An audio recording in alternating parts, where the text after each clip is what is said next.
Council meeting. We're so glad so many of you could join us this evening, and also welcome to the people who are online looking at our meeting at home. We welcome you as well. So it is approximately 6 o'clock on Tuesday, May the 7th, 2019. We do have a quorum. All city council members are present. If you would please stand and join me for the Pledge of Allegiance. Thank you. I pledge allegiance to the flag of the United States of America and to the republic for which it stands, one nation, under God, indivisible, with liberty and justice for all.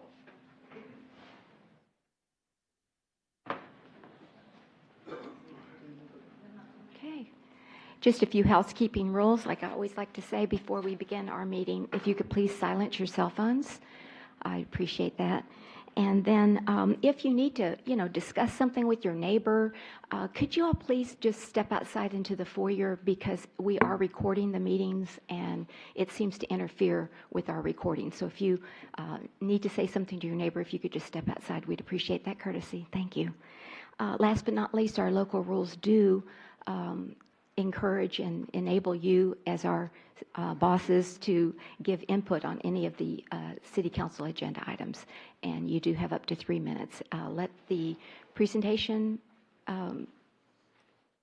be presented, council discussion, and then we'll open it up for other discussion. And please raise your hand if you'd like to add anything to an agenda item, please. Thank you.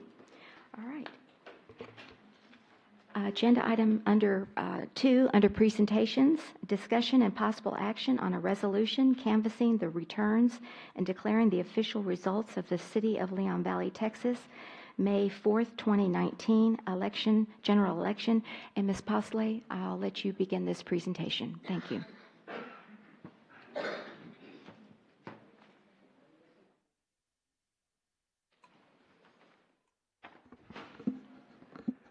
Good evening, Mayor and Council. Sorry about that, running around today. This item is to canvass the May 4th, 2019 general election for the City of Leon Valley.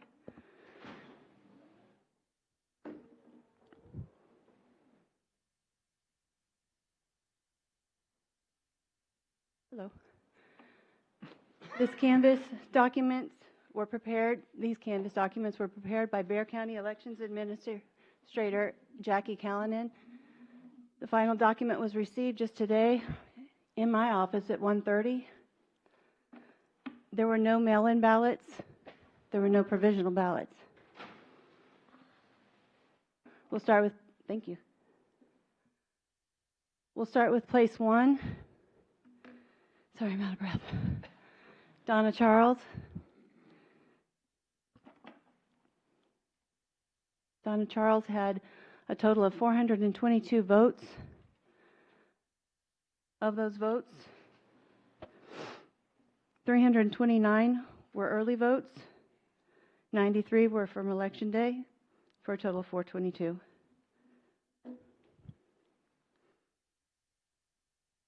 Also for place 1, David Edwards.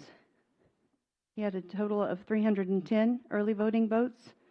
Election Day, 111 votes, for a total of 421. I'm sorry, that's wrong. 421. Council place number 3, Monica Alcacer, was unopposed.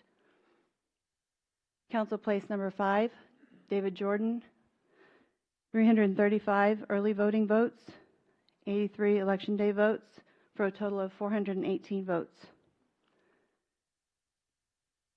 Council place 5, Will Bradshaw, 436 votes total. Of those, 313 were early voting, 123 were Election Day votes. These records will be kept in my office for 22 months in accordance with state law.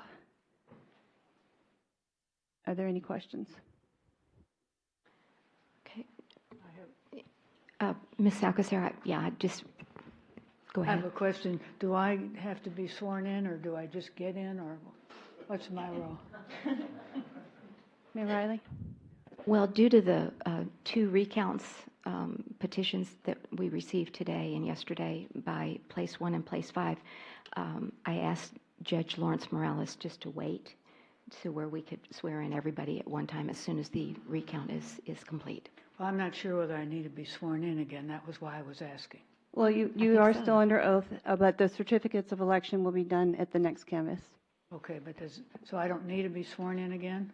You'll be sworn in at the next, when we do, after we'll do the next, did you already announce the recount? I think I mentioned it, Okay, that we have I'm sorry, I two stepped out. recounts. So we'll do another canvass after the recount, and at that time, we'll do the certificate of election and the swearing in. All right, thank you. Yes, ma'am.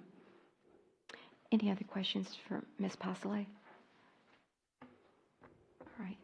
Thank you very much. Really appreciate it. All right, so agenda item number 2, we will pass on that due to the recount process that's just begun. And moving then to... I'm sorry, Mayor, I have a question because I don't, are you announcing the recount? Am I announcing the recount? The recount freezes the ability to give a certificate of place 1, place 5 because of the recount. Ms. Pasolay, if you'd like to explain that as That well. is correct. It doesn't, the recount doesn't delay the canvass, but it does delay the certificate of the election. Okay, so you're saying the people who were elected on the canvas are not elected? I mean, I think we need a clarification. How does that work? They're elected and yet they're not elected. How are we working this? Mayor and council, a recount has been petitioned for by 2 of the candidates for election. And once the recount starts, we can't certify elections at this time. So it can provide the canvas of the voting. But once the recounts have been sorted out, a recount committee is selected. And then once the recount committee gets together and does an official recount of the votes of the 2 candidates who petitioned for a recount, once that's concluded, we'll come back to council to vote on the resolution for the canvassing and the returns and declaring the official results. And at that time, that's when all candidates who were elected will be sworn in. Okay, well, I have a question because we got some information on the recount and I have a serious concern. We were given the information that the mayor has chosen to be both the recount supervisor, which she would normally be, but also the recount coordinator. It's my understanding that the Bexar County elections, Ms. Jackie Cal-Allen said that's never been done before. And I just thought in the interest of transparency that is so often talked about, that it would be much more fair to the candidates that the city secretary who canvasses the votes and handles everything here in relation to elections should at least be the recount coordinator. And I just am asking for some fairness in this recount. Well, it's not that it's not fair. It's fair. I'm just going by the Secretary of State's rules that says that the presiding officer is both the supervisor and the coordinator. The only exception is when the mayor is on the ballot. Then she would appoint someone else. That's what the rule said. So when I talked to Ms. Callahan today, she said, that's fine if you want to do the work for whatever. Again, this is all new to me. And I said, sure, I'd be glad to do that. And I don't think there's any... I'm not trying to hide anything. I'm just trying to, like I said, go by the rules of the Secretary of State. So, Well, you've been a very strong advocate for only one candidate or 2 candidates, and I think because of that, that should preclude you doing it. And it says, it clearly says in the same rules that you're reading that the city secretary can also do it, or it's the primary canvassing person, and that's her and not the mayor. I And believe it's up to the mayor to make that decision. I'm just asking for fairness, excuse me for his interruption. okay. So I'm going to meet with Jackie Callahan again on Thursday. We've met that. So she and I have gone on down this road, so I'm going to go ahead and keep it like the rules have said I could. And again, I'm fair, transparent. I don't think I can, it's not up to me on the recount, it's up to this committee. There's going to be a committee of 8 people. But don't you also pick the committee, Mayor? The committee is appointed by the mayor, yes. Let's make a clarification, because that's why it is not as transparent as it could be if you allowed the city secretary to be the other coordinator. I'm just asking for fairness. Thank you. I appreciate that. All right. So any other questions on this before we move on? Very good. Then, yes, Mr. Yarnell, yes, you sure may, if you'll come to the podium and state your name and where you live, not the address, just what city. Thank you, Mayor and Council. My name is Olin Yarnell. I live in Canterfield. Who is the overall coordinator of this, or overseer of this operation, this recount operation? Jackie Callahan. So she's going to be supervising Yes. everything? Mm-hmm. And it'll take place downtown Yes, here? I believe Where will it so. take- pardon me? Again, I believe so, but I don't know. I am meeting with her this week. So we'll have some future notification of how this is all going to unwind somewhere after you have our meeting? The I'd be meeting with more her? than happy to put something on e-news. I mean, what's the best way to communicate? On the website? I'll be more than happy to do that. Ms. Ackerser is correct. There are people in this room who are for one candidate and another candidate. Right. So we need to be open and transparent about the whole thing. Mm-hmm. So it would seem that somebody outside of this establishment would be in charge of the whole operation. Mm-hmm. So that it would be open, fair, and unbiased. If you could do that, I'd And Ms. appreciate it. Callahan is that person. Yes, she is. And I have all the trust She's in the one of world the in best her. ones in the state. Yes. Thank you, She's Mayor. wonderful. Okay, thank you. All right, moving then to agenda item number 3. Is Mr. Henry Deeker here this evening? I have an award for him, but I do not see him. I'll tell you what we can do. Let me just pass on that, and let's go on to the other presentations. And if he comes, then we can certainly go back to that one, if that's amenable to my colleagues. All right, moving then to presentation number 4, presentation of a proclamation, 50th anniversary of the Municipal Clerks Week, May 5th to the 11th, 2019.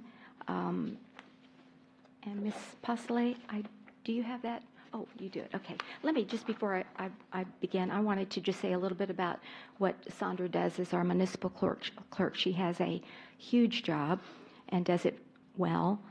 She serves as the direct link between citizens and the municipal government.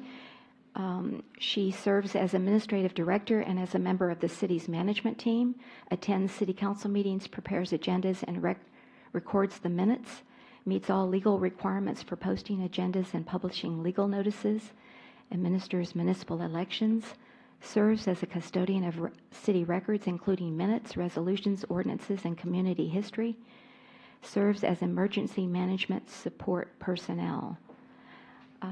She does a lot more than this, because she's always organizes our coffees and prepares, food for everybody. I mean, you go beyond the call of duty. So thank you so much. We're glad that we could honor you this week, May 5th to the 11th, and you are a former president of your local municipal clerks chapter. And so we appreciate that. So let me read the proclamation and give it to you.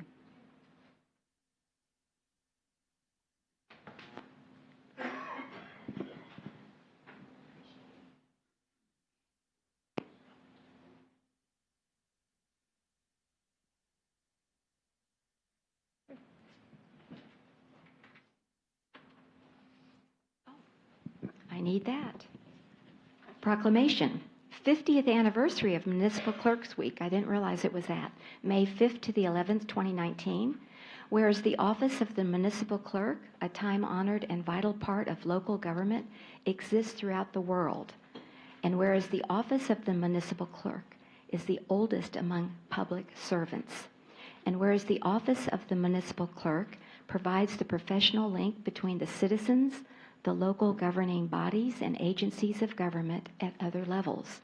And whereas municipal clerks have pledged to be ever mindful of their neutrality and impartiality, rendering equal service to all. Whereas the municipal clerk serves as the information center on functions of local government and community. Whereas municipal clerks continually strive to improve the administration of the affairs of the office of the municipal clerk through participation in education programs, seminars, workshops, and the annual meetings of their state, provincial, county, and international professional organizations.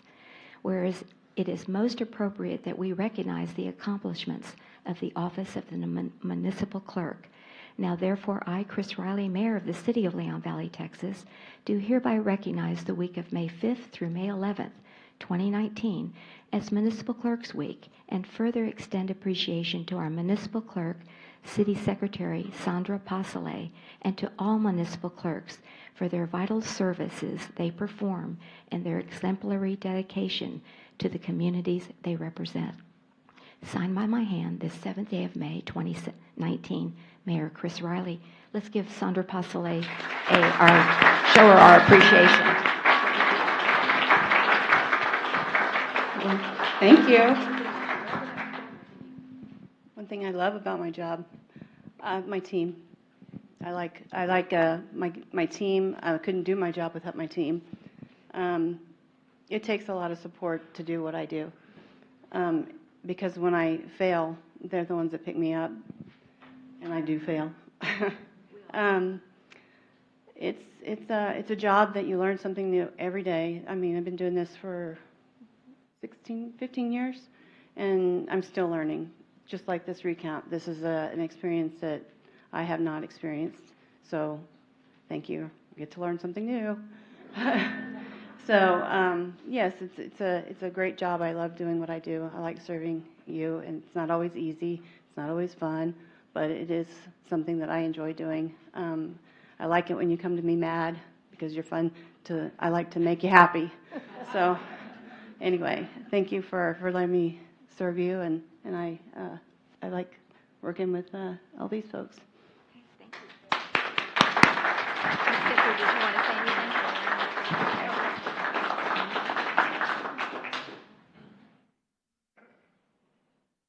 You're welcome.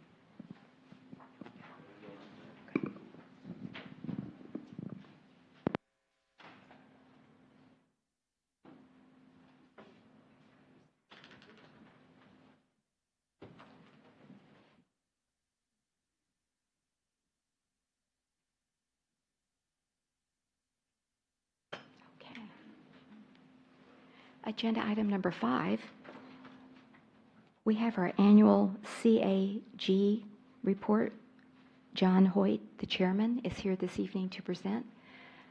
Good evening, Mr. Hoyt, and welcome. Would you give the acronym of what CAG stands for? I know you're going to do that in your presentation, but yeah.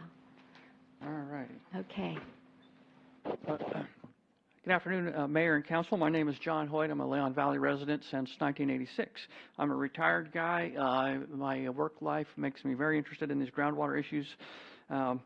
We are the Bandera Road Groundwater Plume Superfund Site Community Advisory Group, or CAG, we call ourselves.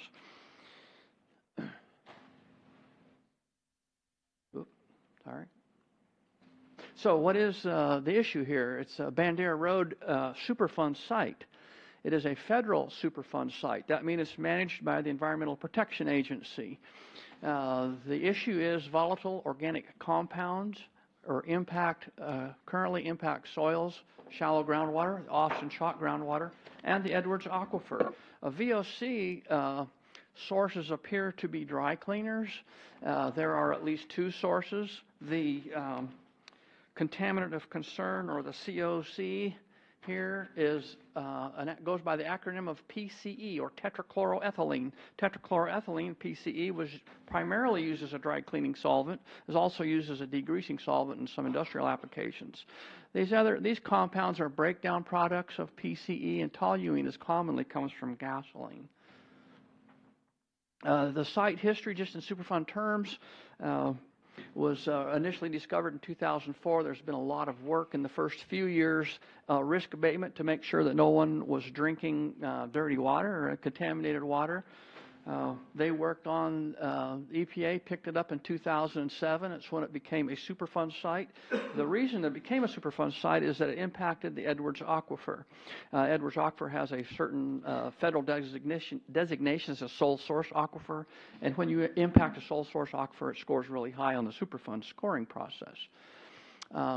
They came out with what they're going to do about it under the Record of Decision, or the ROD, in 2013. That leads into remedial design and remedial action, which is sort of ongoing at this time. This is a little Superfund process cartoon that many of you have seen before. Goes through some of those terms I've used. And right now we're down here in the remedial design and remedial action phase. So zooming in on the areas of concern here, we have Bandera Road, we have Grissom Road, Poss Road. Their Savings Square Shopping Center, y'all, it's most probably commonly known for the Arby's and the ice cream shop, Baskin Robbins, I believe, is one source area. And the other source area is a former dry cleaner right across the street here, across Alvertio's Pilgrim Cleaners. It's no longer active, I understand, but there was one there. And these little text boxes around indicate water wells. Most of them are now monitoring wells that are being used to study the site. So that first one, went too fast. There is zooming into Savings Square a little bit. There is the Arby's is right here. The ice cream shop is right there. The dry cleaner was in that corner of that building right there. There's currently a vape shop, cash advance, and a cell phone repair right in there. And there's the vet shop and the Walgreens. So that's Savings Square. I'll talk about these in more depth. Here's the, let me back up once. The documents refer to Savings Square as Area of Interest 1 or the Northern Plume. Has lots of different names, or a few different names in the document, so I call it the Savings Square site. Second site is the Area of Interest 2 or the Southern Plume, which is Pilgrim Cleaners site. Here's that Pilgrim Cleaners building and City Hall where we're at right here. So this is just a quick bullet list of what that Record of Decision includes, where they ended up with all the studying of all alternatives and what they should do. So the indoor air, they're going to put membrane sealants on the floors in those buildings and put some vapor vents under the floors. So that building B1, where the dry cleaner was in Savings Squares, is where the vapor problem exists. For the soils, they're going to, the soils in both of those areas that I talked about, their soil vapor extraction equipment, where you put a network of wells and a vacuum on that and try to pull those vapors into a system and treat them and get rid of it. The vadose zone bedrock, that's the area, the depths that are not saturated with groundwater from the surface down to the first groundwater horizon, which is in the Austin Chalk. That vadose zone bedrock. They're going to treat that with soil vapor extraction, deeper network of wells that will have a vacuum pulled on that to pull vapors out to treat them. Then the groundwater, Austin Chalk groundwater, is the only one that they're treating. It's the only one they can treat. They're doing what's called in situ bioremediation, or ISB, and that is where you, in your network of Austin Chalk wells, you install these various the word I'm looking for, but basically it's nutrients and some bacteria, naturally occurring bacteria that are put in there that will basically metabolize those contaminants. So that's what soil vapor extraction primarily, in situ bioremediation for the groundwater. The systems are currently being researched and put together to see what the best assortment of equipment is that we can come up with to do that. So one thing that has been ongoing while they're deciding the various alternatives to treat the problem, but one thing that's been going on is well closures. The site model is that a lot of the contaminants got into the Edwards Aquifer through old abandoned Edwards Aquifer wells. So the EPA is funding this, luckily. To date, I know there are 14 Edwards wells, old junky wells that were buried, deteriorated, whatnot, that were found and properly plugged. We're always seeking more. There's at least a couple of more that are on the hit list right now. The Edwards Aquifer Authority, I must say, is assisting in that location of wells and helping EPA evaluate things and get these wells plugged. So now I'm going to zoom back into Saving Square. These are the most recent wells that were plugged. I want to back up one before I say that. Last summer there were 4 wells, Edwards wells, that were plugged over there in off of Grass Hill. Was that Good Samaritan Drive and back in that neighborhood? There were 4 wells that they plugged in there last summer. The others, and there was, all through the years they've been picking up a few here and there, but those were 4 that were done last summer. This diagram is back into Saving Square. There was one in front of the Arby's, and there was another one over here in the parking lot, sort of in front of a child care business. But before Saving Square was there was a propane business and some houses and whatnot along in here that those wells had serviced at one time. When they developed Saving Square, as happens a lot, the construction outfit doesn't know what a water well is exactly, and they bulldoze it and pave over it, and it's lost. Luckily, they were able to find these wells and properly plug them within the last couple of months. That was done. Let's see, which next figure I have. I'm going to go back a little bit more. I'm going to back up to another figure. Okay, this is zooming back out of Saving Square. There's another one that was plugged just within a few weeks ago over here on what's called the Orozco property next to the park. There was an Edwards well there that was cleaned out and plugged a few weeks ago. There's another one on the hit list was in the Little League field, and I know they're working with the owners of that well to see if they'll get some equipment in there. You can locate it through various electromagnetic sensing equipment to see where that steel casing's at, and then work with the owner on how you might access it and properly plug it. Luckily for these owners is the EPA is funding them.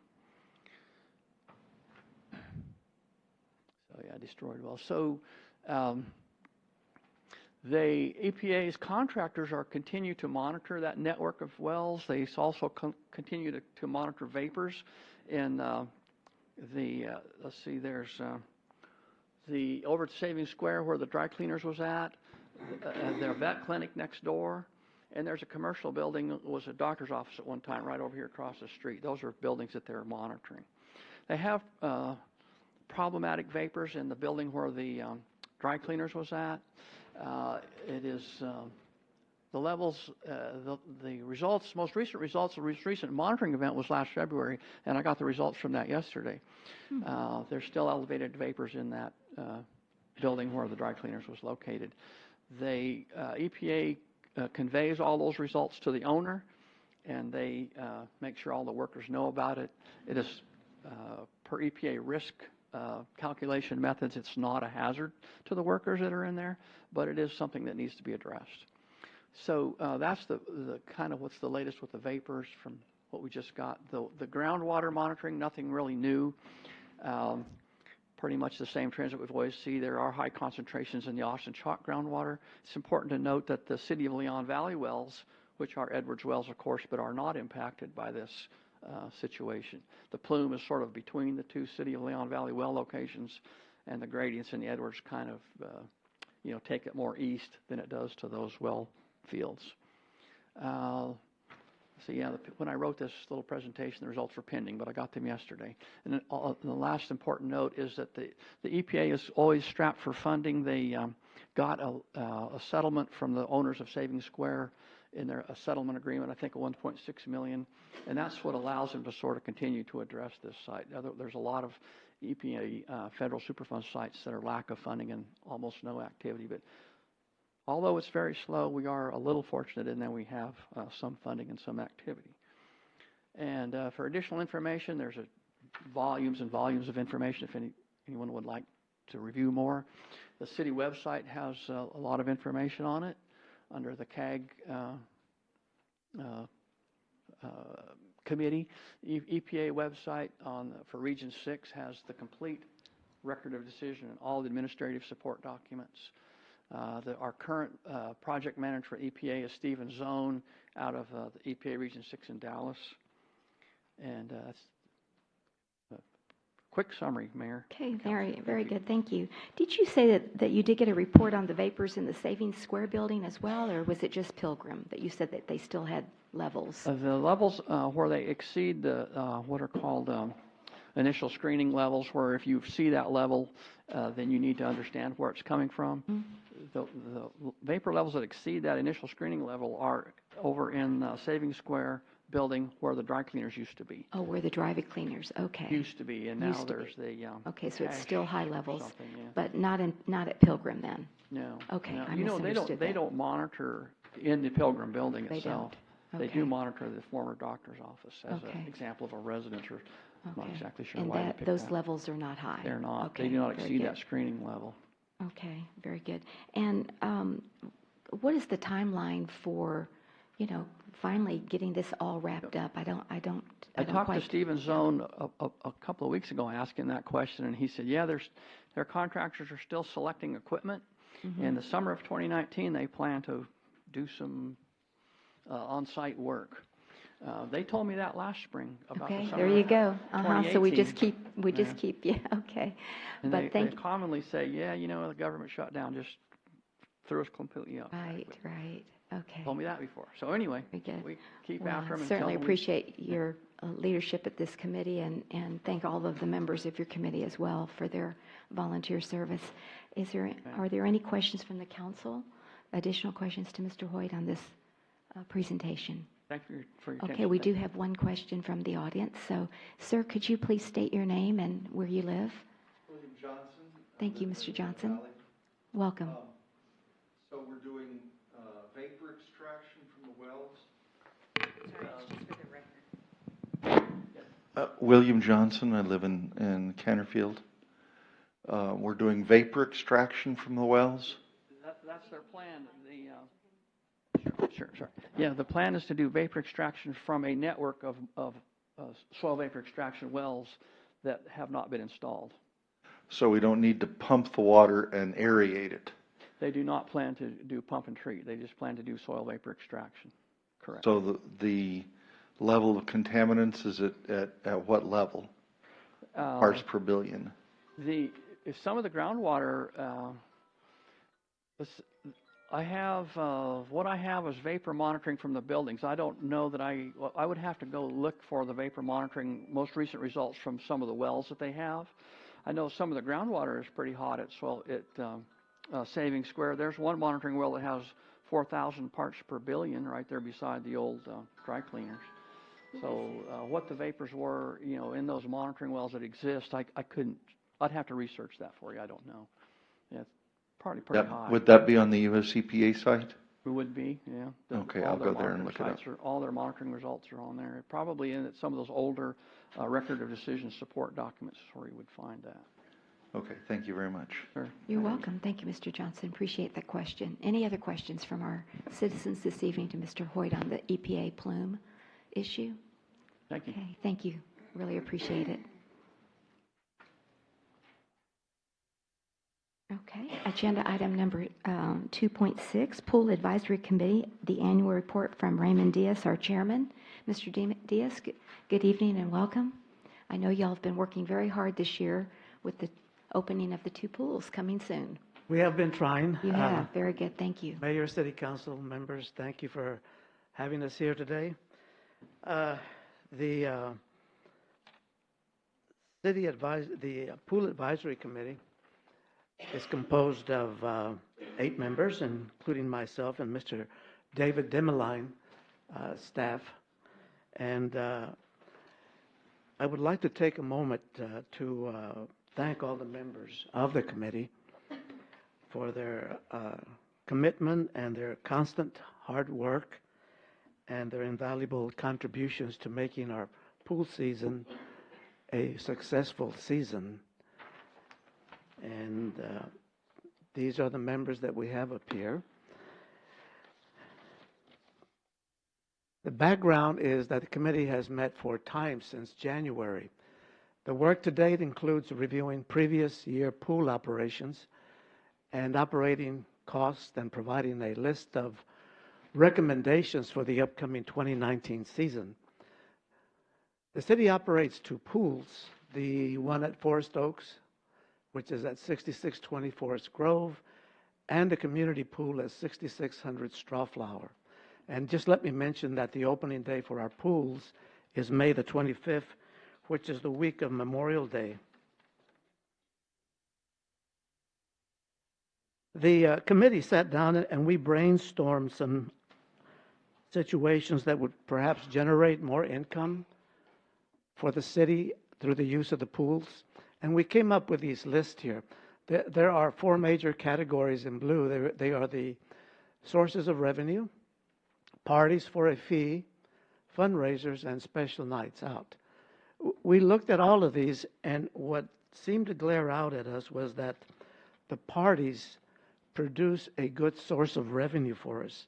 The parties and the rental of the facilities for pool parties and for quinceañeras and other family events.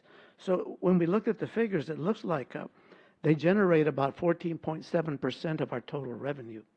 Okay. So based on this data, the committee has prepared a couple of banners that we will place in strategic locations that will advertise the availability of the rental facilities for parties and special events. Pool Advisory Committee actions and recommendations. The members met with San Antonio Pool Management, which is the new company that took over SELA, and we look forward to working with them to manage the pools. However, we did recommend some things, such as adding new programs to enhance revenue and to make both pools more welcoming and friendly. The recommendations by the committee members, we look forward to working with our new company, which is San Antonio Pool Management. However, we did recommend adding new programs to enhance revenue and to make both pools more welcoming and friendly. We would like to, one of the things we would like to do is maximize the use of the tennis courts located at the Forest Oaks Pool and explore opportunities to market the court through a tennis pro and coach combination. And we recommend that San Antonio Pool Management hire as many local residents as possible to work at both pools. We also made the recommendation to increase the menu options at both concessions to increase revenue. And we have provided a list of items to San Antonio Pool Management that includes hot dogs, corn dogs, ice cream, popcorn, chips, nuts, drinks, and candy. Number 6, for the next swim season, we'd like to work with city staff and with San Antonio Pool Management to open the pools 1 week before the Memorial Day opening. And the reason for that is to invite the community to an open house and to use this opportunity to market lessons, swim team, aerobics, and party rentals. Number 7, to work to identify a swim team coach for next year. Regrettably, this year we were not able to do that because of the transition from one pool management company to the other. We did not have a coach. And number 8, to continue to work with the city to look into the ability to take online payments for season passes and to continue to monitor the upcoming pool season and provide any additional recommendations as needed. And in speaking with Ms. Caldera, she has showed me where the website has been updated, which I am really happy to see.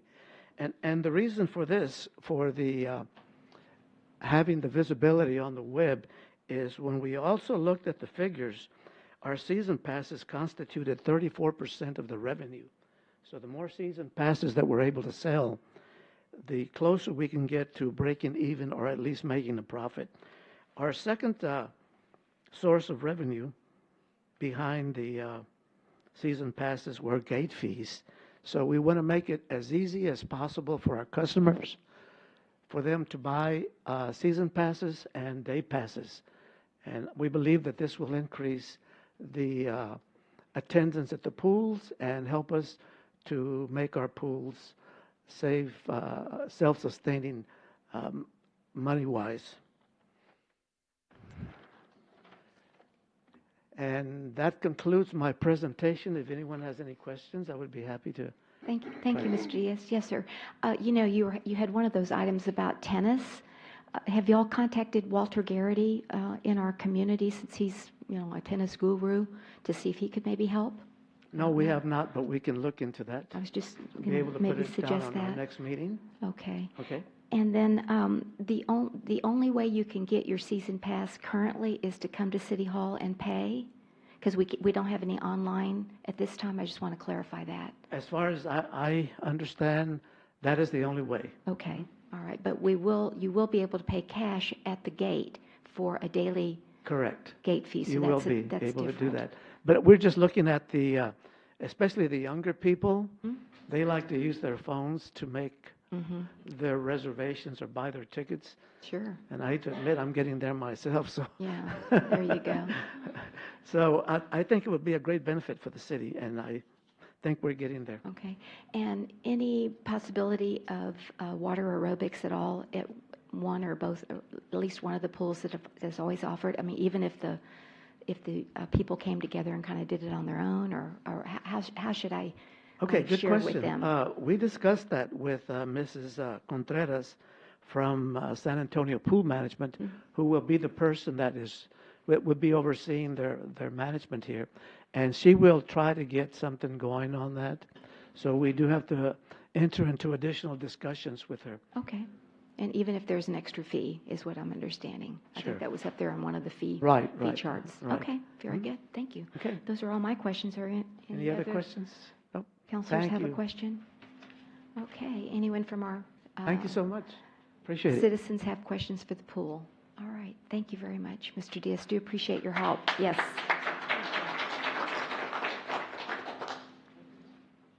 Yes, you sure may. Thank you. You bet. Moving then to agenda item number 2.7, presentation and discussion on the expenditures and revenues of the 4th of July Festival. And we have Maribel Mendoza, organizer of this event, special events coordinator here this evening to present, and welcome. Hello, thank you, Mayor, and thank you, Council. Sorry, I'm 5'2". Okay. So the purpose of this presentation is to discuss the current expenditures and revenues of our 4th of July Festival. Whoa. Okay. So we start off with our history of wristband sales. In 2017, the pre-sale of our wristbands calculated to $318.70. And this was when pre-sale wristbands were $15, and then at the festival, they were $20. The total day of purchase for the wristbands was $3,385. So the total event for 2017 of wristband sales was $3,704 estimated, or actually rounded, I'm sorry. In 2018, the pre-sale for the wristband amounts were still the same, $15 pre-sale and then $20 at the gate. And our pre-sale amount was $105. Obviously, we did not have our festival due to rain, so there wasn't an amount. And if I'm not mistaken, Sandra, I think those were also refunded, correct? The wristbands were refunded. So in this year, we are proposing to eliminate the wristband and adding the entrance fee, $1 entrance fee per person. So 5 years old or younger would be free. Anything above that is $1 entrance fee. So the rides would be free because we wouldn't have a wristband. So as long as you pay that $1, you have access to all of the rides.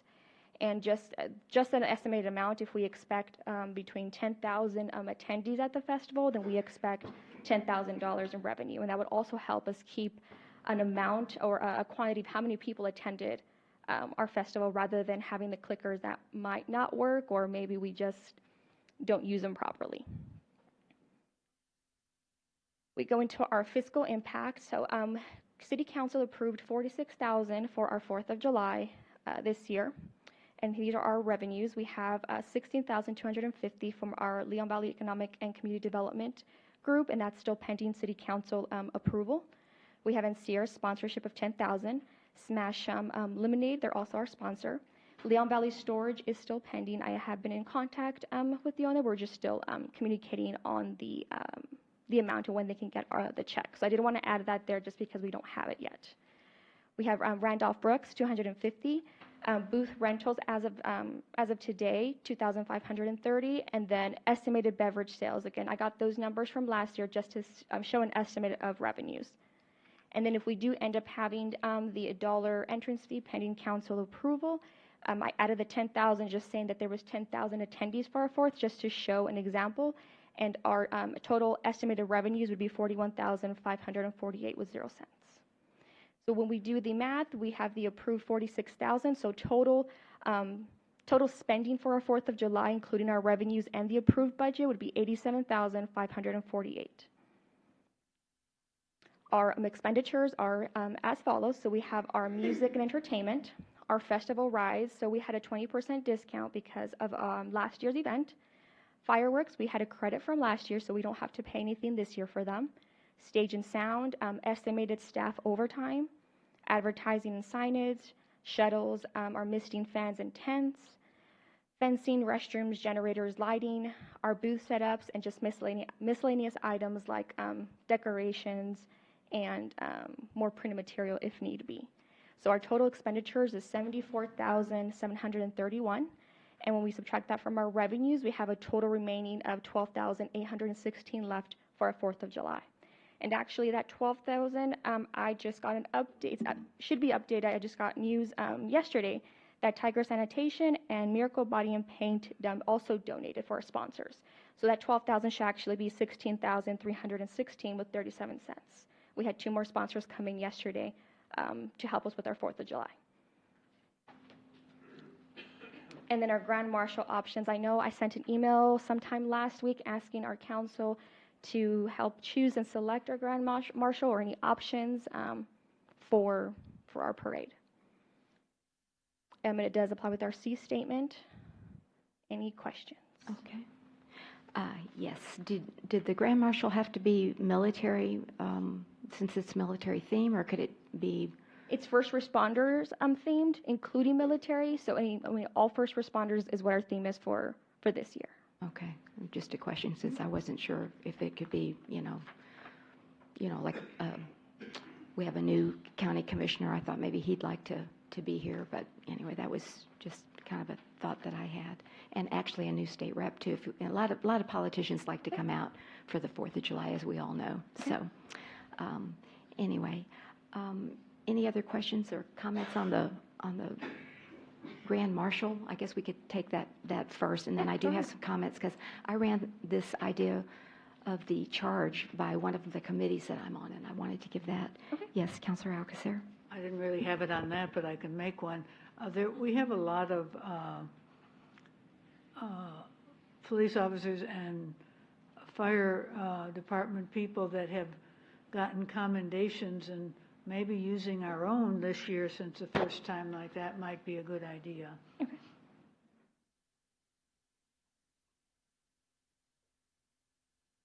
Okay, anyone else? I met a general at the MPO meeting, and he is the head of the Airport Community Advisory Committee. So I thought, oh, there's a general, but he's not from Leon Valley. But I was just thinking of, I don't know too many of the military leaders, but anyway. I think his name was General Handy, I think. But anyway, Russ Handy. Yes, retired Air Force. Do you know him? He's just been managing the airport for years. He's been doing a good job, and they're doing a reorganization and looking at a 30-year plan, and he presented at the MPO. I think it was last month, so I was impressed with him as well. Yes, any other input on who we could ask for our Grand Marshal? We need all of our community brains together here. Hello, Mr. Hi. Smith. David Smith for Old Mill. This isn't really about the Grand Marshal. I just want to say I think charging the $1 entrance fee is a terrible idea, especially when there's already a 6,000 K budget surplus in there. I think a better use would be for staff to go out and try and get a ride sponsor specifically to cover that, plaster those rides with their banner logo, and then let whoever come. And I mean, I haven't been to the festival obviously last year or in a couple years, but you know, I don't remember. I mean, what was the attendance at this thing the last couple of years? And surely not everybody who goes is going to want to ride the rides. Exactly. And they're so used to going out there and just for free and seeing the show, especially. And then at what point do we cut it off if everybody's just coming for the fireworks at the end of the night? I mean, are we still charging them for the ability to go in there and ride all these when it's the end of the day and they can't even ride them anyway? So I just wanted to say that. Thank you.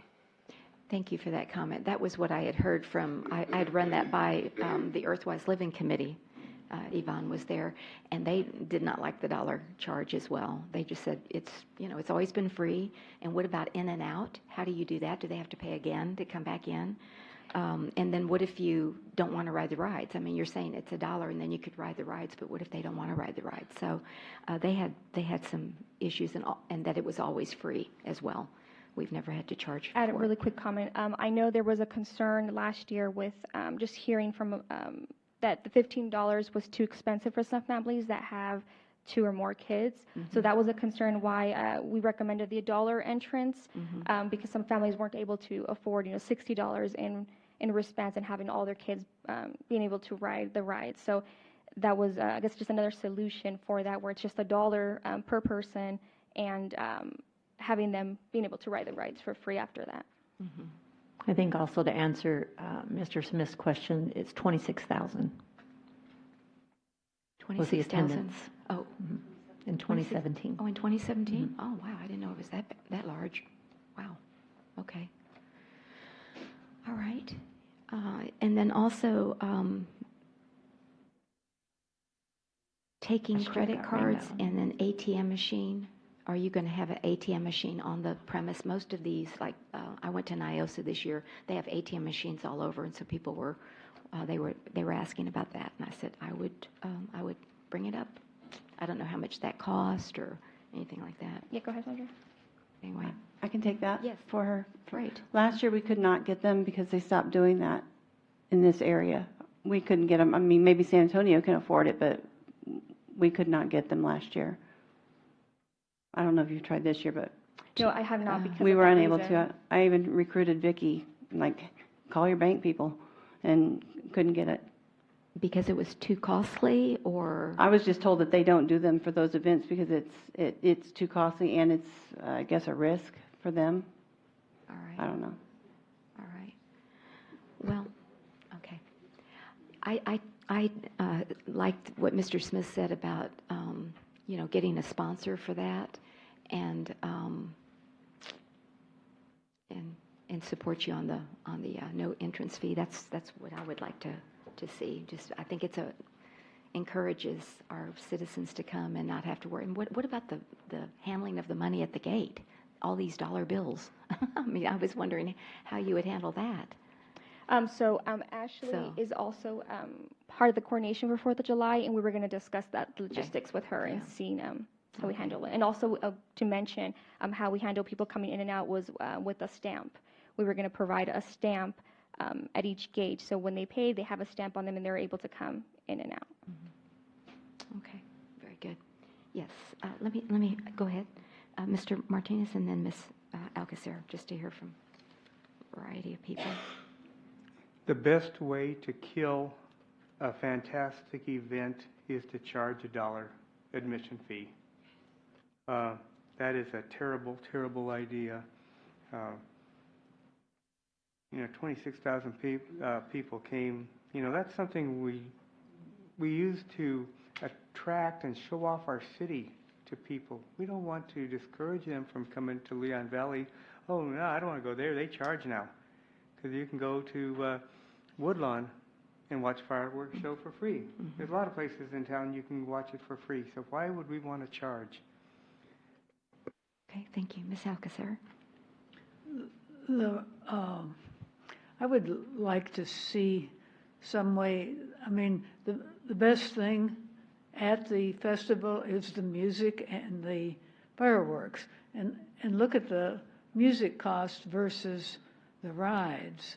I'm not sure the rides are worth the money, and they're really mainly for children. The most, I don't know what percentage of children we get a lot of children, but just reduce the rides, maybe make them $1 a ride.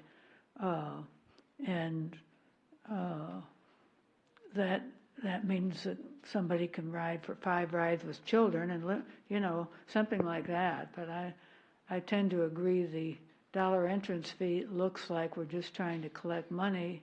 Mm-hmm. And if we only have to pay $4,800 for music, I'd much rather have a music festival than rides that take up a lot of space and interfere with things that people might want to do otherwise. They could be free things to do.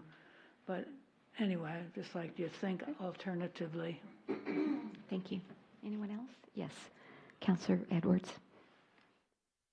I think it'd be good to try to seek some sort of sponsorship, you know, maybe to subsidize it, you know, and see where that goes. And if that's successful, then it, you know, could eliminate the amount paid to get at the gate. So just a suggestion. So I just wanted to make a comment because me and her had a discussion about the dollar entry fee, and I just wanted y'all to understand that the cost of the 4th of July is continuously going up. And so if you look at the expenditures, the expenditures are $74,000 in order for us to host the 4th of July. And our sponsorships, if you go back and look, if you remember the first year, we had Miracle Body and Paint that donated like $15,000. His sponsorship went down drastically. So some of these businesses aren't continuously sponsoring at the level that they initially started sponsoring at. And then if you look at your expenditures, the fireworks isn't even included in that. So next year, that's going to be an additional $10,000. And so we were just trying to find a way to offset some of the costs for the 4th of July, and we felt like the dollar entry fee is pretty minimal. And, you know, pretty much anybody could afford $1 to go into a festival. But we could get rid of the rides altogether. It's just when we didn't have any rides, people complained that there was nothing else to do. They were waiting for the entertainment to take place. So we were just trying to find a way to kind of offset the increased cost of the 4th of July event, because all of these amounts continue to go up every year. And the sponsorships continue to go down every year. And so it was just an idea to try to bring revenue in. Sure. Certainly understand that. All right. Anyone else? Yes, Councilor Martinez. And then I'd like to hear from our residents in our chambers this evening. What do y'all think? Yes. What about just leaving the ride sponsor to collect their own money and they just benefit, and, you know, we're completely out of the picture? They could possibly pay us to be there, a small amount, but leave it up to them to collect the money and charge whatever they want and how they want, and we're out of the picture. We tried that one year when Christy Flores was here, and it didn't work because they didn't collect enough money. That's their problem, not ours. Okay. All right. It's a challenge, isn't it? All right. Anyone else? Yes, Councilor Edwards. Just like from the perspective of having grandkids, you know, they love to have the rides. So if there's some way to have it, I think it'd be nice to keep it. Okay, yes. If there's no other comments from my colleagues, Ms. Joseph, if you'd like to weigh in on this.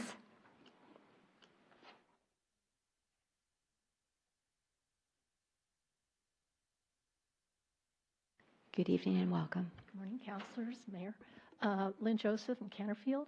I just had is the color guard still, who's doing the color guard this year? Is it still the different services, or who's going to be carrying the color guard?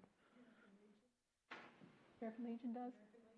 Well, I was going to suggest then, could we get members of each branch to be a group of grand marshals of each service? Since it is military, we could honor each one of the branches. Okay. That was my We'll suggestion. note that. Thank you. Thank you. Yes.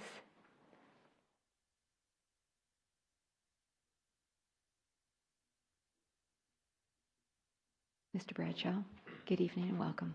Thank you. Will Bradshaw, Monte Robles. What was the reason on the ATMs that we couldn't get ATMs? Mind you, I've slept since then, but it was, they didn't do that. We went through Frost Bank, which is the city's bank, I believe, still, right? But, sorry, but you couldn't get a private company to come in and do it? I just did a quick search online, and a company came up, Emerald ATM. They said for activities of more than 10,000 people, they will set them up for free, and they'll do profit sharing with the event per transaction from 30 cents to $1. So that's another option for getting back some of the money. It also said that 75% of the money pulled from ATM events like this are spent at those events. So just something to consider. Great. Okay, very good. Thank you for that. Yes. Good evening and welcome. And yeah, Bobby Anderson, Yes, Bobby. represent the West Loop 2 Business Park. Yes, sir. Two questions. Number one, is anybody soliciting the businesses in Leon Valley to, share in the cost of this? Number one. And number two, I think it'd be really embarrassing if, like, a family of 4 shows up, they don't bring their debit card or have any cash on them. Are we going to turn them away for the $4? So. Okay. So I've been going to our previous sponsors, and then it has been posted on our website and social media for any new sponsor, any new businesses. But if you have anybody in mind, or if there's someone that you're particularly speaking of, I can definitely contact them as well. Correct, yes. We got 2 yesterday. What about families that don't have the money? They show up without the money? From my understanding, we wouldn't turn them away, of course. We'd let them in. There wouldn't be, no reason for them to be turned away. Okay. All right. Anyone else? Any other comments on this? Okay, so what is the consensus of charging? I think that's what you need direction Yes, tonight. and the Grand Marshal, if And the if Grand there's any more Marshal. options, correct. Okay. Did you have something to say? Okay. All right. Very good. Well, I'm for not charging. That's, and finding a sponsor for the rides, or reducing the rides down so where it's not 13,000, it's 10,000 or something. I don't know, but that's where I'd like to see the 4th of July this year. I concur. Okay. So willing to, I guess, keep the wristbands at a reduced price. So not an entrance fee, but keep the wristbands for the rides, or are we just trying to find a sponsor for the rides and not charge for the rides? I'm not too sure. I'm not sure how that works. So we currently have the wristbands right now. We charge the $15 before the event, and then the day of it's $20. Not too sure if your council is willing to keep it, or just reduce it, or eliminate it and just try to find a sponsor for the rides. I would do like the rodeo does, Dollar Day, or do it $5 or something for the wristband. You might get more people, I don't know. I was suggesting we try to find a sponsor for the rides.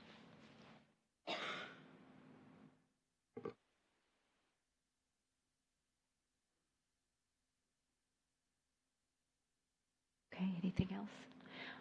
And as far as the Grand Marshal, yes. Mr. Blackmore? Do you have someone in mind? My name is Richard Blackmore. I would suggest you stay away from generals and politicians. You said first responders, I think it's fine. We got some previous people, fire chiefs were here. Got police officers and police chiefs. They'll do very good as Grand Marshal. But stay away from the generals and the politicians. We got enough politics. Thank you.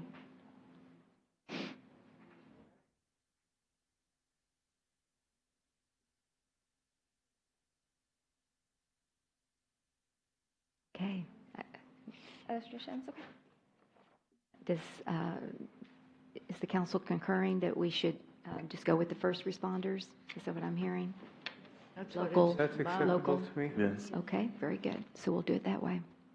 All right, thank you. I'm sure you can find a lot of good people. Thank you. Thank you, Mayor. All Thank you, right, Council. appreciate it. All right, we will then move to the, Pardon me, did Mayor? you have something? Yes, ma'am. I just had a point of clarification. Earlier, when the question was asked, I believe by Mr. Yarnell, regarding who would be the supervisor, actually, the recount procedure kind of it actually stays in-house. Section 213.012 of the Election Code states that when the recount is completed, the committee chair prepares a report and provides the vote count, and the votes will be reported separately by precinct. The chair delivers a copy of the report to the recount supervisor, which would be you, Mayor, and the other copy would go to the general custodian of election records, which would be the city secretary. So Ms. Callanan is the Bexar County administrator of elections, but she really does not have anything to do with the recount in the city. So with regard to this, so I mean, if y'all have any questions, I'm here. The people who are allowed to attend the recount, the only people by statute under Section 213 would be the recount chair and committee members, the candidates and their representatives, the custodian of the voted ballots, which would be the city secretary, the recount supervisor, which would be you, Mayor, and any state or federal inspectors.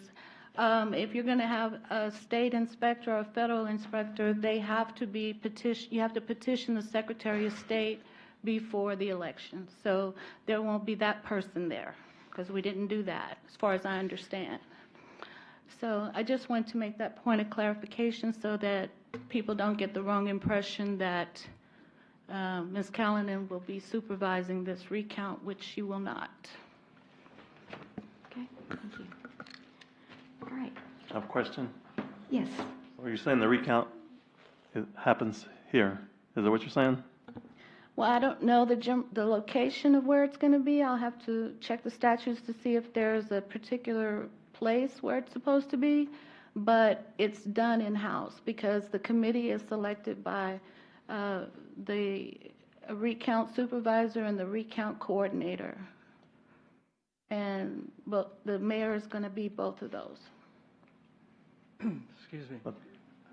I think maybe just point of clarification, I believe that Ms. Callanan was just going to be kind of consulted for advice or information, not to be an official supervisor.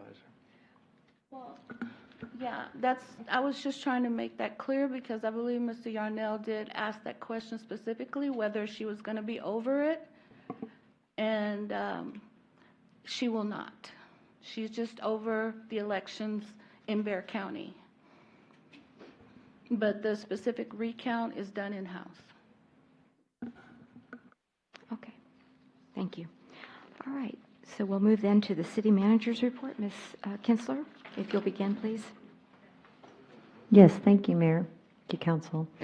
Kind of a long report today. Of course, I put the city manager's report prior to the council meeting. We put it on our website and we pass it out to city council, usually the Thursday before the council meetings. And we also have printed copies out there for the public. But during this meeting, I also do a supplemental report. I'm really proud of some of the staffs, all of the team, but we strive to train staff here. And you all do too, by policy or by budget support that you give and pushing further education. Many have taken advantage of that, including for the first time ever in Leon Valley's history, getting our municipal court clerks certified.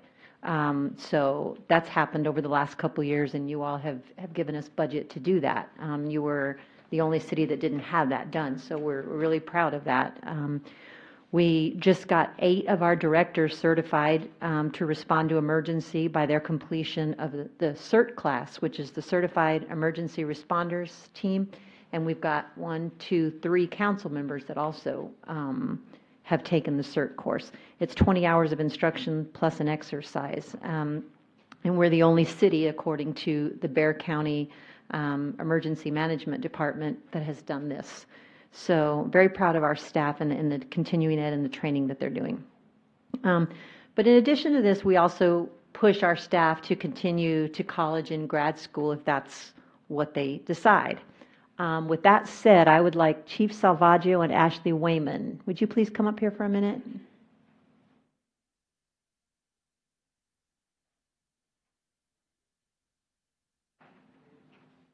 And I'm not embarrassing you because I did this last time to Crystal when we were so proud of her for earning her PhD.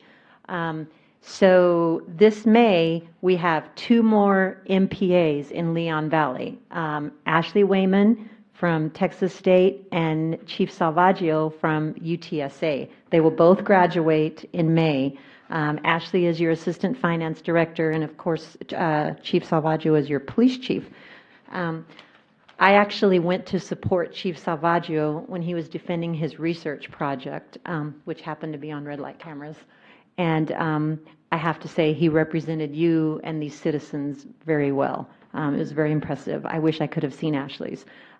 He and Ashley were both also inducted into the Pi Alpha Alpha, which is a public affairs and administration, not honor society, international honor society. So not only are we getting more doctorates and masters around here, we have smart people. So I'm just so proud of our team. It means not only are they driven, but they get excellent grades. So I'm really, really proud of them for all their efforts. It's not easy. My master's degrees were earned just like theirs, working full-time, trying to take care of 2 small children and doing it at night and on the weekends, and it's not easy. And so I applaud both of you. I've watched the work, and I'm so proud.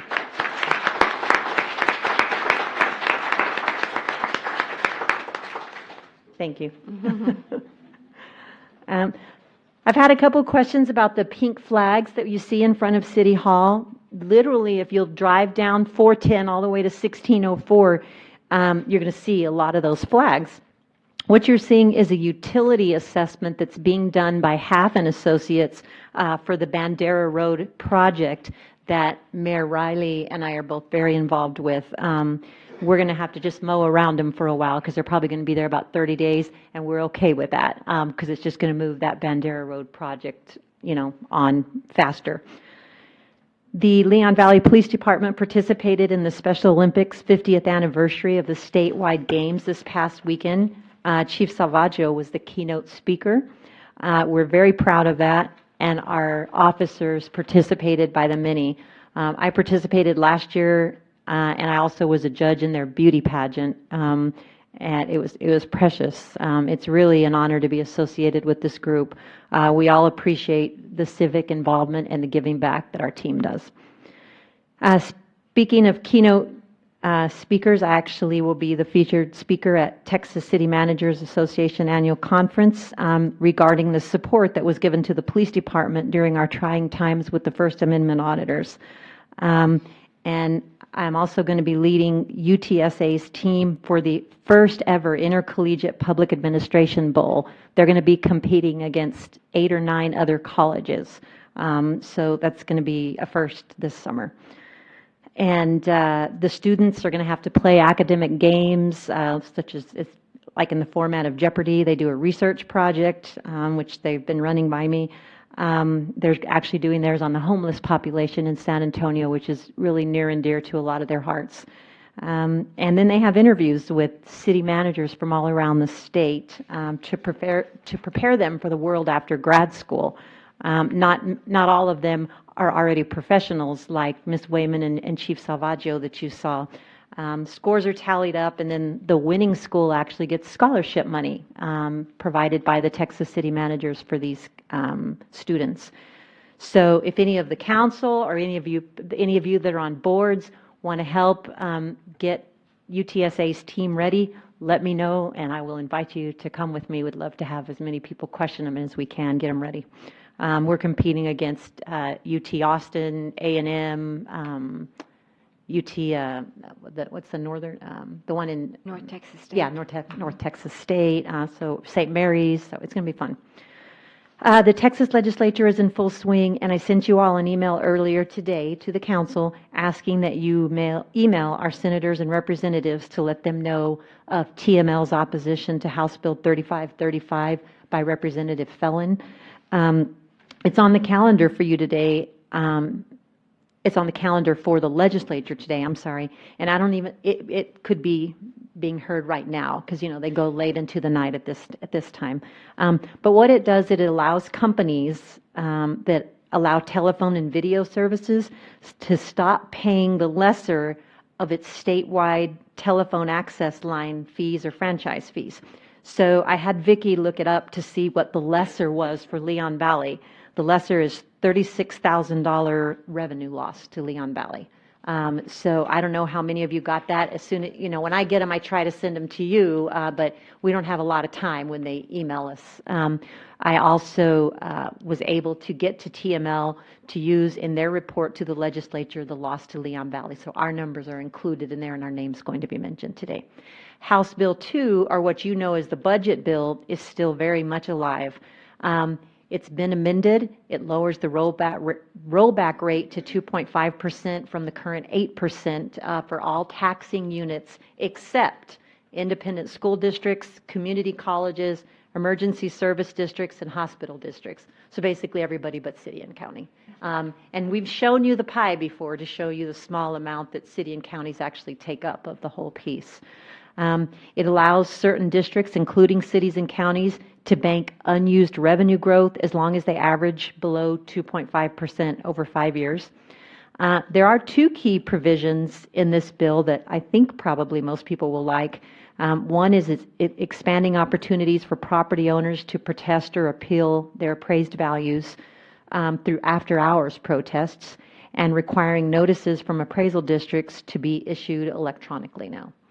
So those are, House Bill 2 is huge because that's the state's budget bill. So I just tried to extract things that would be really relevant to us right now. It's on the table. It's subject to call. It's going to be called because you can't end the session without having a budget bill. So anyway, anything you can do to call your senators and representatives and support TML's position, this is going to hurt a lot of cities. So it's at 2.5% because I talked to Representative Lopez last week and he said it was 3.5. It's they been had come up. Today's emails from TML was 2.5. So, but you know, it fluctuates. That number changes a lot. There'll be another amendment thrown out there. So I don't know how many more amendments will get thrown out there. But we've seen a 6, we've seen a 3, 3.5, right? Or was it a 3? 3.5 is what he told me last okay, and Monday. then today we're back at a 2.5 again. So I don't know what's going to happen. I don't know what amendment will eventually end up sticking. The last bill I want to discuss with you is the latest version of the red light camera bill. I received a call about 3 hours ago with Donovan from Representative Lopez's office, and I'm really appreciative, and I'm sure that, Mayor, you have something to do with this, but he is paying attention to that bill for us. And I've talked to Donovan repeatedly, asking him, to keep me updated.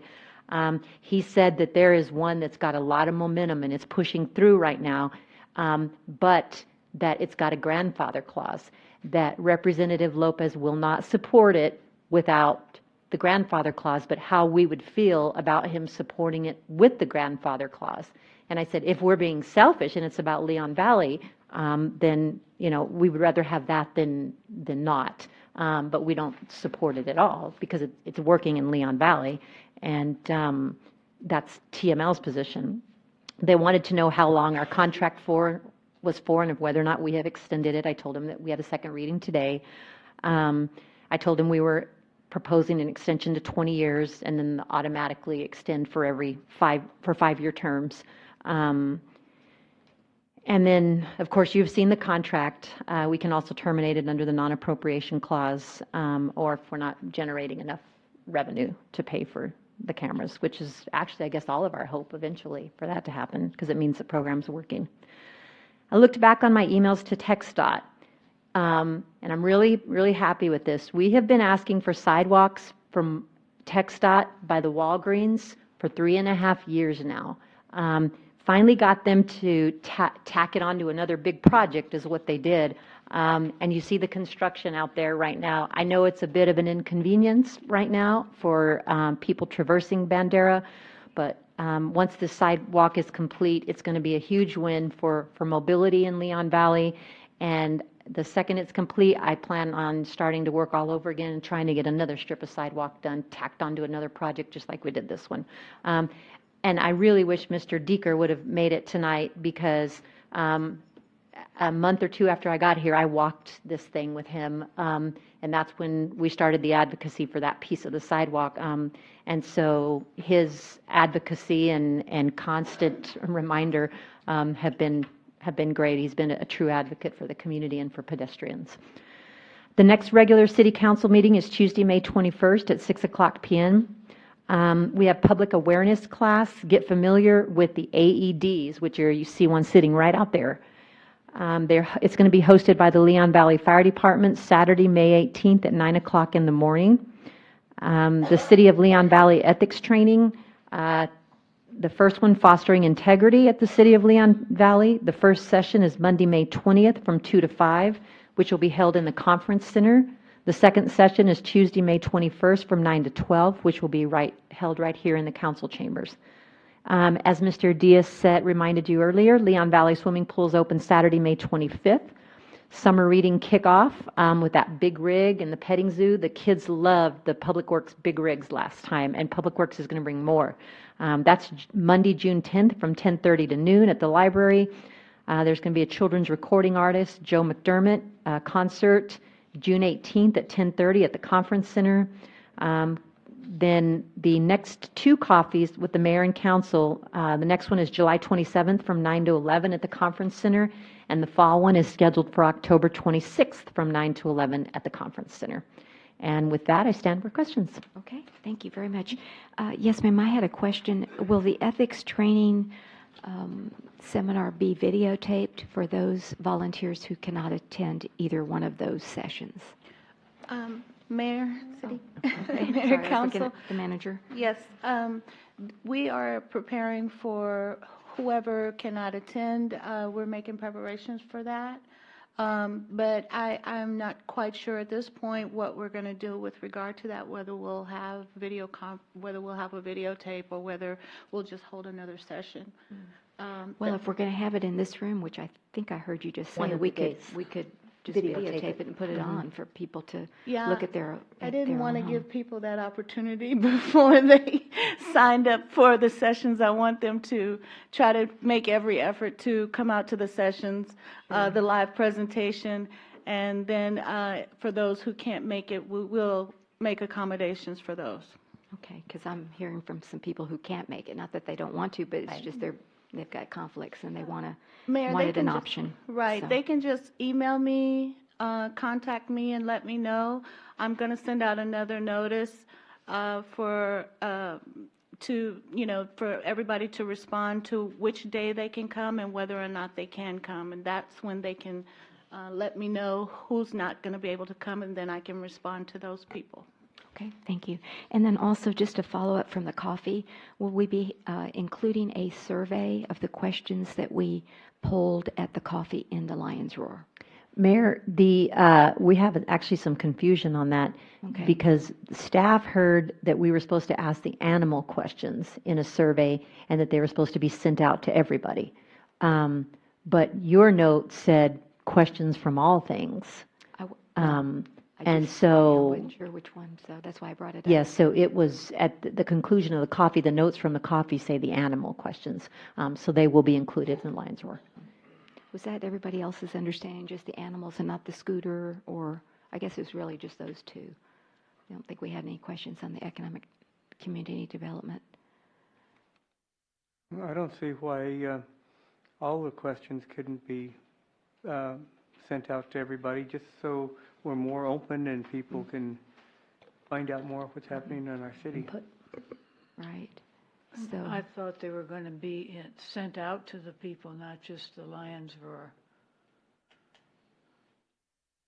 Well, I mean, the Lion's Roar is sent to everybody, so they It didn't say the Lion's Roar, it just said sent out, but the Lion's Roar is sent out to everybody. Right.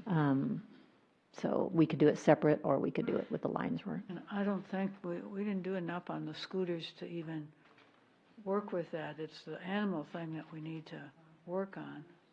Yeah, that's all that we said at the coffee was the animal thing. I just got that confirmed. Okay. But whatever you all want to do, your decision. How many questions do we ask on the scooters? I thought it was kind of a, I actually asked Ms. Kinsler when I was doing the minutes because I couldn't remember. So I actually went and, because I record those, and I listened to it, and it was just on the animals. okay, very Yes, ma'am. good. Thank you for that clarification. And on the animals, some of the questions needed to be changed because they were Yes. conflicting, and Correct. that's being done, okay. That's correct. Thank you. And Chief Salvaggio is working on that. All right, very good. Thank you. All right, if there's no other questions for the city manager on her report from either the council or our citizens in our chambers, then we will move to agenda item number 4, citizens to be heard. Yes, is there anyone? Yes, Mr. Diaz, if you'll please come forward and state your name and where you live. And you have 5 minutes. Yes, ma'am. Yes, sir. Abraham Diaz, 6014 Kinman Drive. Mayor, Council, last Tuesday at approximately 4:05 in the morning, I received a phone call on my phone that I ignored. 4 o'clock in the morning, I thought it was probably one of my children in trouble, and I said, they deserve it. I'm not going to leave. I'm going to go get them. But I got up, and I dialed the number back, and it was my neighbor telling me that my car was being towed off at 4 o'clock in the morning. I immediately went outside and saw my car was gone. I dialed 911, and I asked for a police officer to come to my house. 8 minutes later, I received a call from Bexar County. I don't know who it was. It just said Bexar County, a 355-6000 number. They didn't say if they were dispatched or not. They just said, we're Bexar County. Your car was towed off because, get this, an expired inspection sticker. An expired inspection sticker. Yes, it was expired. It was my daughter's car. And believe me, I got after my daughter. I told her, you are responsible for this. It is the law. You must do this. But to get it towed off at 4 o'clock in the morning is absurd. If I would have answered the call and my neighbor saying, there's somebody taking your car, I am a believer in the right to bear arms. I would have walked outside. This is how people get shot accidentally. I understand there was a police officer there. Now think about it. Me walking outside with my phone in my hand, it's 4 o'clock in the morning, there's no lights, and he sees this. There's an accidental shooting happening. Now, I spoke with the chief. He said the car was on, and the lights were on. Yes, from what my neighbor told me, the lights were on. The police lights weren't flashing. That police car that's sitting out there is all black. It's blacked out. Black on black at 4 o'clock in the morning, you can't see. You walk outside my house, I have a huge Arizona ash tree that it was parked behind. I can't see it. One of these days, somebody's going to get accidentally shot because somebody's picking up these cars at 4 o'clock in the morning. There is an ordinance that says that they have the right to pick the cars up. I understand that. Because it is considered a junk vehicle. I can guarantee everybody in this place here has had an expired inspection sticker go for a month, 2 months. I've even had one for 3 months. I got ticketed by Leon Valley. I paid the fine. I told the chief, why didn't you just leave a ticket on the car? I'll have my daughter pay it. It's her fault. Chief responded back by saying, we don't ticket because we can't collect the money. We take the car because we know we can get the money. Is the police that desperate for money? That's what I want to know. And who's taking this money and where is it going to? Is it going to the general fund? Is it going to, who has the right to spend this money? I am asking council to bring this ordinance up at the next meeting. I know it could have been brought up at this meeting, but I decided, okay, next meeting. The definition of a junk vehicle needs to be changed. I'm asking council to bring this up at the next council meeting for a resolution. We don't need to have a citizens advisory committee look at this for 6 months, 8 months. This is a simple fix. Change the definition of a junk vehicle. An expired inspection sticker does not mean it's a junk vehicle. We all know what a junk vehicle looks like. We all do. That car was a 2016. It it gets used every day. What I also want to let you know is that I called the Leon Valley PD, and I dialed 911. Do you know an officer never responded to my home? That's scary. That when I dial 911, I am not going to get a response. Now, I did get a call from a sergeant so-and-so at 7:30 in the morning. My call was done at 4:06. I never got a response. And to this day, the police has still not come to my house yet. There's got to be an open call somewhere. Nobody responded to my house. That is scary. So I'm asking that Leon Valley City Council, I sat there where you were, look into this and this get fixed. One of these days, we're going to come out on that TV camera right there because somebody got shot accidentally trying to defend their property. Thank you. Okay, thank you, Mr. Diaz.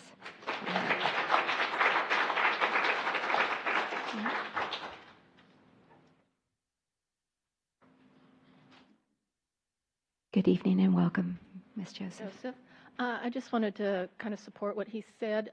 With the campaign this year, I was helping with the campaign.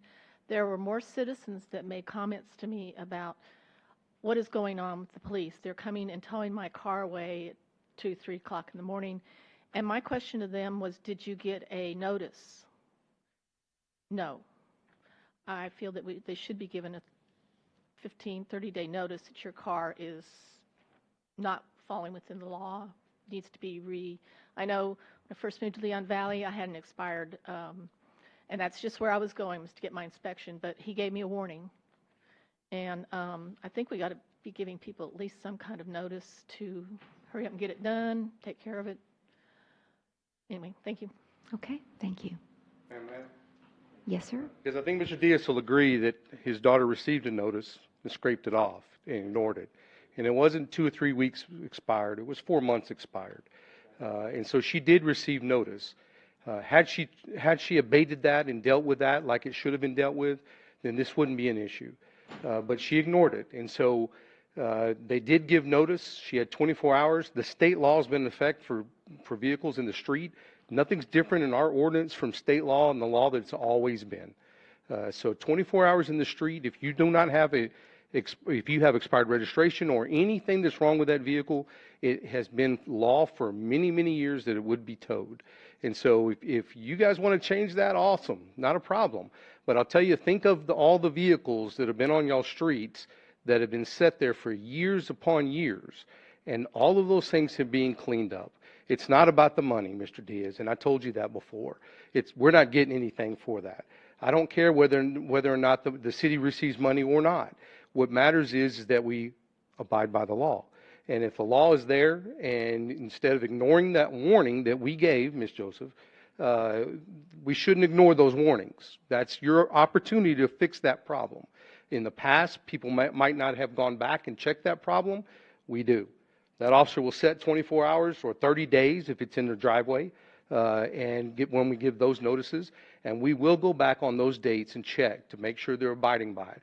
I think the problem is, like Mr. Diaz said, during his time on council, he would tell the chief not to do anything with those, and they didn't. I think that's the difference. We are following up, and we will follow up. If I give you a notice, please don't ignore the notice. It's that simple. Do what's right. Abide by it instead of removing it. All that time it took her to scrape that thing off. It's not hard. It's not easy to get off. Could have gone down there and got it fixed. So that's why the vehicle was towed, and we did give notice. Okay. Chief, I have a question for you. Yes, ma'am. I just don't clarify this in my mind. I just want to make sure I'm correct. You told me that, because I was concerned about the 4 o'clock in the morning as well, but you said that unless the vehicle was on a street, it would not be towed at 4 o'clock in the morning. Like if it was up in somebody's yard or Correct. Somebody's driveway, Correct. You wouldn't go onto their property No, at we 4 haven't been o'clock in doing the that. morning. We're telling the guys not to do that. But in the Just street, the street. And the lights were on. We have video of both times that we were there. And so there was nothing trying to hide anything. That big truck came and picked it up. It was noisy. Everybody knew we were there. We're not trying to hide it. But I do want to say, and I should have started with this, is nobody should even give the excuses like you did today, Mr. Diaz, that tells people that it's okay to shoot at police officers in the middle of the night. That right there, giving that excuse for people to watch, That's wrong. So that officer has a right to do that. The law is the law that y'all put in place and the state of Texas put in place. And regardless of anything else, when you come out of that house, if there's a policeman doing his job, he needs to be let to do his job, period. Making excuses for shooting a policeman is inappropriate. I have one more question. Chief, one more question, please. I had asked you all to get the dispatch logs for me. We don't have them yet, but we will. Okay, I know they were ordered. I just didn't know if you had I them. can tell you, we were never dispatched to that call. And when after I talked to Mr. Diaz, or before I talked to him, I'm the one that told Sergeant Castro to reach out to Mr. Diaz at 7 o'clock in the morning. So, hey, if you want me to come on by tonight after this, she said, nobody's come by. Well, I'll come on by tonight. I didn't know you still wanted somebody to come by because you and I have had conversation on the phone. And I'll turn that clock off today and come on by so it's no longer an issue. But once you have the records from dispatch, if you would please make sure that we get them so we can see what happened. Thank you. Absolutely. Thank you. All right, but as he's requested, and we will put this on for discussion on the May 21st, just to look at it again, see what we could do to maybe improve it or change it or whatever. It's always good to kind of look at it again, especially since this has been occurring and people have questions. So, okay, Mr. Yarnell and Mr. Diaz, I know you want to respond. Okay, excuse me just a second. If you're going to, but you need to come to the podium. I'll let you clarify since Chief had his comment as well, and then we'll move on to the next speaker. I want to clarify. I never said go out and shoot a police officer. No, I didn't hear that. Okay? Okay. I didn't say it. I didn't imply it. Okay? No, I didn't. I didn't say it. I just said somebody's going to get shot accidentally. That's what I said. Good. All right, thank you. It's in the recording. Okay. Yes. Good evening, Mr. Yarnell. Good evening again. It's well known that Mr. Diaz and I have been on the opposite side of coins for a number of times, but this time I'm on his side. One time, several years ago, I was driving down Edwards Road and I got stopped for an expired sticker. It was in January. And I looked at it, it was due in October. And the officer just issued me a ticket. Why are we towing? Why don't we just issue tickets? Okay, thank you. So note. Yes, we've got Mr. Barrera and Ms. Baldridge. Oh, it doesn't. Citizens to be heard is anything that's not basically on the agenda. So. Yeah, real quick, mine is on the same topic about the people getting towed. Over the last several weeks, I've been out campaigning, talking to lots of citizens, and I've heard of at least 4 instances of people getting vehicles towed off of their property, out of their driveway with expired registrations. And some people say with 24 hours notice, their vehicles have been taken, and it's very frustrating for citizens. Okay, thank you. So it's Mr. Barrera and then Ms. Baldridge. Good evening, Mr. Barrera. Good evening. I live here in Leon Valley. The subject, I guess, the one I'm going to bring up is the one that we've talked about before, the L17 project. I think everybody will agree with me that March already came and gone. They're still here, and they're going to be here next March. They're nitpicking too many areas, and we need to get a control on this. I'd like to have another meeting, but not with the Bexar County people. They can come and listen, but we need to bring the contractor in here and see what he has to say and see what approach he's going to take, because he started working behind our homes and about a year ago, and then he came back 6 months ago, and now they're continually working on it, but the weather now is not permitting. They worked on our street on El Verde Road, also started nitpicking there. They haven't even gotten anywhere close over here by the fire department, and now, as you know, I was involved in the culverts to make sure that they got corrected. And we finally got that corrected. But it's the fault of the engineering design, contractor, and I'll have to say some of it is our fault, because we don't have a person here who's probably knowledgeable enough to be able to see when there's a discrepancy. I brought it to y'all's attention, we got it corrected, but now there's one drainage side that goes on the creeks. I think there's only one. The sides are caving in. Heavy trucks going through there can probably continue to cave in. If we got bad weather coming and we get another 2-3 feet of cave in, no fire truck is going to get through there. The contractor doesn't care. He hasn't even come by to look at it. And I've been told in so many words to stay out of it, but I can't because of the fact it's our community, it's our street, and I was told that there was going to be a person from Leon Valley who was going to be the go-to person to be in contact with his contractor. And all we're asking is, we'd like to know, where are you, Mr. Contractor? I don't want to hear Bexar County. Bexar County can, talk all they want, but they don't know what to say. I mean, they're just pulling dates out of the sky, which isn't going to work. I think we're intelligent enough to know that there's no way they can even come close to finishing even by August, which would be now 2 years. I'd say more like, if they're lucky, December, but I'm thinking more like 2020. But an update, but from the contractor. Bexar County, San Antonio River Authority, FEMA can come in and listen, but I'd rather have the contractor speak. Let him defend what is going on. Right now, there's a big pile of dirt, as you can see back there by the end of Alverde Road. If we were to get about 18 inches of rain here, I guarantee you 60% of these homes are going to flood because there's not enough waterway for the water to go through. And, we need your support. That's all we need. I can't go to the contractor and tell him, you need to come over here and bring us up to date. Because the first thing they're going to tell me, you don't work for Leon Valley. Okay. But I do live on Alverde Road. And so do the rest of the people. So we'd like your support. All right. Support us on that, and, let's bring him in, whether it be, let all this weather go by and towards the end of May and have him come in and say, we'd like an update. But we'd like to hear from the contractor. Okay. And see what he has to say. Appreciate y'all's help. Yes, I've so noted it, Mr. Barrera. Thank you. Thank you very much. Mayor? Yes. Can we have this subject brought up at the next council meeting and have see about getting the contractor here? Okay, I'll put it on my list. Mayor, Councilor Martinez, we can do that, but Melinda does go to the contractors' meetings on Thursdays. So we are there with them.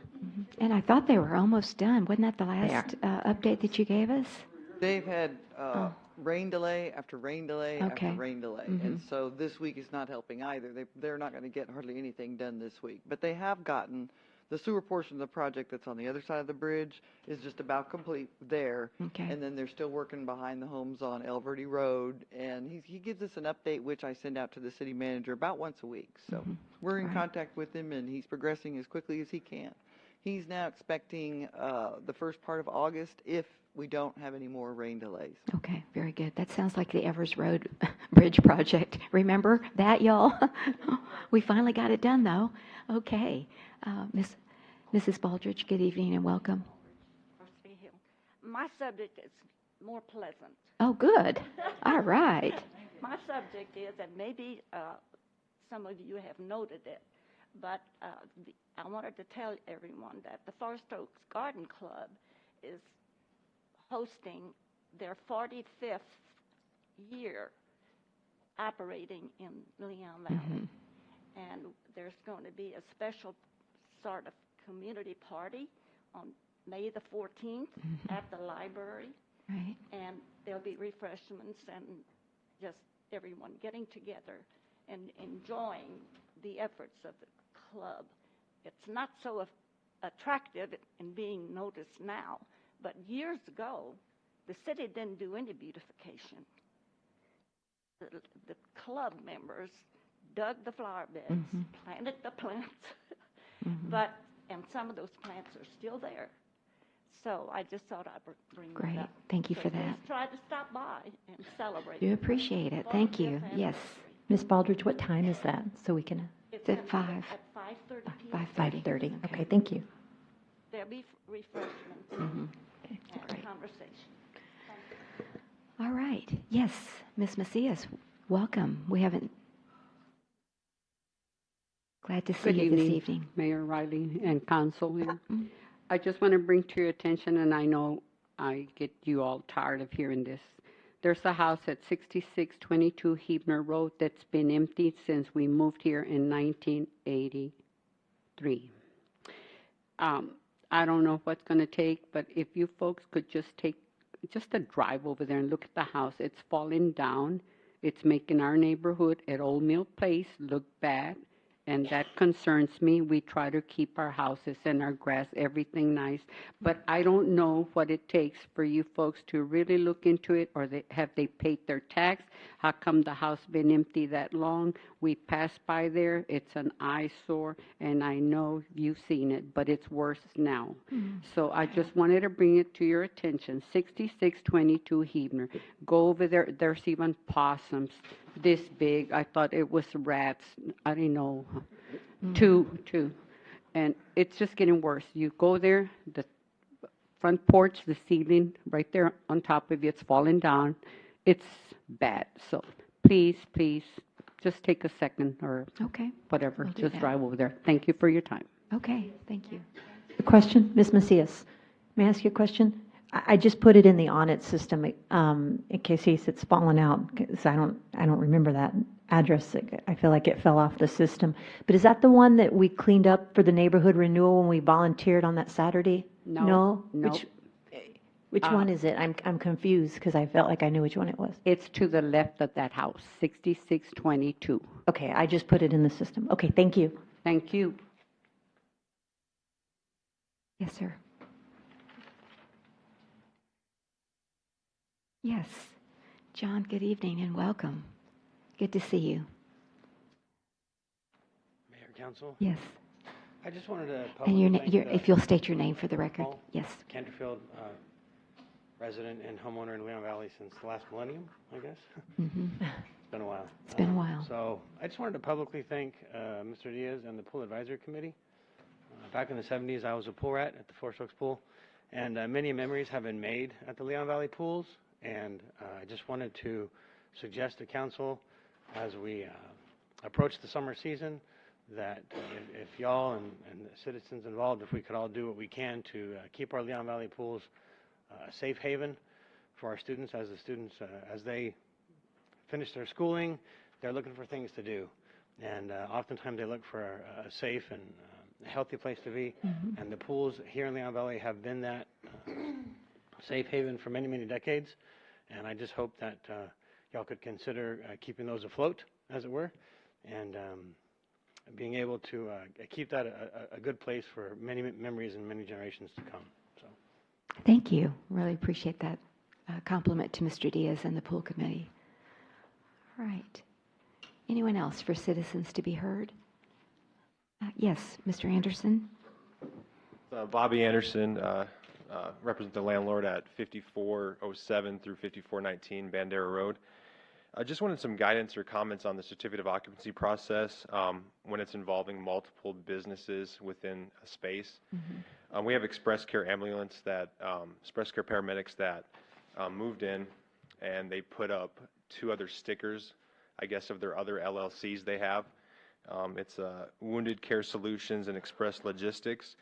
And I talked to Odie, the tenant, and he said, yeah, these are just a couple other LLCs that I have that we office 1 or 2 people in the space for these 2 other businesses.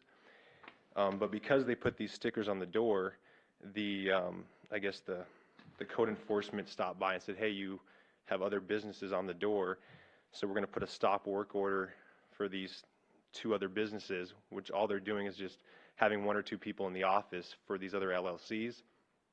And they told Odie that he has to go down to the city and go through the whole certificate of occupancy process for these 2 other businesses. So he had just received his certificate of occupancy, and now he has to go down here again for 1. So all the inspectors are going to come back out just for a tenant that occupies 1 office, and then they're going to have to come out a 3rd time to re-inspect the entire building again for the other business that's going to occupy another office.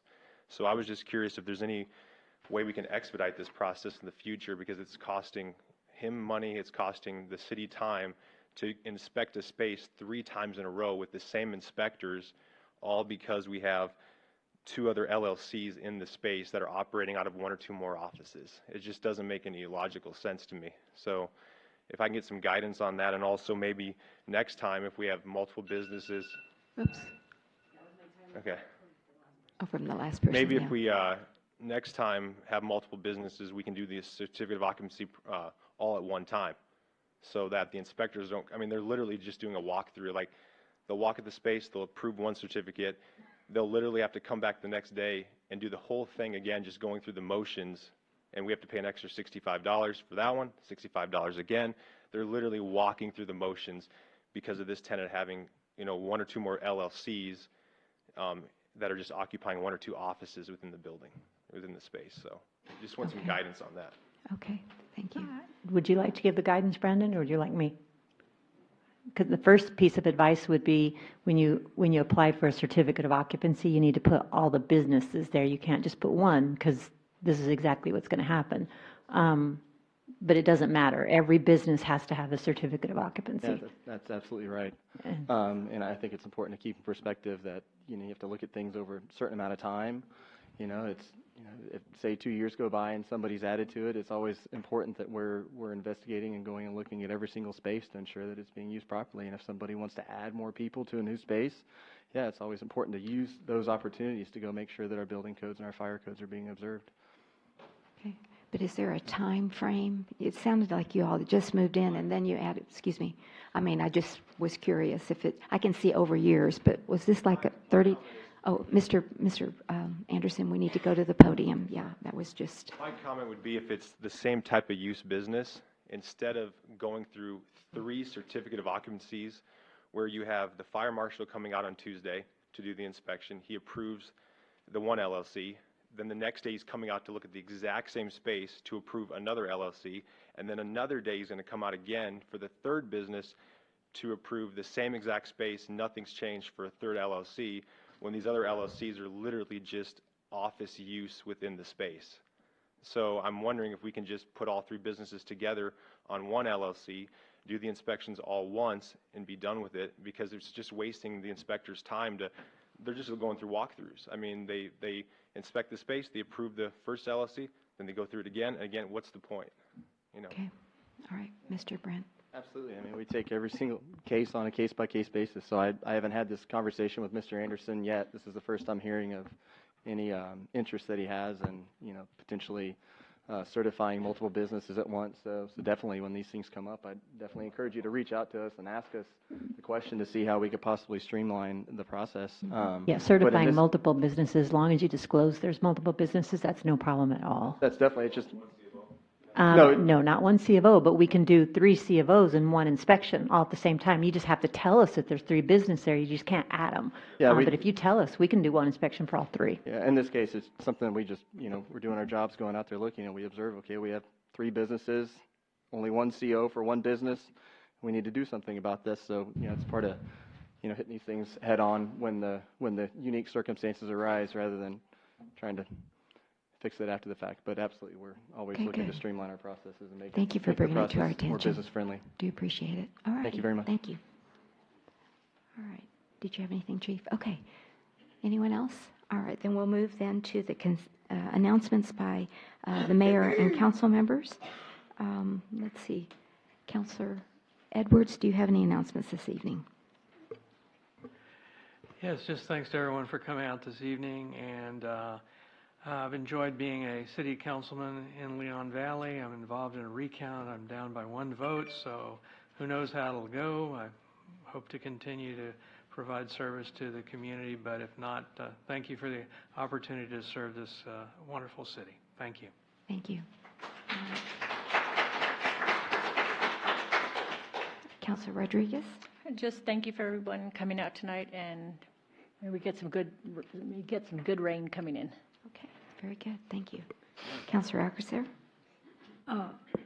Yeah, a couple of things. I hope that people have taken the time to get out in nature, because fireflies are flourishing, and it's really nice in the evenings. Just go to most grassy or wooded areas anyway. Just take a walk if they're not in your yard, and you'll see them in someone else's yard.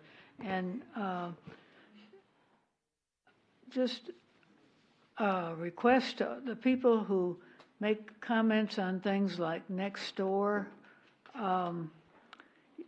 It's really unfair when you have never talked to the person and you're making comments about them. It's not a fact site, it's an opinion site, and the people are putting out things as fact without ever consulting the source or the person. It would be nice if you would keep it to check with the source or refrain from being so accusatory and ugly toward other people. And please do smile more. Smile at your neighbors here. Thank you. Thank you. Councilor Martinez. Just want to thank everybody that came out either during early voting or Saturday to vote. This election proved how important everyone's vote is. One vote can make a difference, and we just proved it again this year.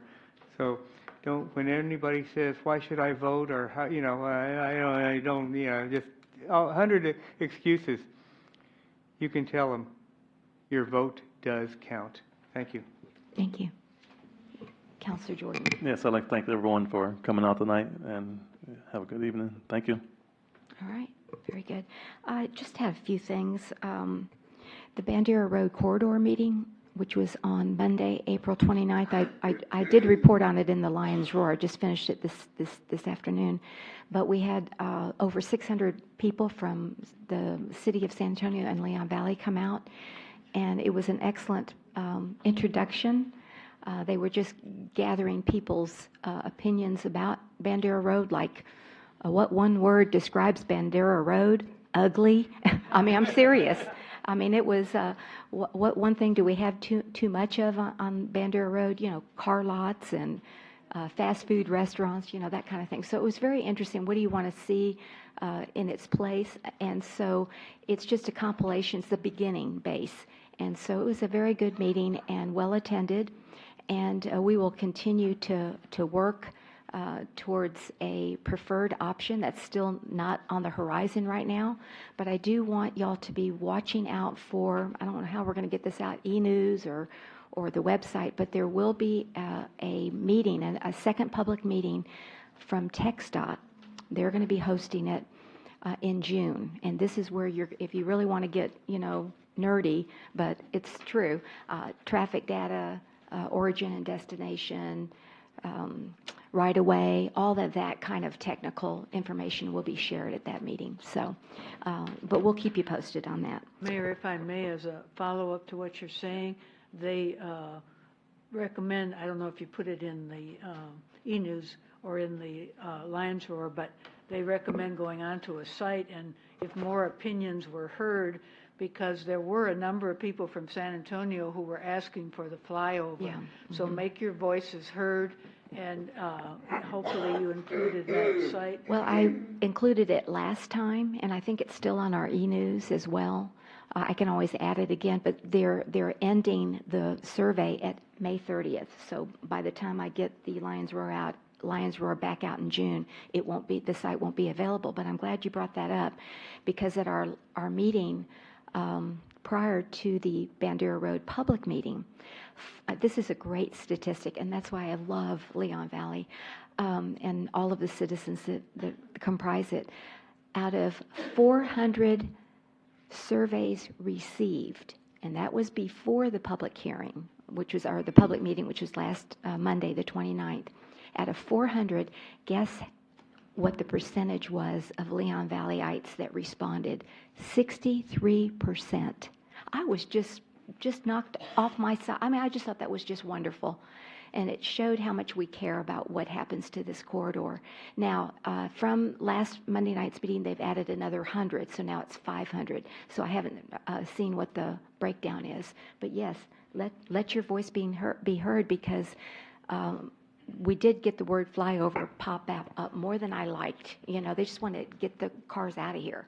But again, it's a consensus building process. So we need you to be there, and we need you to share what you'd like, and then we'll see what happens. Mayor, just so you and Councilor Alcacer know as well, the link is also on our Facebook page, and it's been placed on Nextdoor. Okay. So yes, we- go, if you it's haven't out there. filled that, It's been that out on short, e-news as well. Yes, go ahead and do that, and you know, have a lot of, overall, the people that showed up last Monday, they want better sidewalks, better landscaping. I mean, they just want beauty. I mean, they just want Bandera Road to just look better. Fewer car dealers. Fewer car dealers, exactly. So it was a very interesting meeting. I really, really enjoyed it. And I believe I put on the, in the Lions Roar, a website that you can go to get all of that data from the city of San Antonio who hosted the meeting. So, second of all, from the last meeting, we decided to change, the council decided to change the soapbox derby from October 26th. And I thought it was going to be the weekend before, but I've noticed that it's going to be October the 12th. So just make that note. And I don't think we've announced that as well. I think I saw it online or something.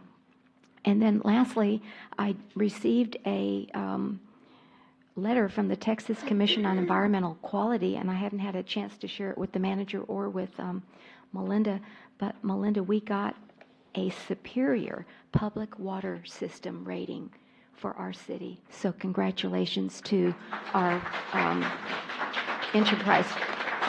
So thank you, and I will give this to the manager. So that's great news. Okay, very good. So if there's no other questions or comments, we'll move to consent agenda item number 6. We have actually 3 items, 6.1, 6.2, and 6.3. Is there anyone on the council that would like to remove any of those consent agenda items for discussion? And if not, may I have a motion to approve? I move that we approve items 6.1, 0.2, and 0.3 as presented with the corrections of minor things in the minutes. Second. All right, we have a motion by Councilor Alcacer and a second by Councilor Jordan to approve the consent agenda items 6.1, 2, and 3 with minor corrections as presented. All those in favor say aye. Aye. Any opposed? The motion does carry. Then moving to agenda item number 7, ordinance. This is our second read. Ms. Pusley, if you'll please read that ordinance. An ordinance of the City of Leon Valley, Bexar County, Texas, authorizing a second amendment to the contract by and between the City of Leon Valley and American Traffic Solutions, dated May 24, 2017, to provide for a 20-year extension of the photographic traffic signal enforcement system's red light camera in Leon Valley, and a change in definition and on ownership, providing for repealer, severability, and savings clauses, and providing for an effective date. Okay, thank you. Chief? Mayor, Council. I'm not going to give the presentation again. Do you have any Okay. questions? Nothing's Yeah. changed since the last time we discussed it. I know the manager and I have been in communication on this particular agenda item, and you were going to show me in the, I guess it's the original, is it the original contract where whatever clause there was that allowed you to sign the contract on April the 1st before actually getting council approval? And I couldn't find it. It's actually, there's an ordinance created, Oh. I have to go get it on my desk, Okay, I that didn't- allowed me I- to negotiate the contract, but I signed the contract, and the city attorney signed the contract to lock the price in, and the city attorney, I guess you have the email with you, has emailed the red light camera company at the time and told them it was signed, but it had to have 2 readings and be approved by council. Right. So the red light camera company's very well aware of that. March 7th of 2017 is when y'all, the council voted on an ordinance giving her the authority to negotiate and sign the contract. Right. And I guess the way I looked at it was the original contract. This is an amendment, so we're extending it from 10 years to 20 years. And I look at that as a policy decision, and so that it should come to council first, and then the manager signs it. That's just how I've always done it. We've always done it in my tenure as mayor. So that's why I bring it up, because I just thought it was strange. I mean, to lock in the price, well, you know, I still think it's the council's decision to extend the contract first, and then the manager signs it. So that's why I was asking, whatever we put in this ordinance, I'd like to see it so that in future ordinances, we have the contract that's being amended come to council first, and then the manager signs it. That's just what I'd like to be shown. So, Mayor, I don't know how to make it clear. It is a policy decision. That's exactly why the vendor was told that it was a policy. There's an email. It's a policy decision. You have to have an ordinance with 2 readings. And so you all could change the amount tonight and state, we don't want that amount, we want a different amount. We don't want an extension of 10 years, we want an extension of 20 years. You can change it however you want to change it. This is 100% a policy decision.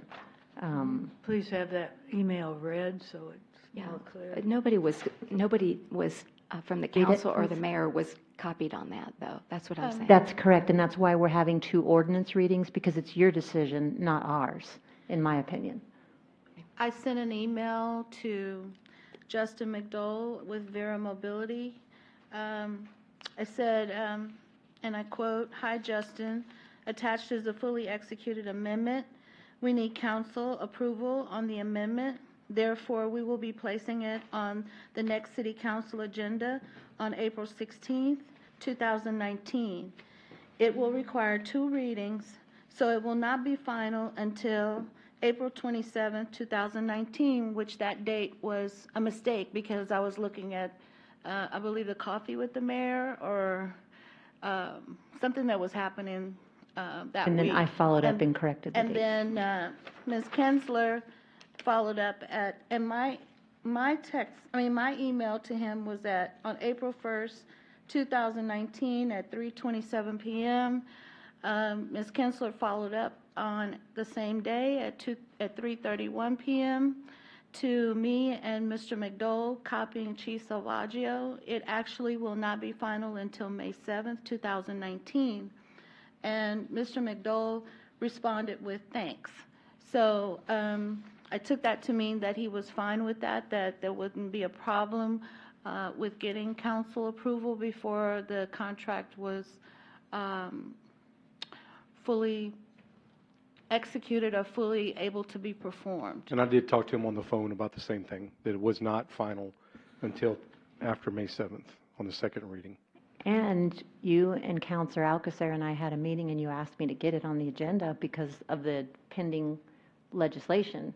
And so we got it on the agenda. I mean, I think you talked about it needed to be, but I didn't know you signed it. That's the issue. I didn't know you'd already signed the contract. It's just I don't know. I still feel like, it's going to pass tonight, no question about it. There's support for it, and I'm not saying there's not support for the red light cameras. It's just the way we did this, just sort of is just out of the ordinary to me. So, Mayor, on the ordinance that authorized the manager to negotiate and execute the contract, it's the contract and any amendments thereto, which was, I believe, written in Section 1 of the ordinance. I mean, on all of the contracts, I usually put that language in there because sometimes these contracts have small amendments, like one of them, the first amendment to this contract had to do with installing another camera, I believe, and so or several streets that needed to be added, and so that was an amendment that was executed by the manager, and it just goes within that. It was very small, so it didn't really. I don't know whether it had any funds that were associated with it. I can't recall. No. You were just adding We were lines. just adding streets, so that's why I write that language like that so that we don't have to come back for every single amendment.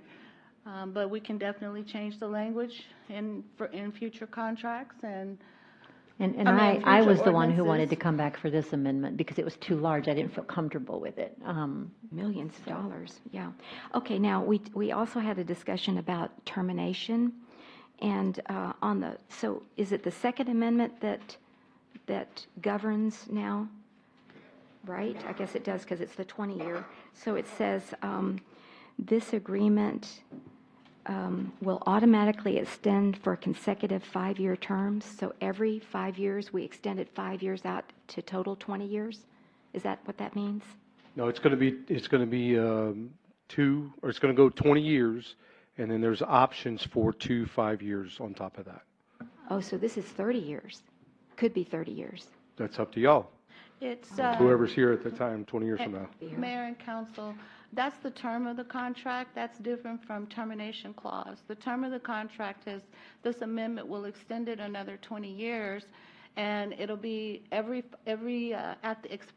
the expiration of the 20-year term, it's automatically renewed every 5 years thereafter until either party provides the other party with a written request to terminate the agreement. And either party can do that with, I believe it's 120 days notice. So, but that's not the termination clause. No, I'm sorry. Yeah, I understand that. I was And those looking 2 at a 5-year different- terms are in the current contract already. Okay. But it says here termination is if the camera system is no longer supportable by the parties, they agree in good faith to discuss a solution. That's one of the options. Right. And then that was amended from the first contract in the termination clause. and I thought it also had to, I know I read someplace it's tied to the budget if you don't have the funds. Not appropriation clause. That's in Where the is that? original. That's in the original, so it's not in the contract. amended. Okay, just wanted to verify that. Okay, thank you. All right, any questions from, yes, Councilor Edwards? How many cities in Texas have these systems? Somewhere around 50 have the systems right now. So, just so I'll understand a little bit better, it looks like our governor is not too enthusiastic about these programs, and I don't know what the status of the, the legislation is as it goes through our state legislature. But is that a factor that they may pass something that would basically eliminate these statewide? Is that the reason we want to enter into this or confirm a 20-year contract with 5 and 10-year additional extensions? Mayor, Councilor Edwards, I just reported on that an hour and a half ago. We got a call from Representative Lopez's office that it was one of the bills we've been up there and testified several times, but one of the bills is moving ahead full steam, so they wanted to make sure we were taken care of, and if it came down to it, if Representative Lopez had to support it, that they would put a grandfather clause in there for us, and that's where they are right now. There's a bill that's got a lot of steam, but it does not have enough votes. And so they're attaching an amendment, which is a grandfather clause to it, which would grandfather the city of Leon Valley in. And that's when the representative's chief of staff asked whether or not we had added additional time to our contract. I understand that, but why is the governor of the state of Texas so adamantly in opposition to this, and we are so for it? Right. I mean, I just did a quick search of the scientific literature, and there's kind of a division as to the viability of these programs. I could probably go on for 2 hours talking Due about red light process. cameras because of my study and research. I don't think you want to do that. But what I will say though is this has been on his platform since 2012, or when he first became mayor, and he's not passed. I'm a governor. I'm sorry, and he's not passed it up until now. This year there were several of the far right people that said, if you don't put it on there to be voted on, we're coming after you. And I have a letter that they all signed it. So he wasn't that against it, but he's become that against it. But I'll tell you, the TxDOT website itself, as a recommendation to cities, are to adopt, and that's what their engineers are, to adopt red light cameras and explain the reason behind that. So, bottom line is there's not a logical reason for doing it, except we just don't like them. When you get up there and you start peeling away the emotional aspect and start looking at the facts are that they do work, and they've worked great in this community. And but none of that really plays into tonight. The question that you asked, though, is about the grandfather part. One of the bills on the Senate side has a grandfather clause that allows for whatever's in play on June 1st, 2019 will stay if you have a contract, unless you have an out that says that it totally goes away if the legislature pulls the stuff.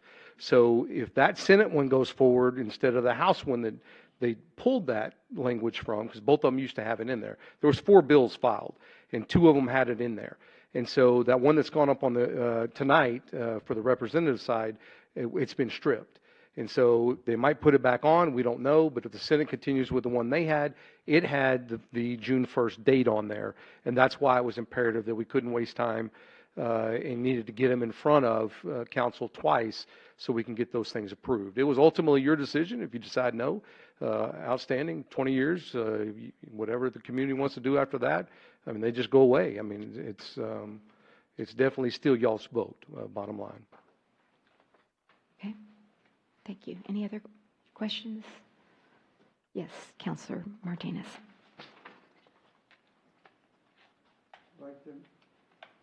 Like the mayor, I really do not like the way this whole matter has progressed. I don't think the city manager had the legal authority to sign this contract without city council approval. She has authority to sign up to $50,000, not $15 million. And I just think this sets up a very, very dangerous precedent if we let this continue. And by the way, the other cameras, 3 other cameras that were just put in, they did come before City Council and we approved them. So, you know, I'm just saying that this really should have come before City Council before this contract was signed. And I don't like it. I think it, like I said, it sets a very dangerous precedent. Yes, Councilor It would Alcocer. only set a dangerous precedent if it went into effect. The signing of it was equivalent to your signing an earnest money contract or another contract to lock in a price or a special feature or something to that effect, and that's exactly what happened here. It's not approved. It doesn't matter that it was signed. It was not approved. If it gets approved tonight, then it will be in effect. Just because there's a signature on the contract does not matter. Just like with you're doing an earnest money contract, unless the other party agrees to it, it wouldn't be in effect, but your signature's on it. So it's really talking about something and putting a whole amount of importance on it, because which doesn't have credence really, because it's not in effect until it's approved by the council. Well, Mrs. Alcocer, I guess this issue, we're just going to have to agree to disagree. Fine. Okay. All right. Any other questions or comments from anyone in our chambers this evening? If not, I will ask the council what is their pleasure. Oh, I do. Okay, I didn't see that. Thank you. Appreciate that. I looked back down. Good evening and Will welcome. Bradshaw, Monte Robles. Thank you. I do have a question. I believe on the 16th of April, the last council meeting, Ms. Fredericks said that we have the option of terminating the contract at any time, for any reason, for any cause. Is that the case? Is that, or where does it say that in the contract? We can terminate by mutual agreement at any time for any Mutual reason. agreement. Yes. That's okay. That's Yes. not the way I understood it last time when you said it. You said that Yes, the city could. I know, and I didn't have the original in front of me, so I don't remember every single word in the contract, but usually the contracts that we do have termination for no cause. This one did not, but it's by mutual agreement. They agreed to wait for council approval, and if we decide that we don't want to move forward, council doesn't want to move forward, we can give them notice.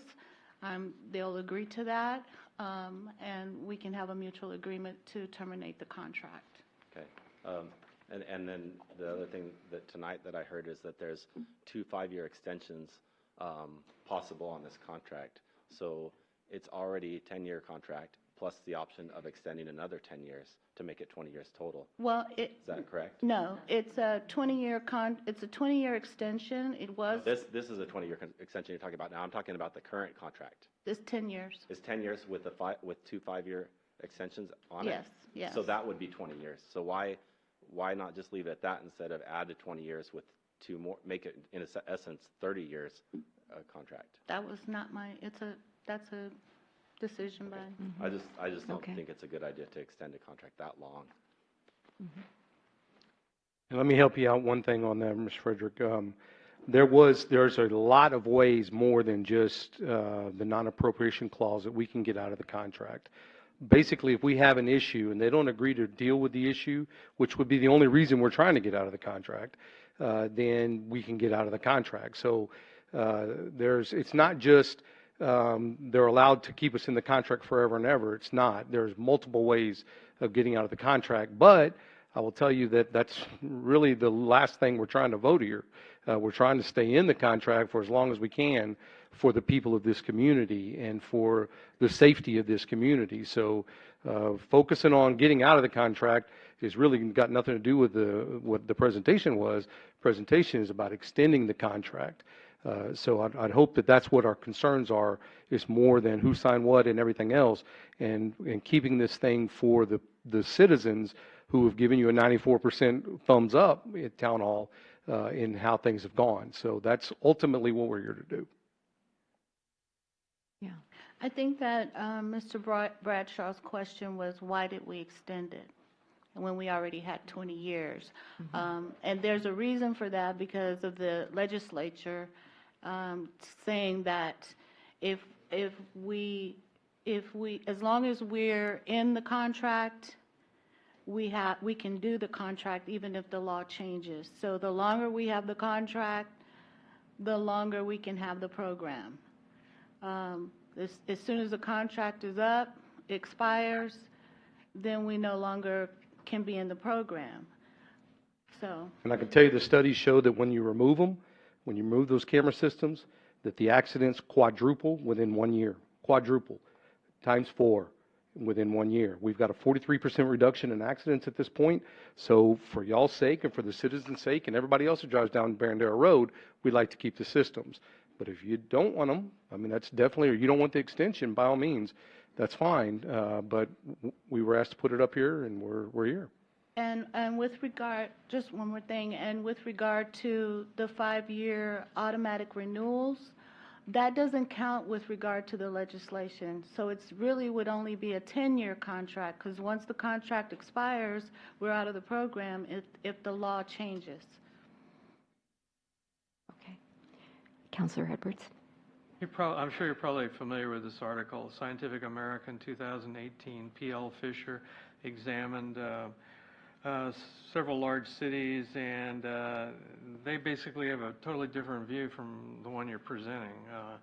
So that, to me, I just want to say I don't think there's uniformity of belief in these systems in the scientific community. So I'll tell you that for every one of those you find, you'll find 25 that say opposite. And what I can tell you is none of that matters to me.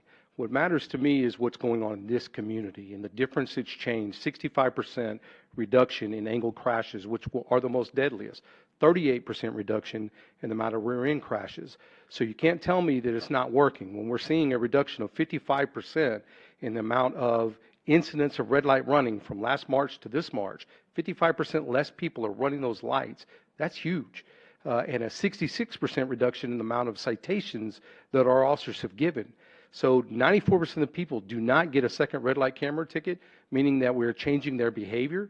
All of those are facts in my community, in your community. I don't care what Scientific America says or anybody else. I don't. I absolutely do not. What I care about is what's going on in this community and the safety that is given for these citizens, and the less resources we're spending having to respond to those accidents. 43% reduction. That's your fire department, that's your police department, and that's everybody that has to respond. That's y'all's money no longer having to be wasted on the 94% of the accidents not involving City of Leon Valley residents.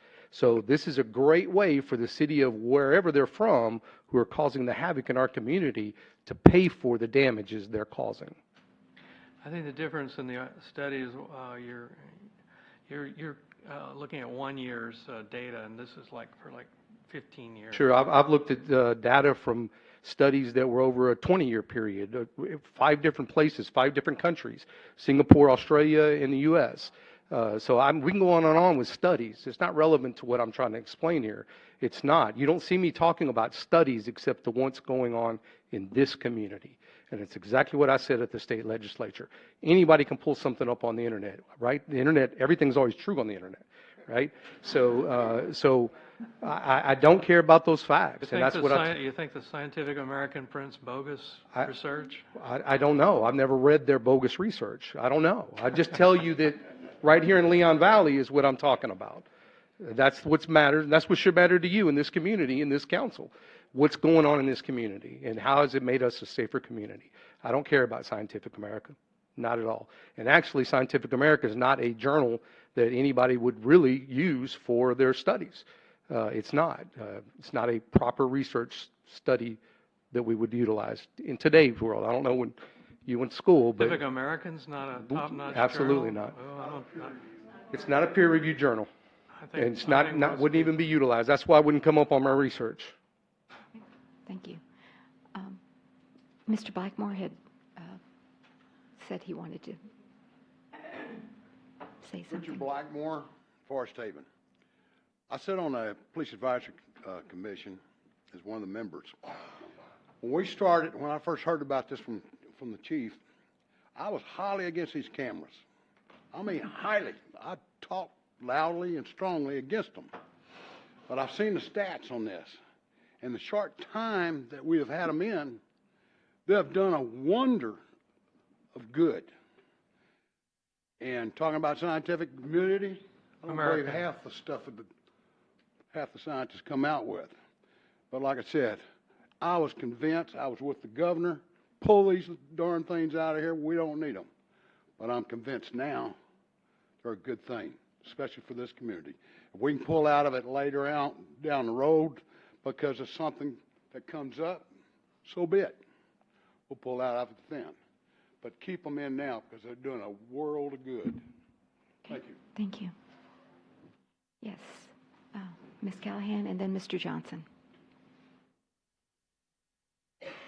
Ms. Conrad, excuse me. I knew that. Jackie Conrad, and we live in Monte Robles Park. I am totally in agreement with the red light cameras. If you drive safely, you're not going to have a problem. But we've just gone through a real long fight with a quarry. Big business wins. And so if TxDOT wins and they put a flyover, what's going to happen in Leon Valley to the red light cameras? Okay. Thank you. Thank you. We'll have the ability to remove the ones that are no longer in play because of the construction.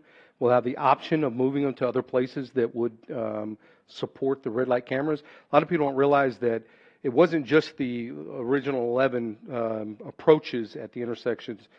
We had 36 approaches in Leon Valley that it was so bad that all of those approaches would allow for a red light camera. So if we do the study and we find out that there's other locations we can move them to, then the company will move them. And then we haven't paid to put them in, and the company would pay to remove them. That's when that day comes, we definitely, and I told them from day one that we had this as an issue. And I keep reminding them as Bandera Road moves along, 7, 10, 20 years from now, whenever it's at that point, then we definitely will have to take a look at the red light cameras and about removing them or moving them to a different location if need be. Can we opt out of time? We can opt out. Okay. And a clarification, Chief, is people say that we had to pay a whole bunch of money to get them. Where is the money coming from that paid for the cameras? So I've heard that this was a $15 million contract. There's no dollar amount in the contract, in any of the contracts, because we don't know how much and how long, how many people are going to run that light. 5.2 is the daily number to support a camera. Ours are actually running at well over, I think it was 26 is the number on average, that we're still running after a year. It was higher than that. It was in the 40 range for a long time. So the dollar amount only comes from the people paying their citations. And not everybody pays the citations. Right now we're running 65 to 69% a month of people without any kind of collection that are actually paying the citation. So there is no dollar amount set. There is no minimum number. We know that the minimum we want is to keep the camera up is that it be at 5.2 per day over the year. And ours are trending at, I think our last number was amongst our 11 cameras was 171 citations a day. And we didn't pay any out of pocket, is what I'm saying. Absolutely. All of it comes from, it pays for itself and always Right. has. We are renting the cameras, and that's the payment that the company gets to come in and put in the infrastructure and to do the cameras and to do all the back end, the computer work and all that other stuff. So we do pay for that. Out of what Out is of, received. exactly. So we don't, the city's not coming out of pocket for that. They give us a big check. We turn around and pay them back for the amount of the cameras. So there's not a dollar amount written in any of these contracts. It comes down to how many people run the lights. And we've seen a great reduction, not a reduction that makes me concerned that it's going to go away. That's not what we're seeing. Mr. Johnson is next.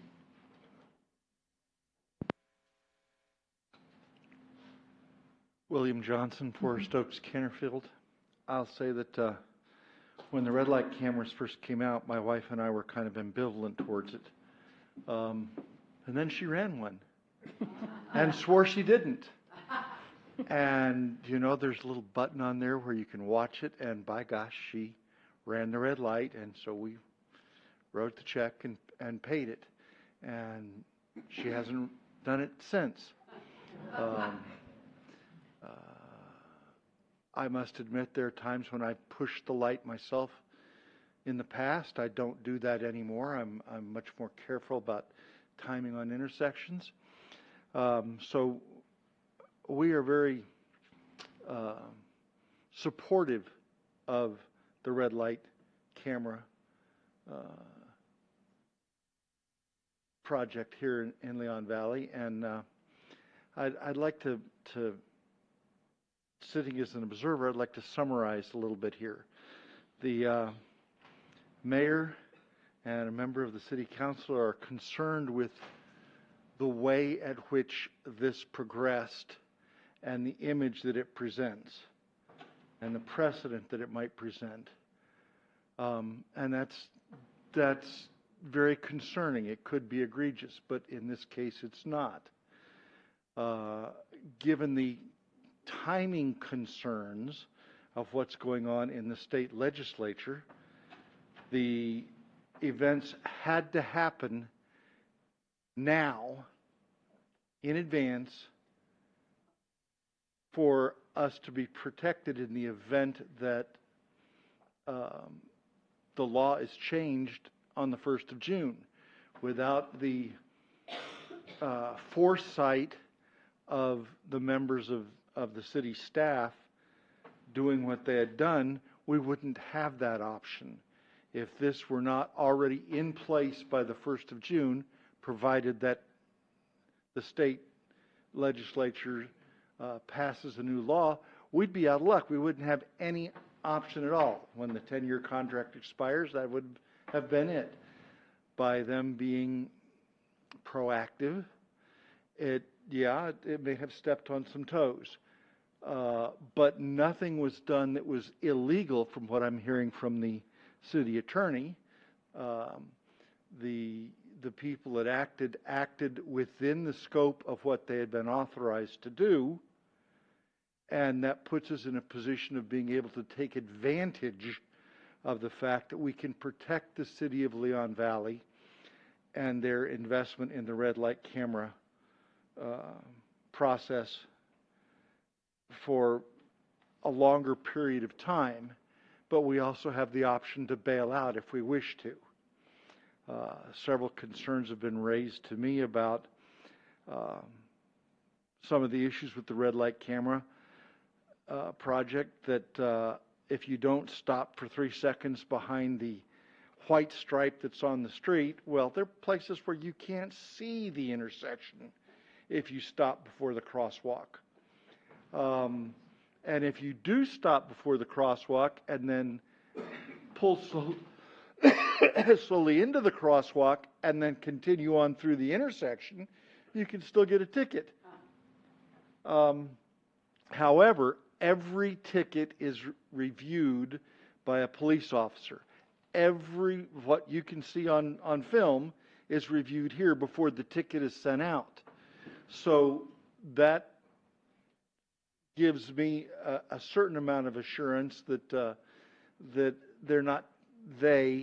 the ubiquitous they, are not taking advantage of the situation. If someone did come to a complete stop and then pulled into the intersection and continued through, pulled up far enough to see and then continued through, they're not being unnecessarily penalized.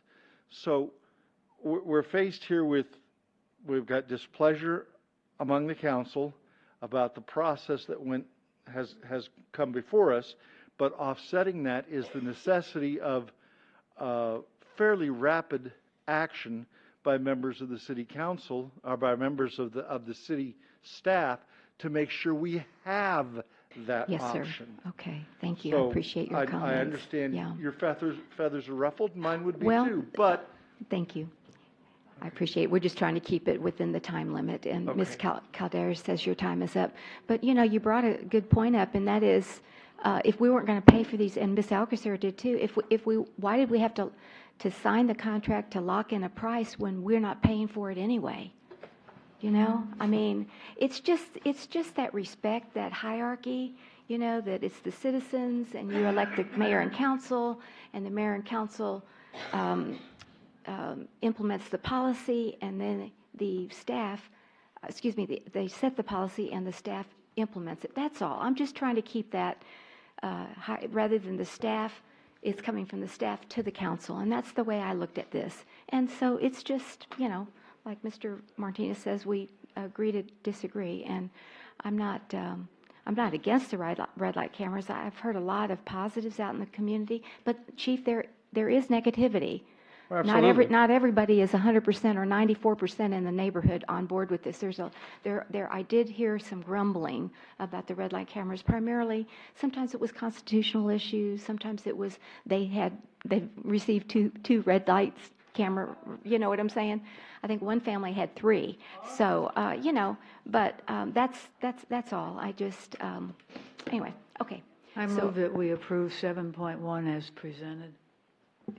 I'll second.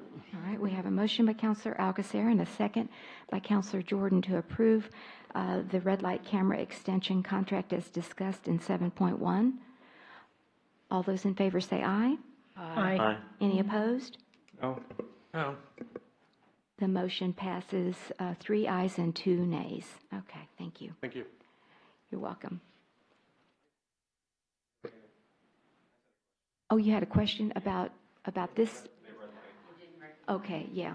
I'm sorry. Did you have your hand up and I didn't see you? Okay, go ahead. I'm sorry. We've already voted, but that's Yeah, fine. so Bobby Anderson. So I'm neutral to the red light cameras. My question for the chief is there going to be future oversight with maybe speed radar cameras? I mean, is this the beginning of more oversight, or are we looking forward to doing speed radar in the future too, cameras? I don't know. They're illegal in the state of Texas. You can't have the speed radar cameras. Only red light running cameras are authorized in the state of Texas. All right, very good. Okay, thank you. We see people running those red lights at 75 miles an hour or higher. Okay. All right, moving then to the regular agenda, which is our first read, no vote. Ms. Postlev, if you'll please read 8.1. An ordinance of the City of Leon Valley, Texas City Council granting a variance to the Leon Valley Code of Ordinances, Article 1.09, Parks and Recreation, Section 1.09.008, Park Usage Regulations, subsection B and G, to allow Alamo Hobby Shop to use a portion of the ridge at Leon Valley Park for the purpose of holding radio-controlled toy vehicle activities and events, providing for repeal or severability, savings clauses, and providing for an effective date. Thank you. Good evening, Ms. Moritz, and welcome. Good evening, Mayor and City Council. Now for something fun. Okay.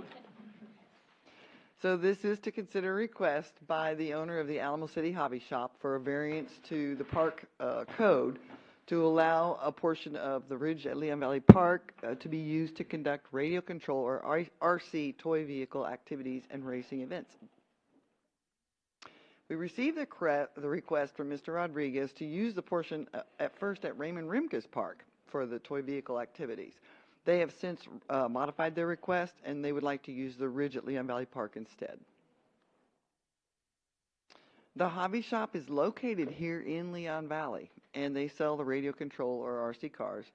Some of the RC toy owners, both the adults and the children, take their vehicles to a track or raceway, enter them into racing events, and then also just use them on the side, just have fun. The shop would like to use the creek and wooded area at the ridge at Leon Valley Park to create some trails to play with these vehicles. Right now they hold their events at OP Schnabel Park.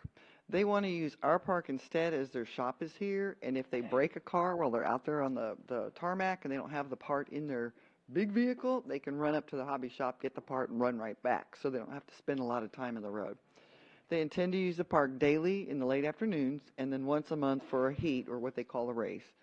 There's no charge for public participation in these events, and it is expected that other RC car, toy vehicle owners would use the track outside of the Alamo Hobby Shop's events, but it would not be considered an event, just personal use by park goers. And this is what they look like. And so they're electric. This hobby shop does not race the gasoline-powered or diesel-powered cars. They're all electric. And they are fun. They did a demonstration for us. And so here's a site map. You have your better...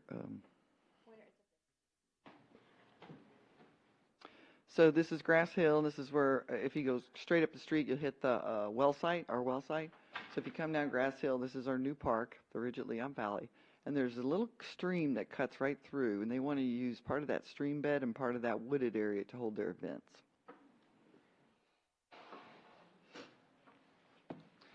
Fiscal impact, it's offered free to the public, and they would be responsible for the removal of any trash, and there are no fees associated with the use for this type of event. In order to grant a variance, there are certain requirements that have to be followed. The request has to be consistent with the goals of the park ordinance. The granting of the variance won't cause significant harm to any other person or group of persons or result in the city being in violation of any regulatory requirements. The activity being granted can't disturb the peace and dignity of the surrounding residential neighborhoods. And then the city council can have terms and conditions while granting the variance. You can also rescind the variance if they're bad boys and don't behave. And then you can also require the person having the event to file reports to the city council. The Park Commission heard the request at their March 14 meeting, but they wanted to postpone it to the April 11 meeting because they wanted to see a demonstration. And we happened to hold the Park Commission meeting at the Ridge Park for the April meeting. And when the hobby shop showed up and saw the park, they were like, no, we like this one better. So the Park Commission found and determined that the request is consistent with the goals of the park code. It's not going to cause any significant harm to any person or group of persons. And the activity most probably will not disturb the peace and dignity of the surrounding residential neighborhoods. The Park Commission recommends that the variance be granted with the following conditions: that the hobby shop should be allowed to hold daily activities and a racing event once a month for a period of 6 months, at which time they would provide a report to the Park Commission and the City Council on the number of attendees, any complaints received, and how they resolve those complaints, the conditions of the ground after each event, and any other pertinent information as deemed necessary. If the group receives a favorable report and it is approved by City Council, the group would be allowed to continue the use, but they have to submit yearly reports, much like we do with the astrological people. And that concludes our presentation, and we do have Mr. Rodriguez here, if y'all would like to ask him any questions about his sport. All right, and where's Mr. Rodriguez so we can welcome him? Good evening and welcome. Did you want to add anything to the presentation? No, she did an awesome Okay, job. very good, thank you. So you will be given a daily report, you'll, like a log of how many attendees and if you had any complaints and if the I trash can. wasn't picked up? Yes, I can. Okay. And I'm actually looking at that and wondering, where's parking? And how many people do you expect on a daily basis? Is it 10 people, 3 people, During 20 the week, people? it wouldn't be many. It's usually a weekend thing, early in the mornings. Mhm. Anywhere between 15 to 20 people. Okay. Usually they all carpool. They carpool, and so where would they park? Because that's I believe along we Grass Hill? I believe we saw that we can park, there is no tow signs or any fire lanes, so I believe you can park on the actual, off the road, I think. I don't know if there's a parking lot yet. Oh, okay, I don't know. That park's still in the process of being developed, so there will be parking there. But right now, they can just park along the shoulder of the road, no problem. Really desolate back there. There's nobody back there except for 2 residents, and so they're not going to be Okay. disturbing anybody. All right, very good. And when you were at OP Snable, any problems there? No, Okay. no, everybody's pretty environment friendly. Okay. It's kid friendly. A lot of families go and do it. And how long have you been doing this? I've been doing this for 18 years. 18 years. I've been here at the hobby shop in in Leon Valley for going on 3 years. Okay, and where is that located? Right behind Chacho's on Post Road, Okay. 1612 Bandera Road. Very good. 108. Okay, excellent. Those were my questions. And I guess if it's electric, I think you said very little noise. It's no louder than an electric drill. Okay, excellent. All right. Thank you. That's excluding the shouts from them. Oh, okay. All right, very good. All right, any other questions from the council? No, my question was the parking also. Okay, Where were they gonna- yes. Yes, Councilor. I just have a Alcazar. couple of comments because I attended both of their presentations, and I encouraged them to switch to the Ridge Park, and they took up the bait. So there are so many kids in both the Ridge and in Seneca too, and it's exciting that we'll have something like that. The thing is, though, I think there were about 10 vehicles that they were demonstrating with. 9 of them were adults, and 1 was a child about 10 or 12. So to be honest, I think it's more of an adult thing. And I do think my grandkids will love it, but I think I'm going to get one myself first and be prepared when they come. And it's just a neat thing, and we have the possibility of getting extra people and things because it's set up for a permanent location instead of going. He had said most of the people are much closer here than going out to OP Snable Park. So, thank you for making that offer. All right. Anyone else? Any questions from our citizens in our chambers this evening on this particular agenda item? Okay. Yes, Ms. Charles. I want lunch. No, I was just going to ask about parking and noise and how much it would disturb the neighborhoods, but it sounds like that's all been looked at and researched, and they're ready to go. So, good job. All right, thank you. This is our first read, so we will have a second read at the next City Council meeting on May 21st. Okay, thank you very much, Mr. Rodriguez. Appreciate you being here. All right, moving then to Agenda 8.2. Ms. Posley, if you'll please read that ordinance. An ordinance of the City of Leon Valley, Texas City Council accepting the lowest responsive bid and awarding a contract in the amount of $45,302.50 to the Pavestone Company for the purpose of purchasing pavers for the Shadow Mist Park parking lot project, providing for repealer, severability, and savings clause, and providing for an effective date. Thank you. Welcome back. And this is to consider approval of an ordinance accepting the lowest responsible bid in the amount of $45,302.50 from the Pavestone Company for the purchase of the eco-locking pavers. And the pavers are going to be used in the construction of the parking lot at the Shadow Mist Park, 5487 Shadow Mist Drive. The city entered into an agreement with Oscar Renda Construction, and that's the LC-17 contractor, to use the park property to store their soils while they were doing the project. The contractor agreed that in exchange for that storage, he would construct the parking lot if we bought the materials. We advertised bids for the pavers and received a total of 4. And as you can see, there's a lot of difference between the last 3 and the Pavestone Company, and that's because the Pavestone Company makes them. The other people have to purchase them from the Pavestone Company. And of course, here's your site. Shadow Mist Park is at the bottom. That's Shadow Mist subdivision here. And that's the soccer field, and that's the end of El Verde Road. And here's the City of San Antonio's new trail. And here's our park area.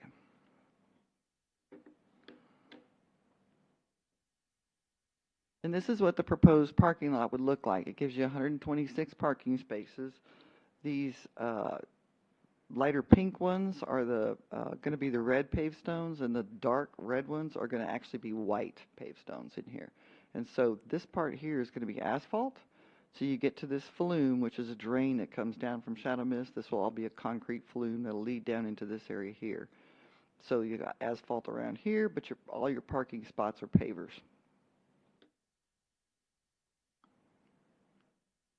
And this is what they will look like.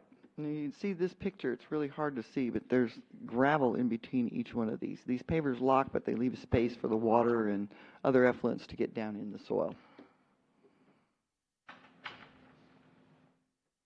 The City Council budgeted $100,000 for all the materials for this parking area. We had estimated that they were going to cost us about $72,000, and of course our lowest paver bid came in at $45,302. We still have to purchase the asphalt and the concrete, but they're not going to be anywhere near this cost. So it's recommended that the City Council approve an ordinance awarding the lowest responsible bid to the Pavestone Company in the amount of $45,302.50 for the purchase of eco-locking pavers. Anybody have any questions? Yeah, I do. Thank you, Melinda, for that presentation. What is the size of the parking lot? It's 1.5 acres. 1.5 acres. And I believe Okay. the park itself in total is right around 3 acres, maybe 3.5. I can't remember off the top of my head. So the other part, we have plenty of room for the skate bowl that Yes, we're ma'am. planning. Okay, very good. I just was wondering about that. And actually, I have one of our water crew members Mhm. designing the park, the skate park. Oh, He is really? a skater. He loves to do it, way. and he heard about this. Uh-huh. He goes, "Do you mind if I design it?" And I said, "Heck no, go for it." Huh, okay. Excellent. Okay, and you were just saying that the estimate for the concrete and the asphalt is nominal, so we'll have... So we should see some savings on this Right, project. and that money will go back into which fund? I can't remember where we took it out of. Did we take it? I think we took it out of stormwater, actually. Stormwater? Okay, I Yes, wasn't sure. because it was Stormwater. the lid parking lot. yes. Okay, all right. So it would that- go right back into the okay, stormwater. very good. All right, thank you. Any other questions from the council on this paver issue? I just have a comment, because I thought we were going after permeable pavers, but I was trying to do some of that in part of our yard, and discovered that people have no clue what a permeable paver is anywhere. And so in the internet, I found a place in California that sounded pretty reasonable and looked like very interesting. Anyway, I contacted them, and there was some mom and pop out there, and he explained a lot of differences and said that most people do not have truly permeable pavers, that the water can actually go through the pavers, and he said it's made with broken ceramics and things, but that it wasn't cost effective to ship them to San Antonio, so he recommended I find another source. So I did find a person here, and he also a mom and pop, and he said, yes, they learned that the pavers permeable do not work unless they're really permeable, because they build up. And he said, you said they were going to put gravel in between. He said special sand should be done. So I My question is it going to be gravel or is it going to be gravel You start out with a sand? larger rock, you dig deep. Beneath, Yeah. right, it has And then you put a layers. landscape fabric down. You start out with a larger rock, and then when you go up, you get smaller and smaller, till when you get to the top, it's really pea gravel, and then it filters through. All right, thank you. Okay, because it is right by the creek. Yes. And you're going to have runoff, so. All right, anyone else? Anyone in our chambers have a question? Yes. All right. I'm Donna Charles from Shadow Mist. And so I'm really pleased to see this at the end of our subdivision where we've been used to looking at a pile of dirt now for about 3 years. And I like the way that looks. We're probably going to go out there and do something with it ourselves, but it looks really nice, and I'm happy for the neighborhood to be having that go there. Ms. Charles, I made that agreement, and I'm so happy that the dirt is gone because the neighborhood been a huge inconvenience for the neighborhood, but it saved the taxpayers hundreds of thousands of dollars. So Well, actually, just recently. thank everybody for us. We were talking about it, and we thought maybe we'd like to leave the dirt pile and have the kids do dirt bikes on it. Oh. You know, get some trails and things going. Please thank everybody from Shadow Mist for their patience. Okay, thank you. All right, this is our first read, so if there's no other questions, we'll move then to regular agenda item 8.3. Ms. Posley, if you'll please read that ordinance. An ordinance of the City of Leon Valley, Texas, City Council amending enterprise fund budget of the City of Leon Valley, Texas municipal budget for fiscal year 2018-2019 in the amount of $2,500 to provide funding for water conservation, rain barrel, and zero-escape rebate programs, providing for repeal or severability and savings clauses, and for providing for an effective date. All right, Good thank evening, you. Mayor and Good Council. evening, Yvonne, and welcome. So, oops, went a little too fast there. Okay, so the purpose is to consider approving an ordinance authorizing a budget adjustment in the amount of $2,500 from the enterprise fund for the purpose of adding rain barrels and zero-escape rebates to our current conservation program. Currently, we offer rebates for replacement of regular toilets with low-flow toilets and replacement of older washing machines with high-efficiency washing machines. Our toilet rebates are $50 per toilet with a 2-toilet maximum and $100 rebate towards the washing machine per household. Staff proposes adding 2 new incentive programs to further the Council's El Verde 2020 goals and to encourage further water conservation. The Rain Barrel Program rebate offers a $40 credit to the water bill. We allow 1 rain barrel per household, and you can purchase the rain barrel at any store, but it must be installed and inspected prior to the rebate being applied to their account. For a zero-escape rebate, it's $100 credit to their water bill, and the customer has to install 200 square feet of zero-escape or hardscape plantings and can take advantage of the rebate twice a year. And of course, we're going to require an application and take some before and after pictures, and staff will inspect the site after zero-escaping is installed. Funds to come from the enterprise balance. This is the fiscal impact. The current balance of the enterprise fund as of 9/30/18 is the $2,212,095. Recommendation is to approve the ordinance authorizing a budget adjustment from the enterprise fund in the amount of $2,500 for the purpose of adding the rain barrel and zero-escaping rebates to the conservation program. Is there any questions? Okay, thank you. What is the cost of a rain barrel? So they vary depending on color. There's a variety of colors, and that's why staff chose to allow the resident to purchase their own instead of staying with a specific rain barrel, because there's pink ones, green ones, there's different kinds, different sizes, and they range anywhere from $40 to several $100s depending on the size of the rain barrel. Okay. And I know it's important not to connect these rain barrels into your interior plumbing. That is correct. And currently, our ordinance requires a $100 plumbing permit, but we are working with community development on amending that ordinance to allow for rain barrels for residential purposes that are, not a cistern. They are a true rain barrel used for getting the rainwater to water the landscaping. Okay. Yes. And then is there a charge for the inspection? No, it is no charge free of for charge, either yes. the rain barrel or the Correct. zero-escape? We don't charge currently for the toilet rebate. We would not charge for either one of those as well. And so what would you say is the turnaround? If I purchased a rain barrel, this weekend and I give the receipt to you? So you would give us a call, and there's an application to be filled out. There's an application. Just like we do with the toilet rebates, you call and say, hey, I've replaced my toilet, I'd like it inspected. So it's basically at the resident's convenience. We're usually pretty flexible of coming out the same day, coming out the next day, whatever works for the resident. But that process is just a couple of weeks to get your rebate check, is that what? Depending on how long, if you're doing the rebate, the rain barrel, that's.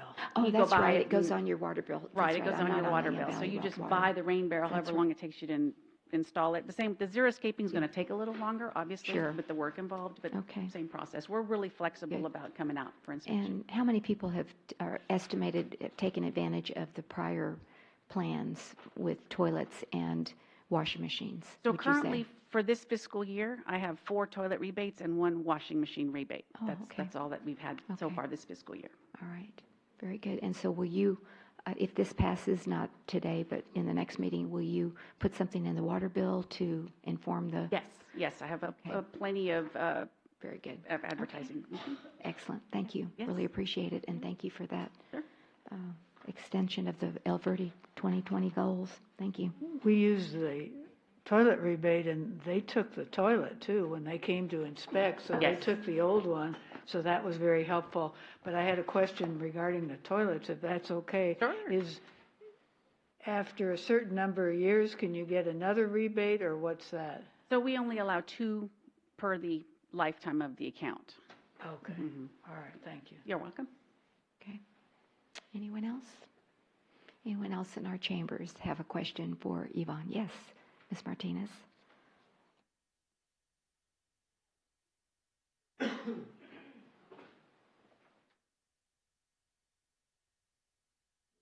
Pat Martinez, Seneca. We have 2 rain barrels we've had for years, and we didn't know about this program. And we also bought a new washer in November. So how do we go about getting our rebates? Okay. So for the rain barrels, since you've already purchased them prior to the inception of the program, they're not qualified. But the washing machine, for sure, if you just bought that in this fiscal year, we can certainly get you the form to fill out, get the receipt, and get that credit to your water bill. If I bought 2 more to go with what I have, that would be good? Yes, it would. Okay, because I have 2 125 gallons. Okay, great. And they're not enough. When the rain comes, they flow out Mm-hmm. into the yard. So that would be good. Yes, it would, And that assuming was it about passes. $140 Right, for yeah, for a good size one, yeah. Yeah, Okay, thank you. Sure. Okay. Yes, Ms. Joseph.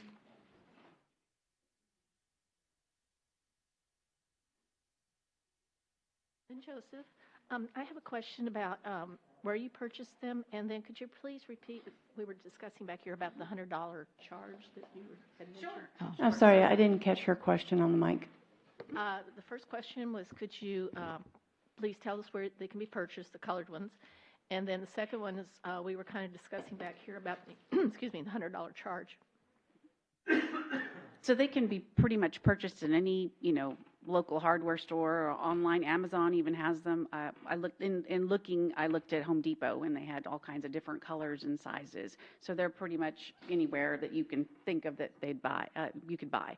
As far as the $100 charge, currently our ordinance has a $100 permit plumbing fee.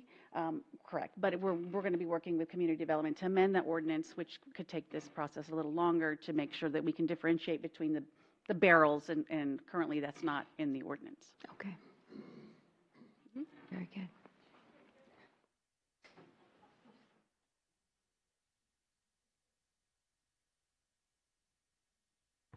You said there's a $100 fee for a, It's a plumbing permit. I don't have this on plumbing. It goes right from my drain out to the yard or in the barrel. Right, and so that's the issue that we need to amend the ordinance. The plumbing permit is for any kind of plumbing you're doing. It doesn't differentiate on a rain barrel that's not connected. And so your rain barrels are not connected, so you would, right. And so that's what we just need to amend in the ordinance so that we don't have any future issues down the road. Yeah, but you're good. Mhm. Very good. Thanks for that clarification. All righty. Very good. If there's no other questions on this particular agenda item, there's no vote tonight. We will move then to agenda item number 8.4, presentation, discussion, and possible action on selecting new events For the City of Leon Valley, Maribel Mendoza is back this evening to present. Good evening and welcome. Good evening, Mayor, and good evening, Council. So the purpose of this presentation is to discuss and take possible action on selecting new events for the city. So these are our current city events. We have our 4th of July Festival, Soapbox Derby, Christmas tree lighting ceremony, Movies in the Park, It's Time Texas Challenge, Special Event Expo, Earthwise Living, Halloween event that includes the Pet Parade and Arbor Day, and then Grandparents' Day. So It's Time Texas Challenge we did this year, but I would like to incorporate that as an ongoing event because it does take place every year, and take it a little bit further than just what we did because we can also host bigger community events and have a bigger event for the city when it comes to being healthy and creating that challenge for everybody. And for Grandparents' Day, we would like to replace it with a proclamation, possibly with the seniors, because of low attendance for the past 3 years. So what we propose is to replace Grandparents' Day event with Music in the Park. And this is a small outdoor concert to invite the whole family for a day of food and music in the park. So we had vendors there, food trucks at the Community and Conference Center grounds once a year during the fall or whatever council chooses if they do accept it. And we can select different types of genres for each year. So one year can be country, another year can be jazz, Latin. We select different bands for that night, for that event. The fiscal impact, so for the amount for our current events, what we currently have is $103,000, and Music in the Park estimated at $15,000 with our stage, sound, performers, entertainment, and decor miscellaneous items. And again, adding It's Time Texas as a yearly event to host this with the city. We would include the mayor's video, flyers, advertisement, and host a bigger community event. So if we do add these two events, it'd be a grand total of $1,119. And it does align with our C statement. So recommendations, staff recommends to replace Grandparents' Day with a proclamation, and then due to low attendance, and add Music in the Park or any other option that City Council decides. Okay. Thank you. Where would the proclamation for Grandparents' Day take place? At the Northwest Seniors Monthly Meeting. We can have the proclamation there. All right. Thank you. Mr.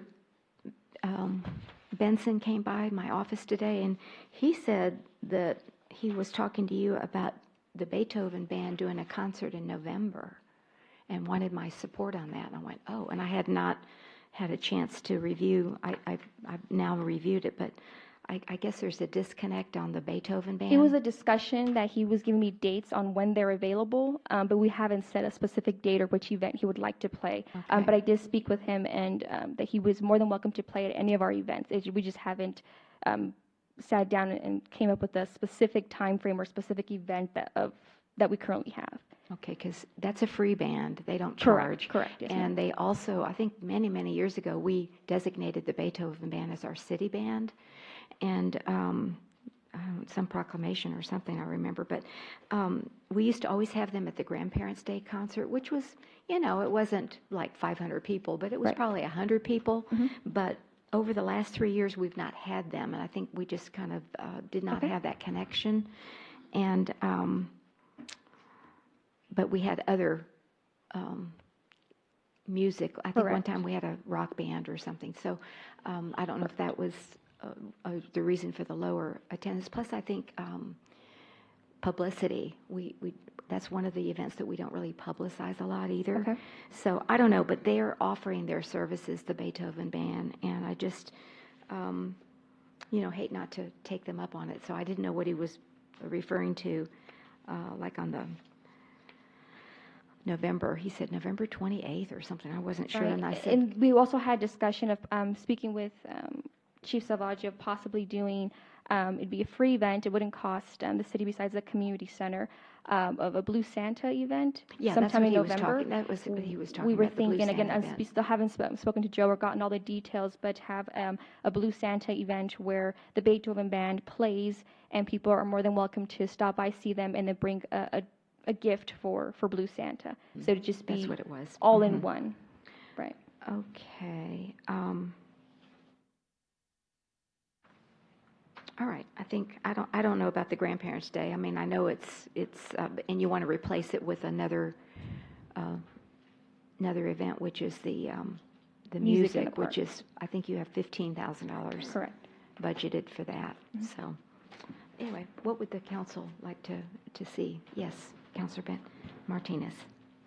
Would it be possible to incorporate Grandparents' Day with the fall senior citizens trash and treasure sale? I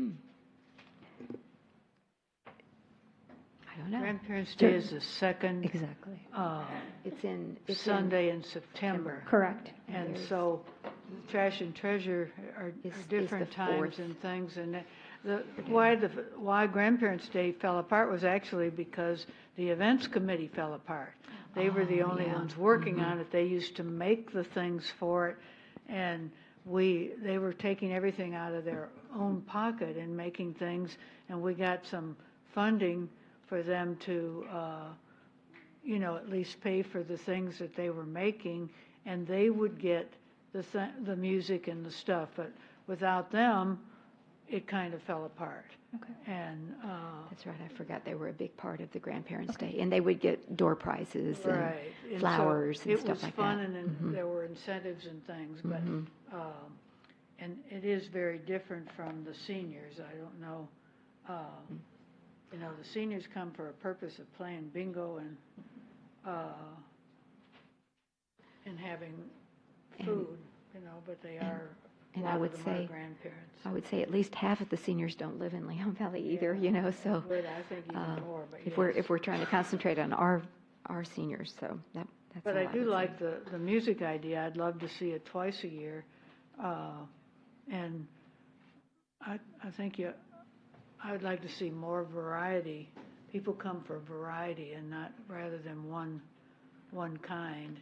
And showing the July thing for the amount for the music is so much less than some of the other costs that it's really affordable, and the food trucks can come pay for themselves. We don't need the fencing for these. So, I don't know. Or we can do a variety of jazz like Councilor Edwards has been asking for forever. I think I like all the musics, so.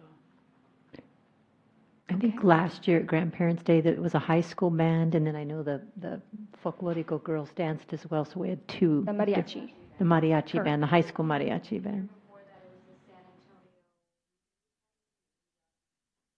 Rock band. That's pretty when loud. the one that Christy got from the Amber Anthony got. Couldn't remember who got that one.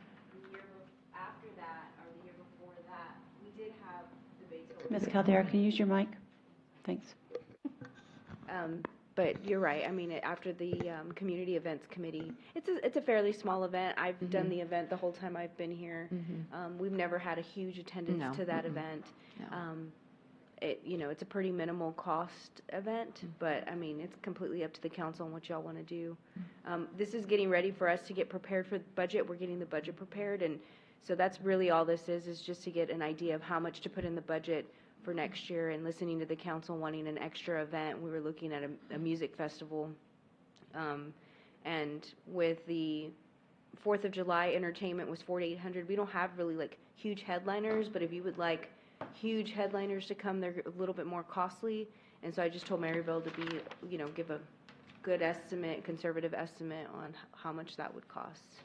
So for an example, since we're on that topic, something for like the Spasmatics, they're charging between $15,000 to $20,000, and that's for an hour. Oh. And they're actually already booked 2 years in advance. And if we go towards more a country band, something local, they're almost about $50,000 to $60,000 for an hour. The trash band or the one. Local trash. Yes, $5,000. Is very, very popular. I don't know how much. $5,000 is what they were. Yeah. Yeah.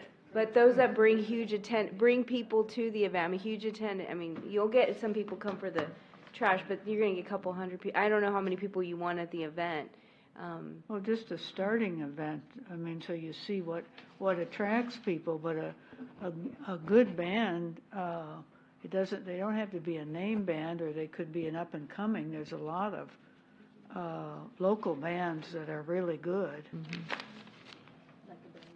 Okay. Anyone else on the council have a comment on this? All right. Ms. Joseph? Hello. I just have, if you contact Green Hall, they have a lot of free bands that come in on Sundays that are just there to get their name out. Same with Flora's. A really good Conjunto band would be very good. You get everybody dancing and going. There's a couple of really good, I don't know if anybody's into Irish music, but there's some really good Irish music in San Antonio too that, really gets you moving and stuff. But those are some of the places where you can check that maybe they can, or at least get onto that service, not service, but their list of people to contact. Well, I like the September because we have the thing in October now, we have it in November, and we have December stuff. Yeah. So We're just looking for budget direction, really. So if y'all want to give us, like, if you only want us to spend 10,000 or 5,000 for this event and hold it only one time a year or twice a year, so that way we get an idea of what to put in the budget for y'all guys. Well, you have 15,000. Yeah, as a we put in suggestion. 15, Yeah, but since so- y'all were And was that dropping just the for one number. event? Correct, Right. one Okay. event. All right. And dropping the Grandparents' Day. Yes, Councilor Martinez. Several years ago, we had the Jazz Festival, and we had Anthony Tobias that ran it. Maybe we should consider hiring him for an X number of dollars and let him worry about getting the talent and the food trucks and everything else like we did on that. And, it's up to him to make the profit. We just hire him to put on the performance. I thought that was about 25,000, though. I is think what we I'm- paid 25. yeah, it's a little bit more than what is. But, he proposed. might, well, that was for a 2-day event, too. 2-day event, that's right. So, we might offer him, 12,000 or 15,000 to put on a 1-day event.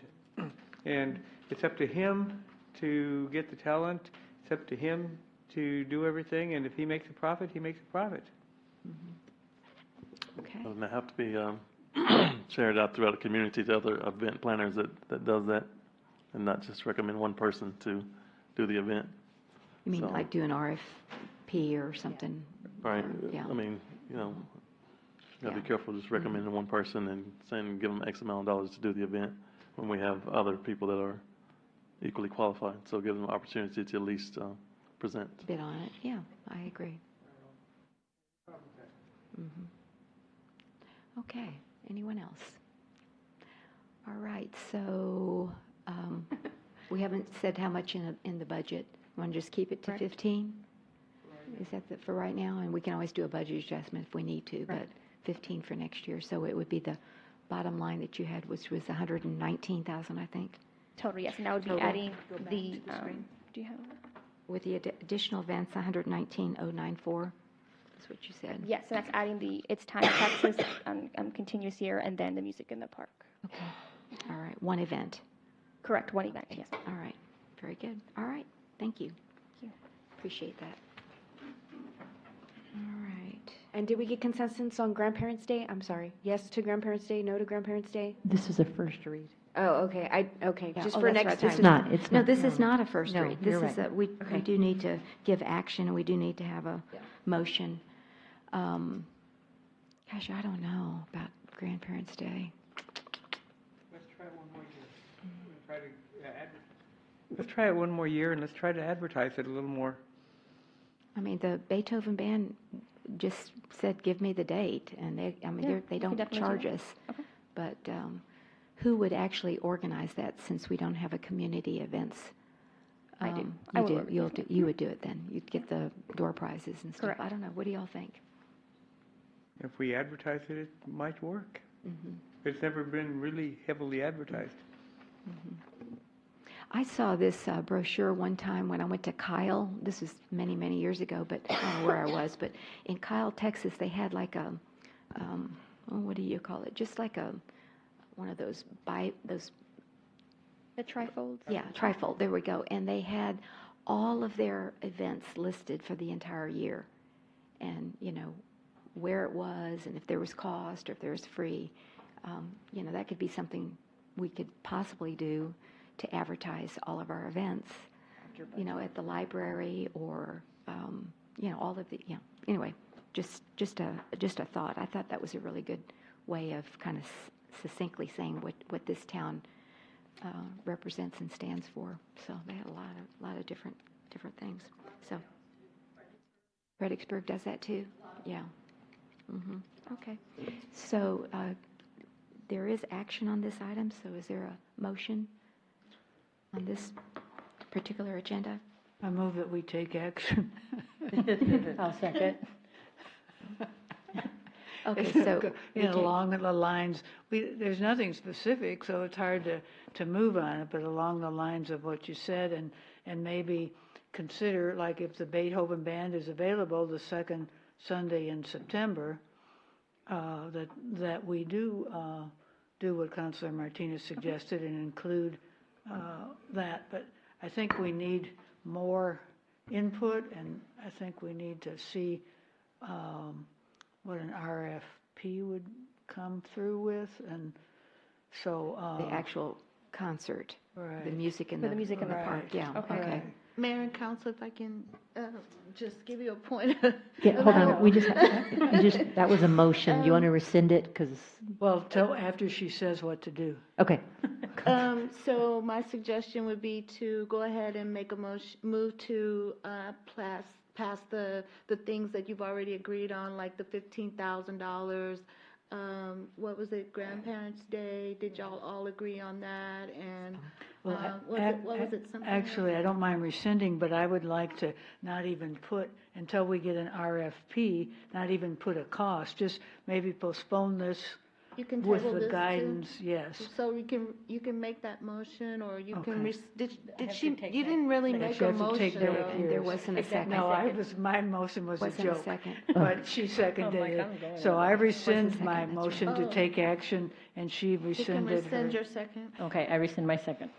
Okay, and I would like to make a motion that we table this to a date certain as soon as you have the information available, whether it's the 21st or the beginning of June, to come back with more information about the Grandparents' Day and with an RFP about cost and have more details so that we aren't just talking generally. And for Grandparents' Day, what exactly? What Well, exactly if is needed? something comes up, if Beethoven Band is available for Grandparents' Day, that would be really good. He said just call them. Correct. Okay.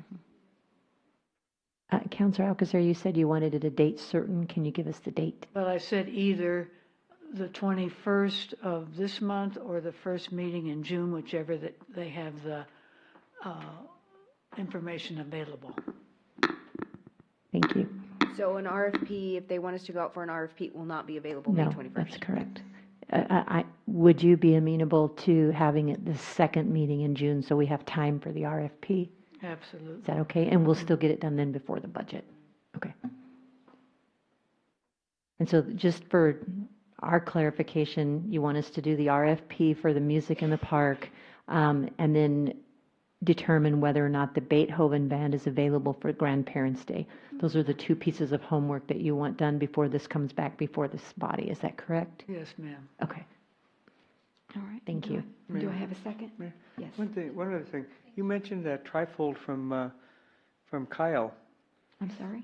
You mentioned that trifold Yeah, from trifold. Kyle. Mhm. That's a really good idea, and if we can even take it one step further and just get the little tiny display, cardboard display things, and maybe see if Whataburger, Raising Cane's, and some of the restaurants or businesses in Leon Valley can put them up.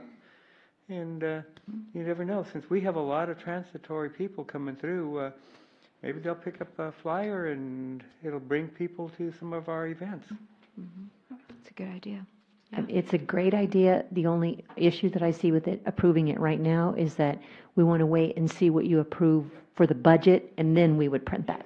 Yes, that makes sense. Concept. Okay, very good. All right, so we have a motion by Counselor Alcacer and a second by Counselor Rodriguez to ask the staff to prepare to postpone to a date certain, but to come back with more information on the RFP and if the Beethoven Band can play on Grandparents' Day. Table till probably the second meeting in June. All those in favor say aye. Aye. Any opposed? The motion does carry. Okay, thank you very much. Moving then to agenda item number 8.5.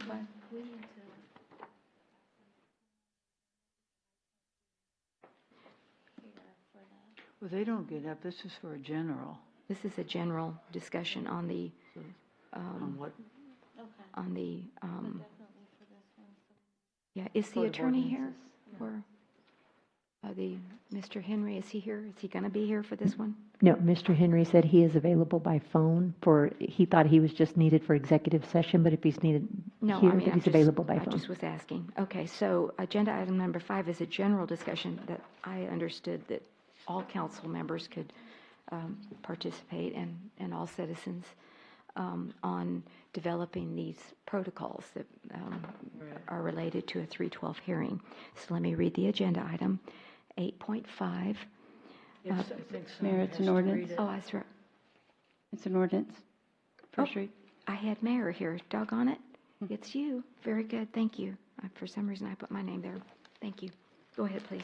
An ordinance of the City of Leon Valley, Texas, adopting Section 1.04.006 of the Code of Ordinances imposing procedures pursuant to Section 3.12 of the City Charter when conducting a council investigation and hearing. Okay, so this was requested by Councilors Alcacer and Jordan, so I'll let y'all begin the discussion. I think there's a PowerPoint, isn't there? Well, there was something in our, The only thing in, the only thing in the packet is the email requesting that it be put on the agenda. That's correct. well, there's an outline of things in there of what to do. There Our is pack- the protocol that was submitted. Right, that's what I mean. Yes, ma'am, but no And we PowerPoint. project it on the screen so that our Sure. citizens can see it. You have it, Crystal? Okay, thank you.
Who's passed it?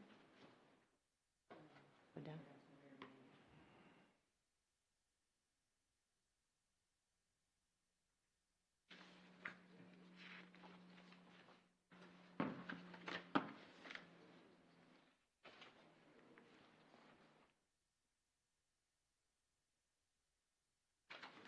I'm not sure how we proceed. Do we just read it, or we read it to ourselves, or? I think we probably ought to read it out loud and go line by line and get input because I do have some concerns about some of the wording in the protocol that I'd like to bring up, and I'm sure other people have that same thing. So under definitions,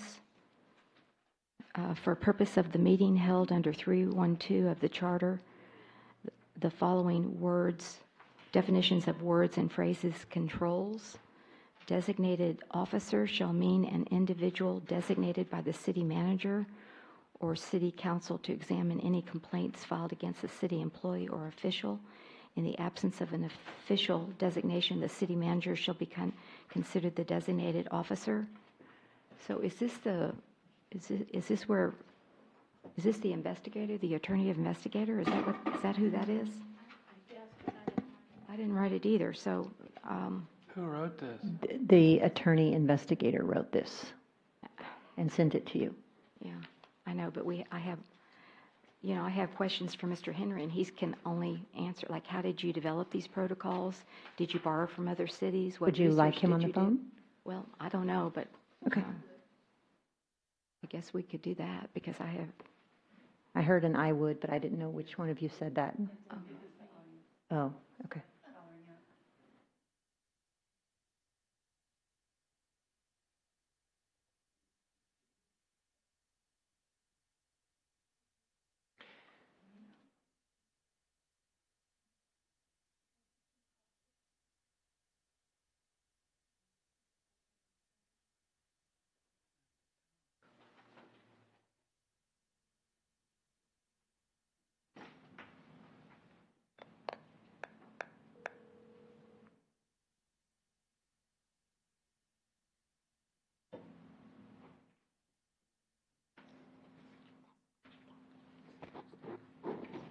Okay, you go ahead and leave. I'm just saying. Yeah, I think you're right because you can't answer any questions. You're right. Sorry, I called the office. I don't know the difference in the numbers. Henry was going to be here, so but no, you're excused. You definitely are. You are so right.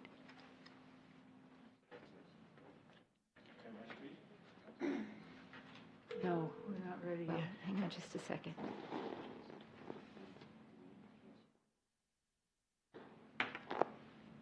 Yes, she can. Hi, Mr. Henry. It's Excuse Miss, Kelly Kensler. She had nothing to do with it.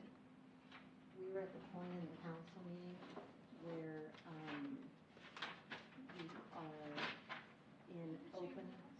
we're on the regular agenda right now, and we are doing the presentation and discussion of the ordinance imposing procedures pursuant to the city charter when conducting a council investigation. And Councilor Alcacer has requested that you be on the phone for this. So, okay, thank you. Okay, Mr. Henry, I have you on speaker. And what was the question? Mayor had the first question. I had the first question of who is the designated officer? Is that the investigative attorney? The mayor's question was, who is the designated officer? Would that be the investigative attorney? The designated officer that puts it together under that to bring it to the council?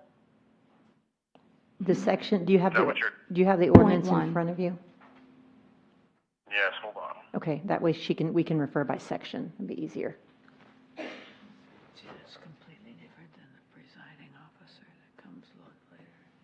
Yeah, that's why. Mayor, what section are you referring to? 104? It's Actually, page I'm watching you 231. stream, but it's actually delayed, so let me Oh, pause okay. that. All right. Page 222, section 1.04.006, the definition. Section 1.04.006 under definitions. That's the first question, Mr. Henry. All right, definitions. Designated officer meaning an individual designated by the city manager or city council to examine any complaints. Oh, yes. Under this ordinance operates for both, for any 312 hearing, which technically can be council members or employees And so under the policies, right now the city manager has to designate an investigator if a complaint filed by employees or against employees are submitted to her. So this just incorporates that somebody will be designated to examine the complaints that are filed that are received by the appropriate officer, which is either going to be HR or will be the city manager. I'd like to have that actually delineated, that the city manager, if it's an employee complaint versus a counselor-to-counselor complaint. Did you hear that, Mr. Henry? Not quite. The mayor would like it delineated as to whether it's an employee complaint or a city council complaint. That's her suggestion. I don't know if the rest of the Right. council agrees, but that's the mayor's suggestion. Yeah. That means just separated each Well, one. I think that, and this was my understanding from Mr. Henry was that Ms. Kinsler had the authority to hire him because it was employees, and I understand that, that's employees, but I didn't know if that still governed if it was a counselor complaint, and I think a counselor complaint should come to the council. Mayor Riley. So that's my issue. Did you hear that, Mr. Henry? Yes, I did. It is up to the council how they want to do it. You can separate it so that if it is a council member that is the subject, in which case I would recommend it be a council member or the city manager, since she's appointed by the council, would need to go to council to get a designated officer. That will slow down the process a little bit just because you have to meet during your regular meetings. It's not currently set up that way, so I didn't incorporate it into the ordinance that way, but it is a council choice how you want to do that. It's easy enough to designate who appoints the designated officer depending on what kind of complaint it is. So you just tell me what you want and we can put that in there. But just for clarification, the designated officer is the investigating attorney. Is that correct? Yes. Okay, I'd like to put that. Investigator. I'd like to put that in parentheses or, clearly define it because I didn't understand what designated officer meant when I first read it. And so that's another suggestion I would have. But I want to hear from my colleagues as well. Does it have to be an attorney, or is that the requirement? Councilor Alcacer's question. No, Okay. it is not a requirement that it be an attorney. And actually the policies right now just say someone will be designated. It doesn't actually say that it's an attorney. So it can be an HR specialist. It could be someone from within your HR department, or it can be an attorney. That is completely up to you how you want it to be. So does it have to be delineated that, like if it's for staff member, it seems like maybe we need a lot of delineations, staff member against a staff member against council, council against council, council against a staff member. Do we need 4 designations? I'm not sure. No, I mean, you can do that, but I think you can do it in a slightly simpler way. Just say if the complaint is either generated by a council member or is against the council member, the designated officer has to be appointed by the council. In any other situation, it's designated by the city manager. Isn't there any more efficient way to do this? This is really awkward talking to you on the phone and going through all these different definitions. I mean, can we meet in person? So this is just a first read? This is a first read, yes. Can you be here for the second read, Mr. Henry? Yes, I can be there for the second read.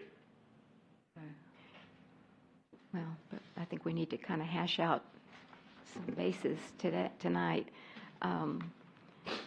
Because again, this is for anything current and in the future, so it has to be, like global is what I would say. It has to be all in, we have to try to think as broadly as possible, Well, this I is think. global if you reread it. On the fourth read, I'm doing better. So, an individual designated by the city manager or the city council to examine any complaints filed against a city employee or official. So, in the absence of an official designation, which is what we have presently, but we're changing that, the city manager shall be considered the designated officer. So, when would that one kick in, Mr. Henry, in the absence of an official designation? Do we have to do it, we would have to do this on each complaint filed, or?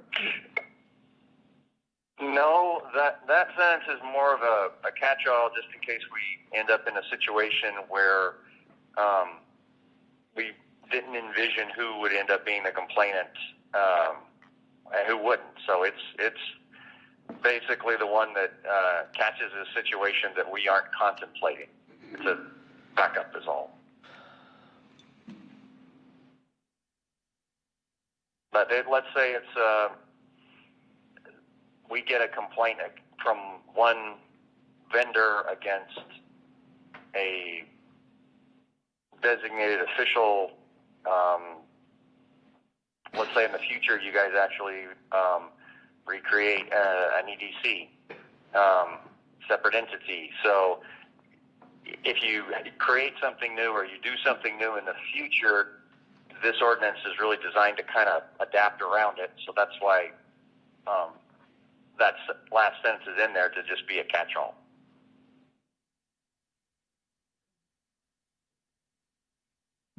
All right, I maybe didn't if we go understand about the on, vendor, yeah. maybe if we go on and see where we get. Wait a minute. Yes, and Councilor Martinez had motioned me to speak, and then Councilor Jordan, you can speak next. Thank you. Go ahead. In the absence of the official designation, the city manager, it should be the mayor, not the city manager. The mayor should be the designated officer. But Mayor, I have just a brief question to ask before we get too far into this. Oh, okay. If I may, please. You mean about the protocols? Well, even before that. Oh, okay. If I may have the floor for a minute. Okay. I don't. I'm a little bit concerned. Mr. Henry was hired to perform an investigation based upon 5 employee complaints of hostile work environment and then 1 by a city council member for sexual harassment. Mr. Henry completed his report on March 15th, and he presented that to the city council in executive session on April 2nd. At that time, I believe his job was concluded. I would like Mr. Henry to provide to the City Council and to the citizens of Leon Valley an ordinance, a contract, or some authorization authorizing him to continue this and be here tonight. He's expending city funds without authorization. Is this Excuse me, Mayor. This isn't on the agenda, point of order? Okay, all right. I had no idea what he was going to read, but I understand you've made your point. Is that correct? All right. And we may have to take that up at another council meeting and put it on as for an agenda item to discuss the contract or extension of the contract or whatever. Mr. Jordan, go ahead, please.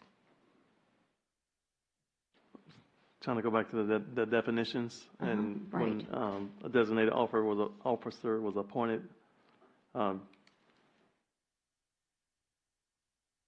Martinez recommends that it go straight to the mayor. And my question would be, would it have to be presented to the council as a whole before the appointment was made, and the council as a whole notified of the occurrence. I don't think the mayor, whoever it is, solely should have the authority to say yes or no, or say that it's a valid or invalid complaint, or so forth and so on, because so some things, it's city council, we don't have that authority when it comes to if it's a potential violation of the law. So I agree with you, Mr. Jordan. In fact, that's what I wanted to do, is I wanted to have the council come together after I learned of this. But Mr. Henry said that Ms. Kinsler had the authority to hire him, and I guess TML gave you the authority. I don't know I don't understand the process, because this is so new. We've never had this ever happen. So, but that's exactly what I wanted to be done, is for all of us to come together, sit down, let's go through this and see, how we should proceed. I don't think it should be up to myself. No, I agree. That's kind of not what you stated in the last meeting. You said you wish we could sit down and talk it out and not proceed with the process, and that's not what I'm saying. What I'm saying is the mayor should not have the sole authority to decide whether you proceed or don't proceed, especially when you're dealing with issues that could potentially be unlawful. So that's the distinction I wanted to make. I would also point out that the mayor is by default the presiding officer, and so under the definitions. And so you not only do not want your designating officer, the one that's doing the investigation, to be your presiding officer over the meeting.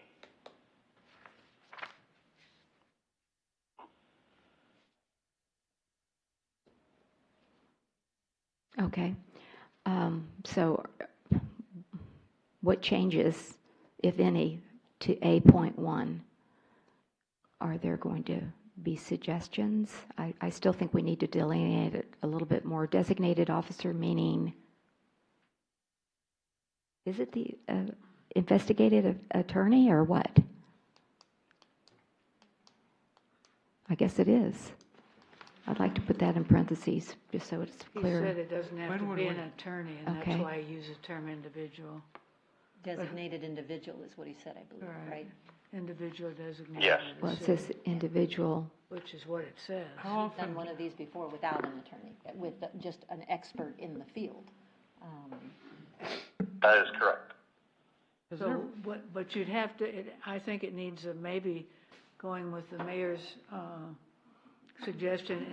It should be like an attorney or a person. We just don't want someone out of the blue. So we need Designated attorney or expert? But it would have to be some kind of expert, not just an expert. So delineating what is the type of expert who could examine complaints. Excuse me, I have a question. As long as you say designated attorney or HR specialist. That sounds good. Did you say HR specialist? Yes. Can I just To make this kind of a determination?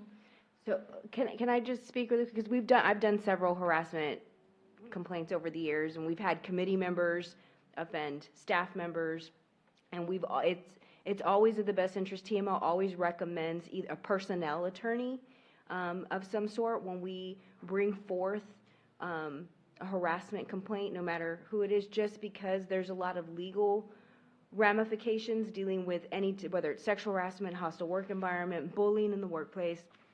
TML always recommends an attorney that is an expert in the personnel field. And so I'm just gonna, anytime we get any kind of complaint, we've had in the past, we had a committee member offend a staff person, and we used Elizabeth Provencia from Denton Navarro to do that investigation and make a determination. And then y'all decided what the result was. So this process isn't much different. Mr. Counselor Edwards, you had a comment? Well, yeah, I have questions about Mr. Henry's authority to do this. And I was wondering if there had been a request from the Attorney General of the state of Texas to rule on the validity of this process. Isn't that just the same statement Mr. Martinez made? No, it's not. It's not the same. It's the same question, right? So it's not on the agenda. Well, I have a question as to whether this process is, if there was ever any authority to conduct this process, and the way to determine that would be to ask the Attorney General of the state of Texas to rule on that. The authority that I was sent, and I think all the other counselors were sent, was a legal opinion that was already pretty well spelled out on the authority of the. It's not the process of selecting Mr. Henry. I'm not sure that it's valid or there's any basis for it. I think we need to ask the Attorney General of the state of Texas to say if what happened when Ms. Kinsler selected this man to do this investigation, if that was valid. I think we need to ask the Attorney General of the state of Texas that question. And first of all, I think this is out of order. Second of all, I did not select Mr. Henry. Well, you were given a list of people. No, incorrect. Texas Municipal League asked me about Denton Navarro. I told them they were representing us in another case, but that was fine, and they said no. They went to the next attorney, who was Mick McCamey, and I told them he was representing us. And then they said, what about Ryan Henry? And I said, I don't know. We went through 3 attorneys. Okay, then Frank Garza, I said, no, he's representing us. Then they said, what about Ryan Henry? And I said, I don't know who Ryan Henry is. And they said, perfect. Here's his number. Try to call him. So the referral came from our insured, which is the risk pool at Texas Municipal League. My question is if that whole process is valid. I think we need to ask the Attorney General of the state of Texas, is this a valid process? I think we need our other city attorney back in here because she can participate. She didn't go home, did she? She's upset. She left. She said she had nothing to do with this, so she asked to be excused. Can we check in case she's still here? So, Mr. Henry, how did you develop these protocols? Did you borrow from other cities, and what research did you do? For the protocols themselves, really, I looked in about 3 different ethics ordinances that are created by some different cities, and I pulled out pieces that seem to fit more for Leon Valley. Some of them are larger, and so the processes don't really work. You only have 5 members. A few of them had like 7. And pieced it together based on what the law actually allows you to do, looking at your charter, figuring out which protocols fall right in line with your charter, and then kind of put together the point for points for the protocols of conducting the hearing. That's where most of this came from.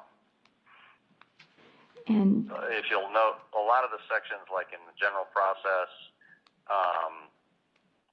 section, and even some of the ones in Section C come straight out of your charter, because we have to make sure that any protocol that you adopt is consistent with your charter. So taking the appropriate sections out of the charter is usually advisable, and the rest of this just kind of morphed around it. okay. And just to follow up with what Councilor Edwards said, have these protocols been tested through, like either the AG or have they been challenged in in your research to? Most of these have survived challenges from different places, but they would survive the challenge inside whatever ordinance they existed at the time. So this is not a cut and paste job form from someplace else or a model ordinance. That's not what this is. It's taken from model ordinances. It's taken from ordinances, specifically ethics ordinances, that have been tested for due process, for notice requirements, for procedural aspects, for I can't even remember the list of the different ones that I saw that had been tested in different types of suits. Now, some of the suits have nothing to do with why you guys are creating this. You're creating this because the charter envisions this process. And so you want to make sure you have your ordinance that adopts for the process. I'm trying not to make it too complicated. If you want more complicated ones, you certainly can do it, but it's usually a waste of effort. But you do have to have certain protocols in place to make sure due process is protected. But the aspects in here about whether each and every sentence has been tested somewhere in a case, I can't tell you that it has. I can just tell you that I took them from sections, like full ordinance sections, that have been tested. Okay. All right. Which cities did you use? There's Laredo, there's Windcrest, there's Bryan, I think part of it came from Lubbock, if I remember, or Amarillo.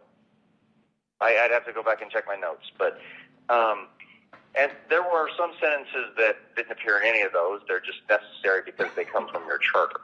So those are the places that I pulled from.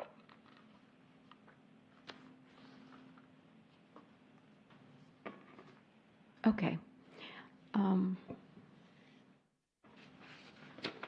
we proceed with? Yeah, I was going to say, do we have, were we going to do something to the designated officer? I thought we. Right, he was going to clarify more the individual, who the individual would be, an attorney or a personnel attorney. Okay, so we're going to put that in parentheses or expound upon it in that sentence. So for the second read, you want that in print. And in the absence of official designation, the city manager shall be considered the designated officer. Well, with all the city complaints, the city manager has to be. City employee complaints, that doesn't come to the council. Yeah. And maybe we should say city manager shall be considered the designated officer in employee matters only, or something like that, because I think the council should weigh in if it's a council to council issue.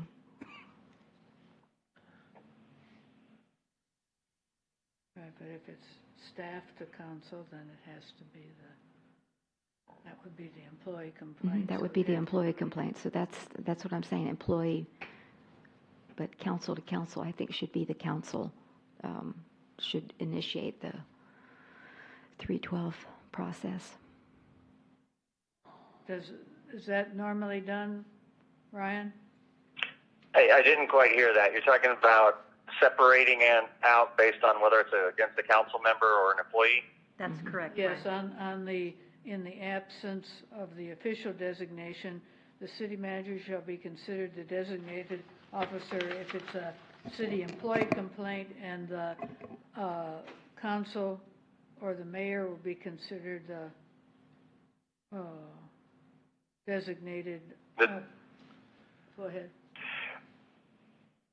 You can do that if you wish. I would just caution you don't want your designated officer to also be your presiding officer.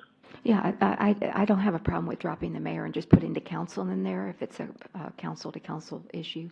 That's fine. But what happens? I mean, I don't think that'll work, because you can't say, okay, I'm a council member and I have a complaint against another council member, so those council members hear the situation. There's something wrong there. I'm not sure that it would work like that. Well, I thought that's what was happening here. Yeah. Well, if it's against a council member, you can just make it so that it shall be brought before the council, period. To designated officer. Okay. But I mean, if it's a council member against a council member, you're bringing up the complaint right to the council without anything else, or that's...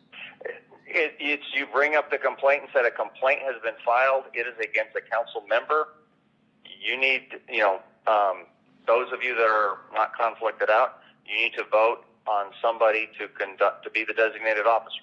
Mm-hmm. Right. And that's all you do for that meeting. Okay, so can you spell it out like that? Yes, I can spell it out like that. Okay. So those that are not conflicted out, those that remain, they select The hearing officer, or the designated officer. the designated officer. Is that right? Those that remain would would appoint the designated officer. Yes, sir.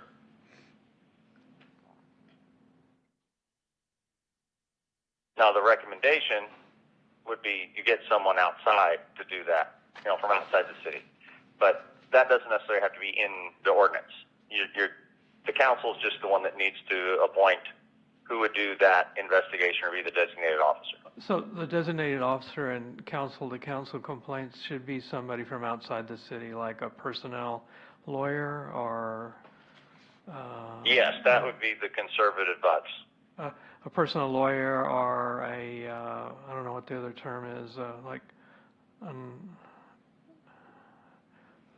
there's some term like that. Preferably someone that is board certified in employment law. Okay. I think that needs to be delineated, because for future councils, future councils, they need some guidance too, and what we're talking about is they won't know, so I would like to see that added. It should be an outside person, and specifically the type of person, so. Okay. The term that just came back to me was a disinterested person. I mean, that could be that could be an attorney, right? Or okay. Absolutely. Mm-hmm.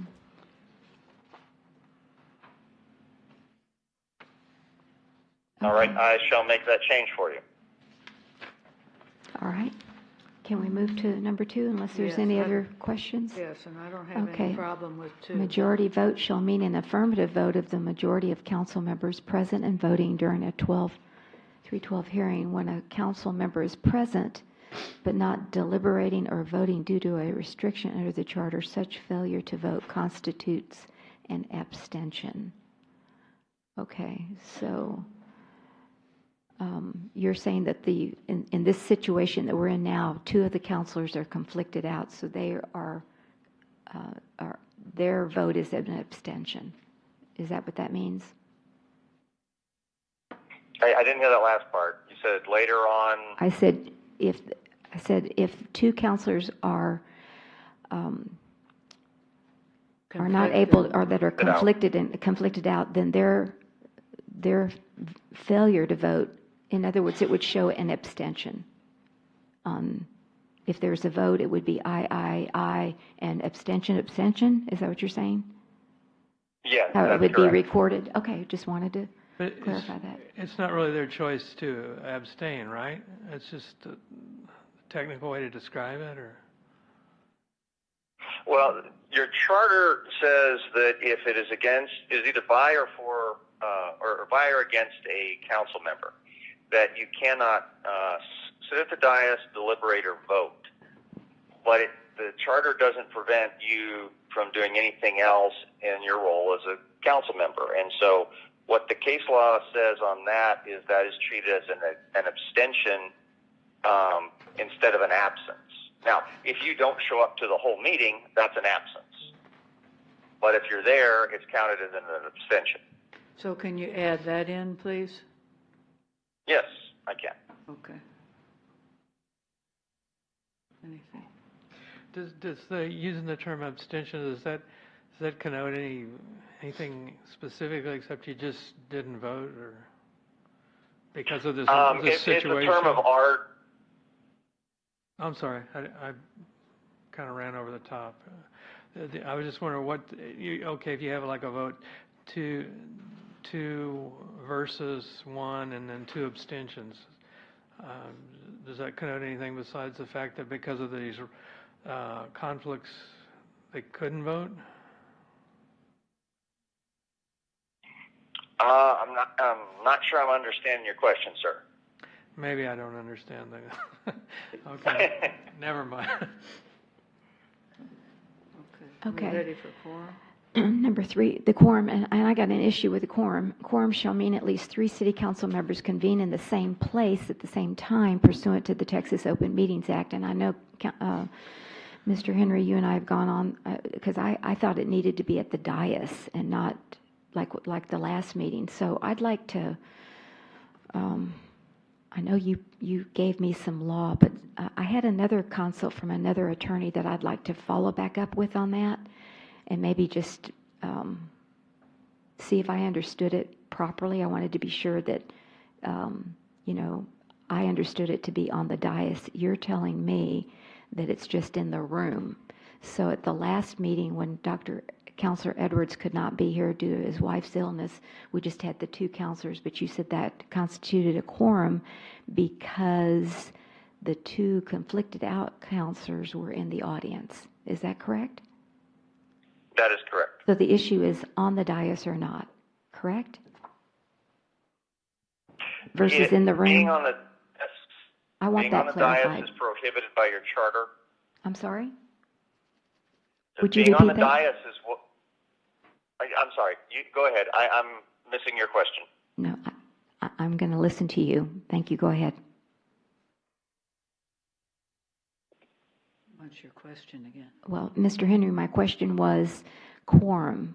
We had that issue last meeting where I thought that the quorum meant 3 council members present on the dais participating, okay? And we didn't have that. We just had 2 because Counselor Edwards' wife, was ill, so he couldn't make it. But you counted the quorum as the 2 conflicted out counselors in the chambers.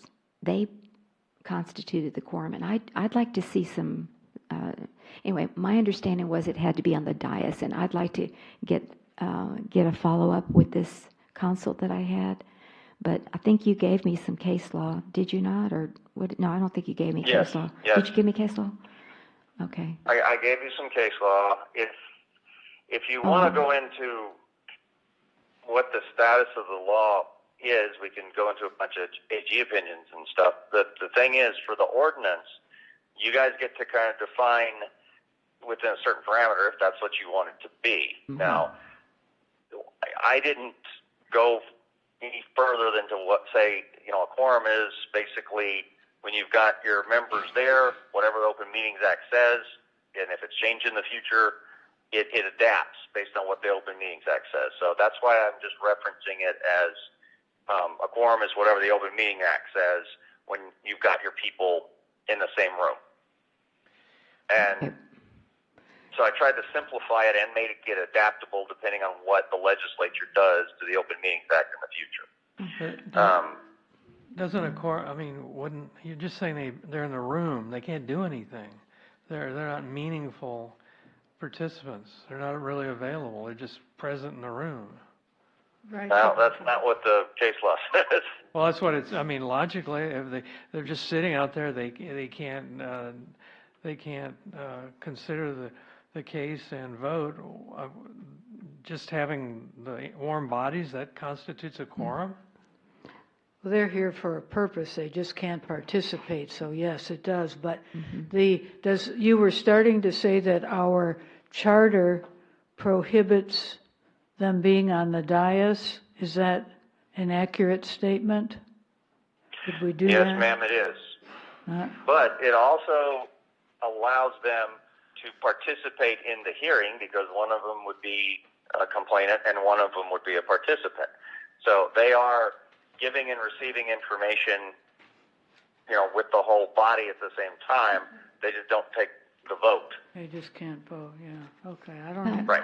I would still like to say 3 city council members convene on the dais. I think you have to have 3 people to conduct business if we have a 5-member board. But again, I'd like to can you resend that case law and this is the first read, but it just seemed like that we needed to have 3 for a quorum on the dais is what my position is. Well, it isn't. They're there, and because because of certain reasons, otherwise you might go on forever. Supposing you only had 4 council people, supposing one of us died, and then we had this complaint, and then we couldn't proceed because that happened by your logic or suggestion. Mm-hmm. But Anyway, if he'll get what you're requesting, I Well, think we can go on to the next one. Well, again, I want to put a question mark on same place instead of, and just put question, dais, question, and you can send us back out your legal research and, And council chambers, I'm sorry, convened in instead of just saying in, the same place right, in the same place, I mean, we, at the same time. seems better in council chambers, but, I don't know what the same place means. That means we could be out in the park and at least have something nice to look at, or, that would be okay. What use are the people that are conflicted out if they're in the room? You just count, I mean, it's just like a technicality to count them as a quorum. I guess they can listen, but they can't vote, they can't contribute, they can just be aware of what's being Yeah. said. One, in this case, one's a complainant and one is the respondent, and so they are participating. It just happens to be the position. But yeah, we have to think of this as if we do not have the situation that we Well, have. how are they participating if they can't vote, they can't deliberate, they can only listen? Because one is a complainant. It's the same, even if you were in a courtroom, Maybe that makes sense legally. only the respondent can be in all the time. The complainant can only be in when they're testifying. Here, they're both present and they both hear everything because it isn't a courtroom. And so they're both, that's the only way they can really present their case or defend themselves. So you have to think of it from a different perspective other than this case. Well, this case or not, it just doesn't make any sense to me. I would like to see case law or some kind of explanation that supports that view. So, Mr. Henry, can you please resend that case law and this time send it to the entire council, not just the mayor? Yes, I can. Thank you so much. Okay, can we go on to presiding Yes, I just want to officer? put a little question mark on 3. I'll still put that question mark there. Okay, presiding officer. Yeah, oh yeah, that's right. I'm sorry. You had waved me and I ignored you. Sorry. In Leon Valley, since in the 5 years I've been on city council, we have always required 3 people on the dais to vote on an issue. If we were in executive session, it takes 4. But we have always had 3 people sitting on the dais that were able to make a vote. And it should, if we follow our laws that we've gone on for 67 years now, we've always required 3 votes, and we should continue with that. How many investigations have we had in the last 5 years you've been sitting on the dais? Number That's one. irrelevant. Let me We've finish. No, always let me required finish. 3 votes. Let me finish. You can't vote. That's the issue. If it just forget about this case, but the 2 people that are conflicted cannot vote. They cannot make comments and deliberate. That's why we're having this discussion. So we can have 3 people to start the quorum, to start the meeting, but just like the other day, they were asked to step down. You cannot vote. You cannot deliberate in the process. So the point that you just made is not relevant in this case. This is a unique situation, unfortunately. I disagree. If Councilor Edwards' wife, if he wasn't excused for his wife's problem, he would have been here, and that would have been the 3 people that we voted how we've done it for 65 years. We had an unusual circumstance that his wife was in the hospital. So that solves the problem. Let's go back to supposing one of us dies and there's a respondent and a complainant, and then you still have only 2. Supposing one is sick in the hospital forever, for 6 months. Supposing there's 2 complainants and 1 respondent. You cannot do that, what you're saying, the 3, but they would all be present in the same place. And I could be Santa Claus. We could go on hypotheticals Well, yes, you forever. can, but you can't, you're trying to stay to this case instead of, No. you have to consider hypotheticals because it's the future. So you can do what if. So we're making it as succinct as possible to allow for other situations. And they're here, just like, I mean, sometimes somebody walks in from that door and says, I say yes. You're not up here on the dais, you're at the door. So, Really, this is an item that really should have an Attorney General opinion on, what the proper definition of a quorum is. Let me ask, Mr. Henry, do you have an Attorney General opinion that pertains to protocols and quorum in this situation? Attorney Generals don't usually issue opinions except for the state agencies when it comes to their quorum aspects. So has he issued one regarding a charter aspect? I would have to go double check because normally that's not what their job is. They'll interpret state law aspects, but they won't usually give legal opinions regarding charter language, not unless it affects a state law. I would have to check to see if they've done that in regard to the Open Meetings Act specifically. Okay. All right. I appreciate you following back up on that if you have any other additional input on that. Okay. All righty. I shall do that. Thank you. Number 4A4, presiding officer means the officer charged with presiding over the 3.12 hearing, unless disqualified by the charter or other law from acting as the presiding officer. The mayor shall be the presiding officer at all 3.12 hearings. If the mayor is unwilling or unable to act as presiding officer, the mayor pro tempora. it should be Tempora. tempore. It should. Yeah, it's not It has right. an E. It's a Latin word. Tempere. Shall act as the presiding officer. If no mayor pro tem is appointed, or if the appointed mayor pro tem is unable to or unwilling to act as the presiding officer, then the council member with the most seniority on the city council who is able to deliberate and vote shall be the presiding officer.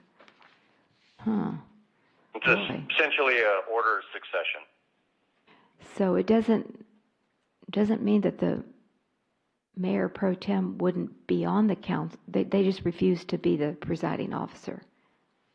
Is that what you're saying? They just don't want it. The mayor didn't want to do it, the mayor pro tem, so then you just go. Or if there isn't a mayor pro tem. Once you go past the mayor pro tem, there are a couple of different options that different cities use.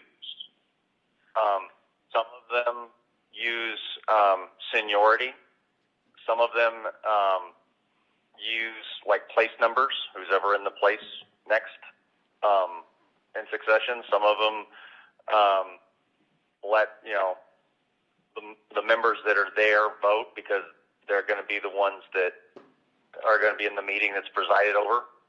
So whatever order of succession after you get past the mayor pro tem really is your choice as to what it is you want to make. A lot of the different types of successions, both in charters and in different ordinances that I've seen, if you're getting past the mayor pro tem, you're already in a situation that is going to be tense and a little more complex. So I put in there that the members that are going to be there get to vote on who presides.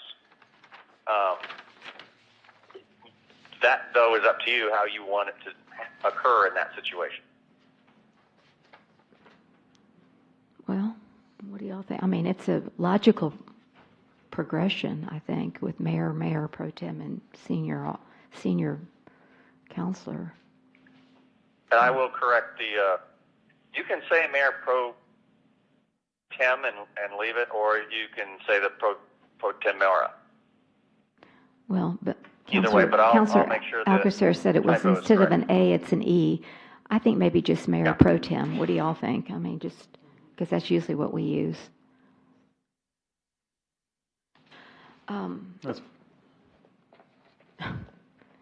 we're going to another section, B, general process. You know, we've been at it for like 4 hours and 20 minutes. I'd like to take, you know, maybe a 5-minute break. Is that possible? I mean, I'd like to. I'm sorry, Mayor, I didn't quite hear I'd the like to question. take a 5-minute break. We've been at it for 4 hours and 20 minutes. I haven't gotten up, and I'd like to get some water, go to the restroom, and then come back. Would that be all right for 5 minutes? Yes. So we just stand adjourned for 5 minutes, and we'll continue with B, general Recess, process. not adjourn. Recess, that's right. Thank you. Call you back in 5 minutes, Mr. Henry. Got it. Thank you. Thank you.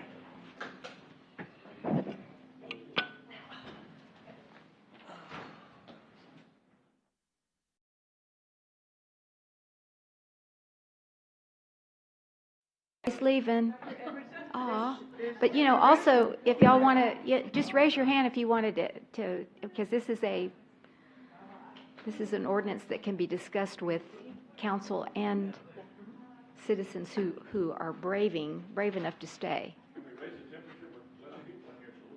Oh, okay. Raise the temperature. Okay.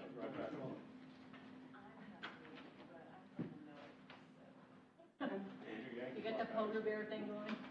You don't freeze?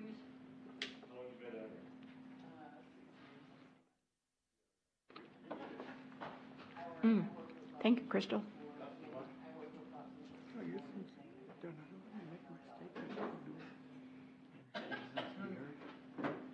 Oh, okay. Sure.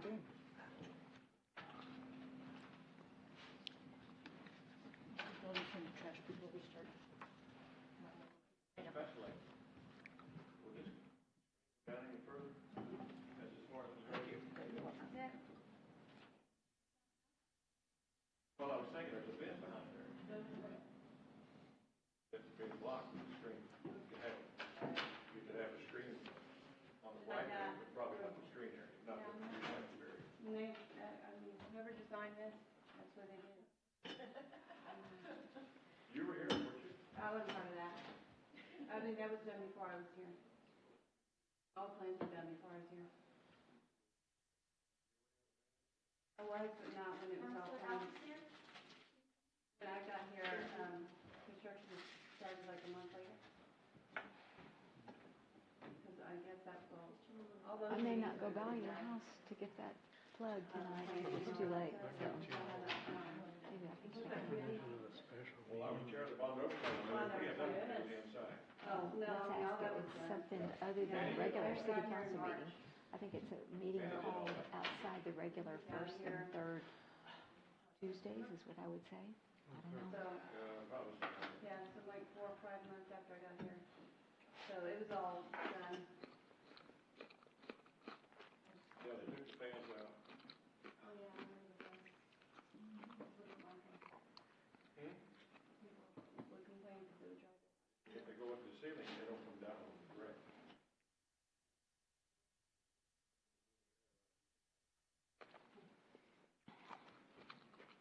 Well, what happened to Counselor Alcacer? She got called out to talk to this gentleman, I think.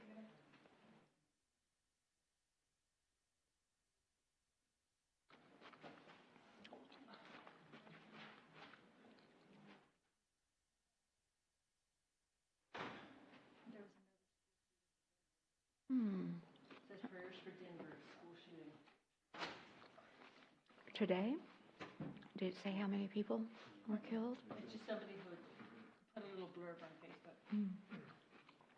My daughter's wants to move to Denver. Oh.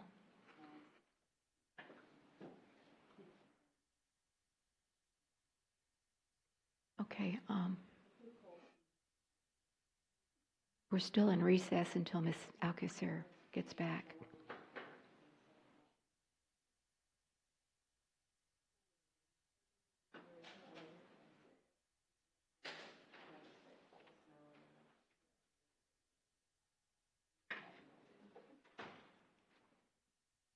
Okay.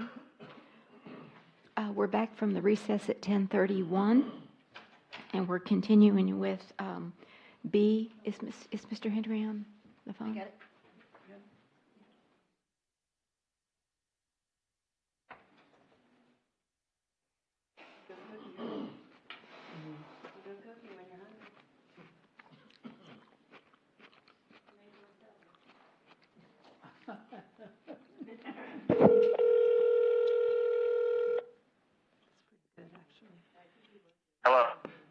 Okay, we're back in session, Mr. Henry, at 10:31 on May the 7th, and we're continuing with B, general process. Number 1, all hearings held under 3.12 of the city charter shall be special meetings. Would you define a special meeting, please? Your charter actually just says that. So a special meeting is any meeting that isn't a regular meeting. Okay. So not on the first or third Tuesdays of the month? Is that what, any other day besides the first and the third Tuesdays? Correct. No, it could be that day. That's what your code says.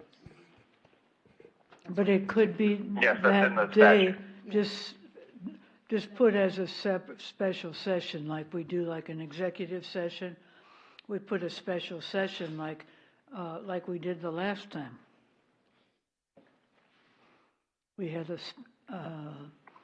it listed as a special session because it wasn't a regular. So do you want me to change the wording to special session? Well, special that's meeting, what- I just, again,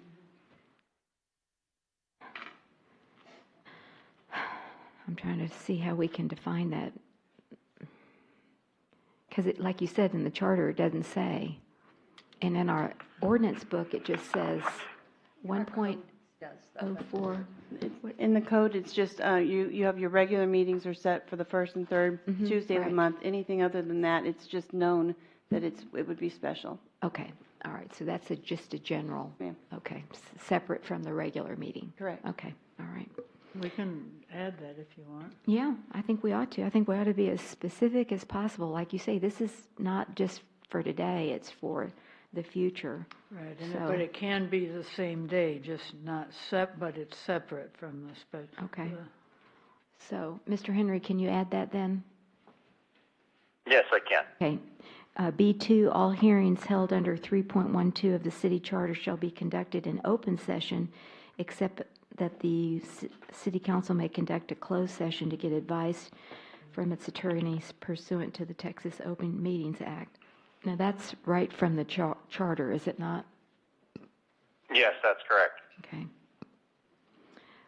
Number 3, the city council shall have the power to utilize a 312 hearing to inquire into the official conduct of any department, agency, appointed boards, office, appointed boards, office, officers, employees, or appointed board members of the city.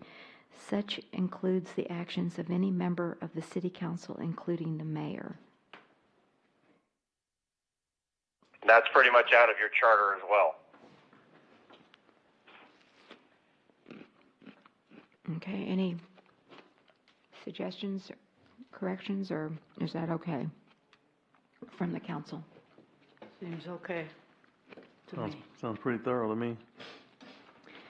Okay, when the respondent, okay, you need to define respondent, I think. When the respondent is not a member of the city council or the mayor, references under the section to forfeiture shall not apply. Nothing in this section is intended to interfere with or alter the ability of the city manager to hire, discipline, or fire city employees and officials subordinate to the city manager. I don't understand that one and why that is in this section. How does that relate to a 312 hearing? Well, the 312 hearing technically applies if the city council is investigating anything going on in a department, an office, or anything else like that. Your experience recently has to do with it being a council member, but it's not expressly limited to council members. You can actually have a 312 investigative hearing on, for any department. The thing is, if you're going to do that, any references in the procedures to forfeiture or anything, that doesn't really apply to employees if they're the ones that are being investigated.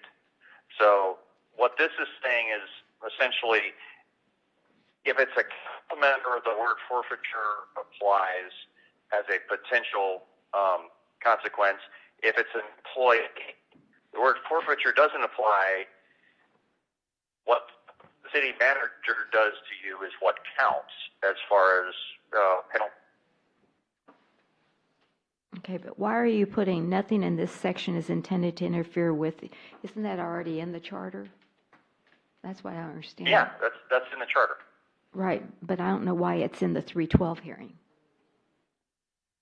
I mean, that's, There's no confusion on what it is you have the power to do. You have the power to investigate any department, any area, anything, but investigating it and actually who you can take action against varies depending on who it is. And so what this is it's drawing that line again in the charter as to what falls under, policy or legislative control of the legislative body versus, the city manager's day-to-day operations. It doesn't change anything at all from what's in the charter. All it is doing is actually restating what is in the charter as far as what that line is. Is this a reminder or clarification? A reminder of, I'm sorry, a reminder of what? I was just saying, I think it's just a reminder or clarification of what's being done in a 312 hearing. Yes, ma'am, it is.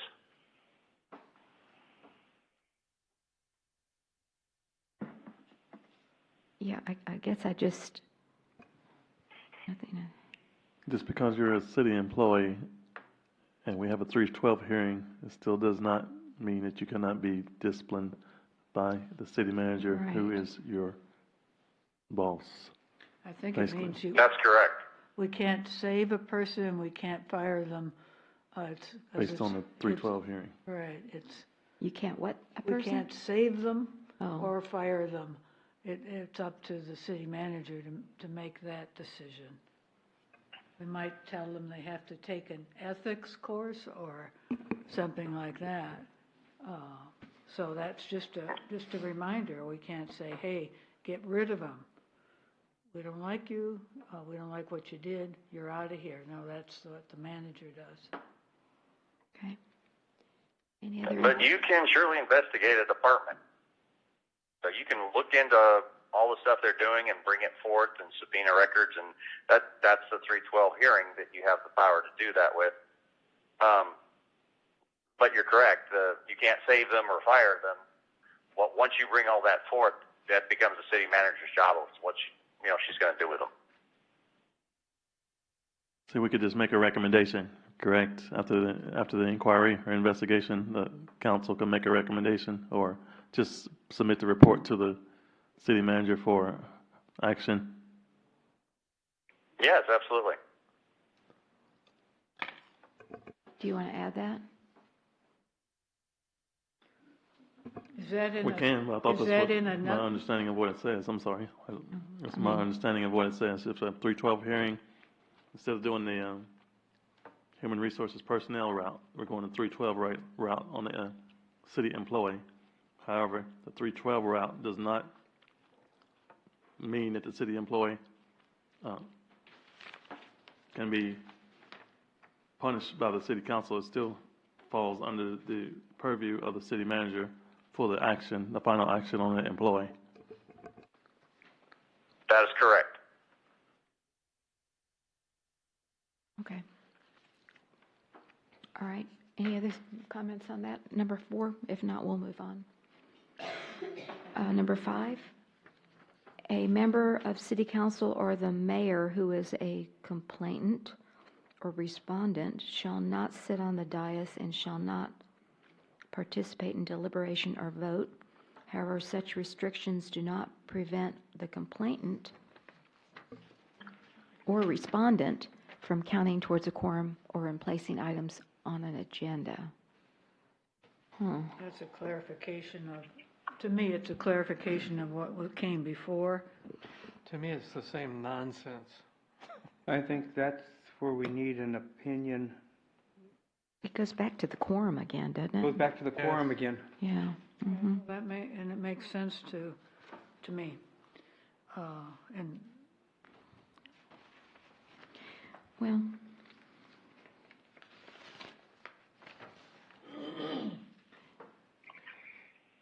why do you have quorum and placing items on the agenda in the same sentence?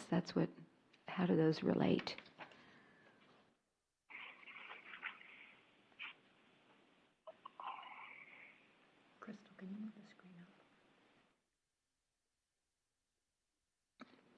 Mr. Henry? I don't know if you heard me. Did you hear the question, Mr. Henry? No, I'm sorry, I did not. Okay. Mayor Riley asked on item number 5 why you had quorum in placing items on an agenda in the same sentence.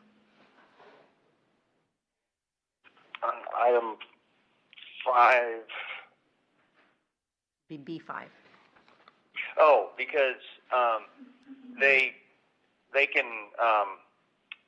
using the part of the charter that says any 2 council members can place something on the agenda. If they're either the complainant or defendant, they can be one of the 2 that places something on the agenda.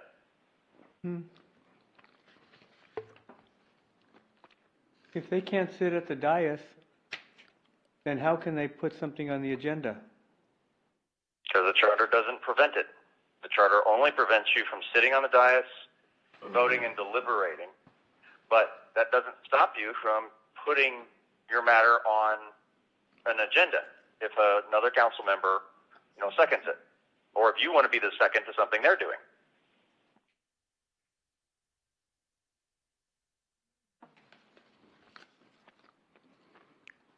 Well, Seems like to me that would be to the benefit of the person that's sitting in the audience that wouldn't be able to go on the dais. Perhaps something in the conversation came up to where they wanted to present something at a later date, then they could request something to be placed on the agenda and another second person could second it. So it seemed like to me that would be a safeguard for the possible individual that was not able to deliberate directly in the hearing on that particular day. Yes, that's correct.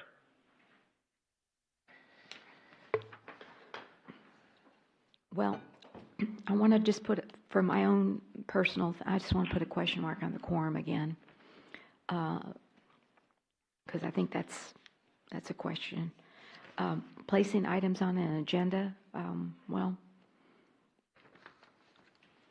I don't have a problem with that, I don't think. That's already occurred. Okay, anybody else have anything on number 5? Okay, on number 6, now, I got an issue with this one. No public comment should be allowed during a 312 hearing unless agreed upon by a majority of the city council during the 312 hearing. I mean... Right, currently, doesn't your charter, Mr. Henry, state that there is no public comment during a 312 hearing? Yes, but it has that same qualifier in it. Oh, okay. Yeah, I just, From the charter? I know, but we can, this is very, very serious. And it's not open to just public opinion. You have to keep Well, then let's work with it. Let's work with it, because I don't like no public comment. I mean, there might be somebody that actually has, evidence related to the whatever that we need to hear from, And I don't know. And upon by a majority vote of the council during the 312 hearing, and that goes contrary to our local rules where we hear from people. No, well, this is Well, I know this is a special hearing, but I'm just still saying. Time out. Mayor? And if that's the case, you probably need to change our charter as Yeah, well. Mayor, that's actually, the Home Rule Charter Committee put that in your charter. It's number 9 under hearings in your charter already. No public comment shall be allowed unless agreed by a majority vote. That's straight out of your charter. Mr. Henry, can we change that? Not without a charter amendment. Exactly. Sorry, I'm not. I'm sorry, where was that? In your charter review, That again? you can change that. Not for the ordinance, but yes, you can change that in the charter. In the charter review, but not for this yeah. ordinance. What is the point of that? Why don't you want to hear from the public? Because I think it's that, the point of it is that it's in your home rule charter already. The citizens have already voted on this. Well, why didn't make it right? Well, so you can change it. Okay, You can I see do you. a charter amendment. Yes, I do. Oh, it's the same in any hearing. If you allow public in anything where there's a complaint, if you start allowing public opinion, you get everybody's personal opinion that this shouldn't have happened, and this person's wonderful, and that person's evil, and this was deliberate, and I mean, those kind of things are not what gets you to the end result of a public hearing. I mean, of a 312 hearing. Correct. Plus, your public comments are usually not people that are under oath. If you're taking in evidence and you're considering matters like that, you're investigating into the matter. It's not like a normal council meeting where you're legislating, the passage of an ordinance or whether or not you're doing a contract. You are investigating into specific complaints, and what is supposed to be the focus and what the law and the charter try to keep the focus on is you're focused on what that complaint is and what happens under those complaints or that complaint, and the public's perception of it is not supposed to be part of the process of the investigation. So normally that's why that stuff is in there. It's to keep you focused on that purpose, because it's supposed to note this is a separate type of hearing. And you're right, Councilman Alcazar, the comments are not what get you to the ultimate answer that you're investigating. Okay, but basically the bottom line of what I hear you say, Mr. Henry, is we have to leave that as is because it's in our charter, and the only way we can change that is if we change it in the Charter Review Commission that's coming up this year. Is that what you're saying? Yes, ma'am. Okay, well then. Witnesses come in a later part of it. Yeah, I understand. And witnesses, it's to me, just are still what may be relevant, not public comment. Okay, I got you, but I was just trying to clarify, it's a moot point because it's in our charter and we have to change the charter if we want to change this protocol, correct? So I just, no use in beating the dead horse here is what I'm saying, because there's nothing we can do about it. Okay, agreed? Agreed by my colleagues? Okay, let's move to 7.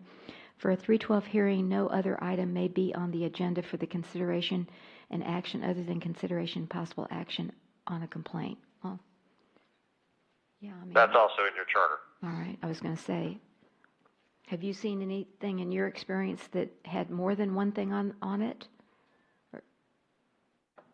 Sometimes I've seen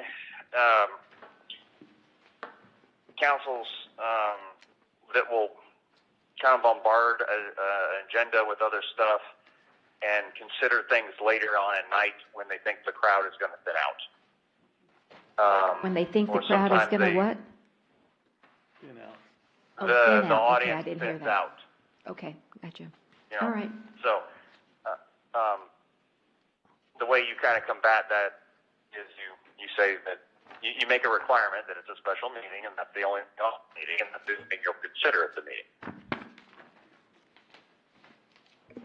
Okay. All right. That's pretty cut and dry, I think, just one. So I guess the question I have here is because we have employee complaints and council complaints, do we have to take a 312 hearing for each one individually? As it says, no. Possible action on it. In other words, you can only have one. No other item may be on the agenda for consideration action other than the consideration and possible action on a complaint. That is singular. So. Yes, Mayor, you are correct. That is singular. Mm-hmm. When you can have a complaint, and when you're doing an investigation, practically what happens is you get multiple kinds of complaints that come up either by the same complainant against the same individual, or one complaint against multiple individuals, or you end up with one respondent, and the investigation, kind of as it goes forward, reveals other complainants against that individual. And so it's all part of the same investigation when the council's conducting a 312 hearing. The 312 hearing is not just a disciplinary hearing. It is designed to be an investigation into the complaints that have been filed. So you've got to kind of go where the investigation leads you. And if you stop a 312 hearing or you separate a 312 hearing every time the complaint that started it splits, it can literally be never ending. You're always in a 312 hearing. Nothing in the charter requires that if you have a complaint that all of the aspects in that complaint are not addressed at the same time, including all aspects that may touch on other people or all aspects that may swing in with other complainants. Your charter doesn't specify that each complaint has to be separate. Now, that being said, ordinance, the charter doesn't prohibit you from doing that in the ordinance if you wanted to. So at this point, as long as only the 312 hearing is the only thing on the agenda, you can decide, do you want them to be heard all at once, or do you want them to be heard, in groups, if they all arise out of the same type of event or the same original complaint. That part gets a little more into your discretion as to what it is, how you want to efficiently handle your 312 hearings. Well, using that, Which number are we on? Mr. We're on number Henry, 7 on page 212. It sounds like from the way it's written, each complaint is going to take a 312 hearing. How do we fix it so everything can be heard at the same time? Well, and I also had a clarification. Written complaint? The written complaint that was filed originally? Isn't that what we're dealing with? 1 second.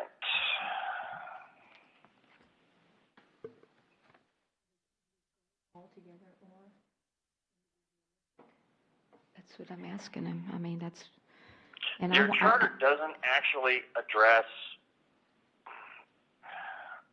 complaints as in like a single charge brought by somebody. But that's what you had here. Hold on.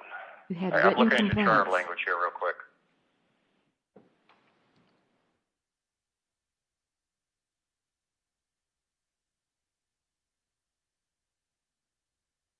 No, that's definitely singular.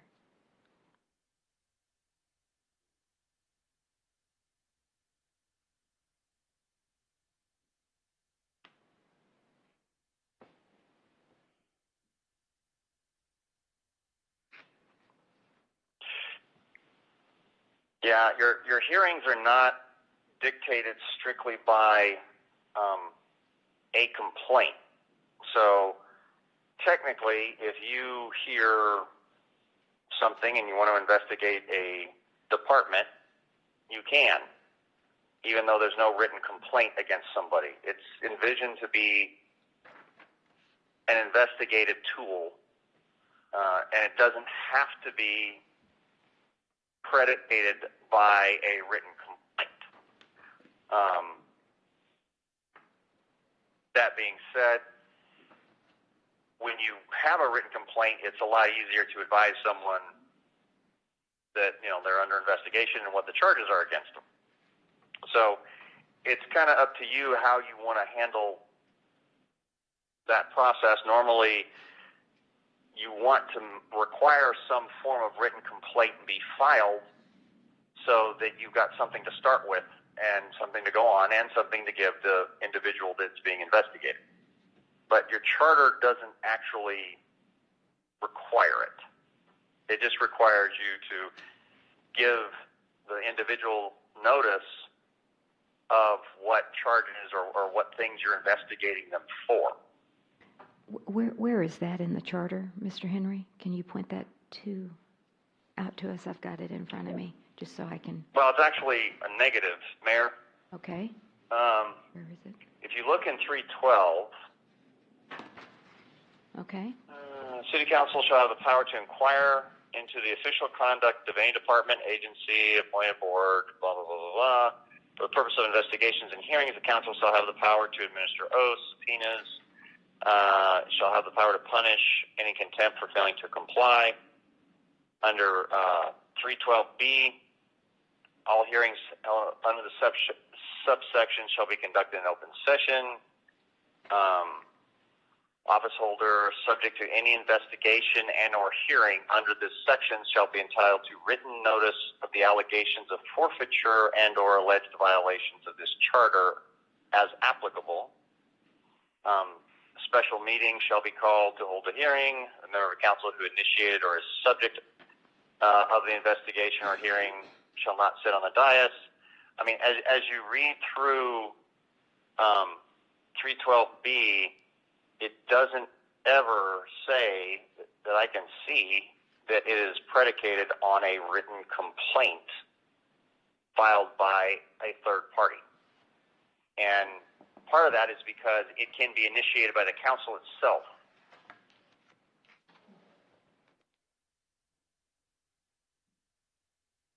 Now, the ordinance, to kind of help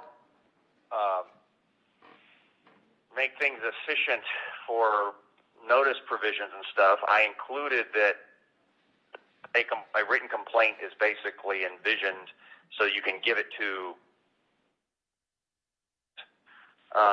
but as I said, your charter doesn't expressly require that. How about if we change that one to say specifically whatever has been given to the respondent. The thing only shall be limited only to what the, because that's giving the person, the respondent, the notification.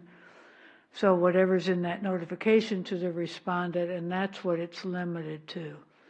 And then that requires the respondent to get adequate and fair notice, and they know what they're going to have to deal with and respond to. Well, but in the, again, we're I here. don't want to have 10 hearings on 10 different complaints. No, I don't. But I think if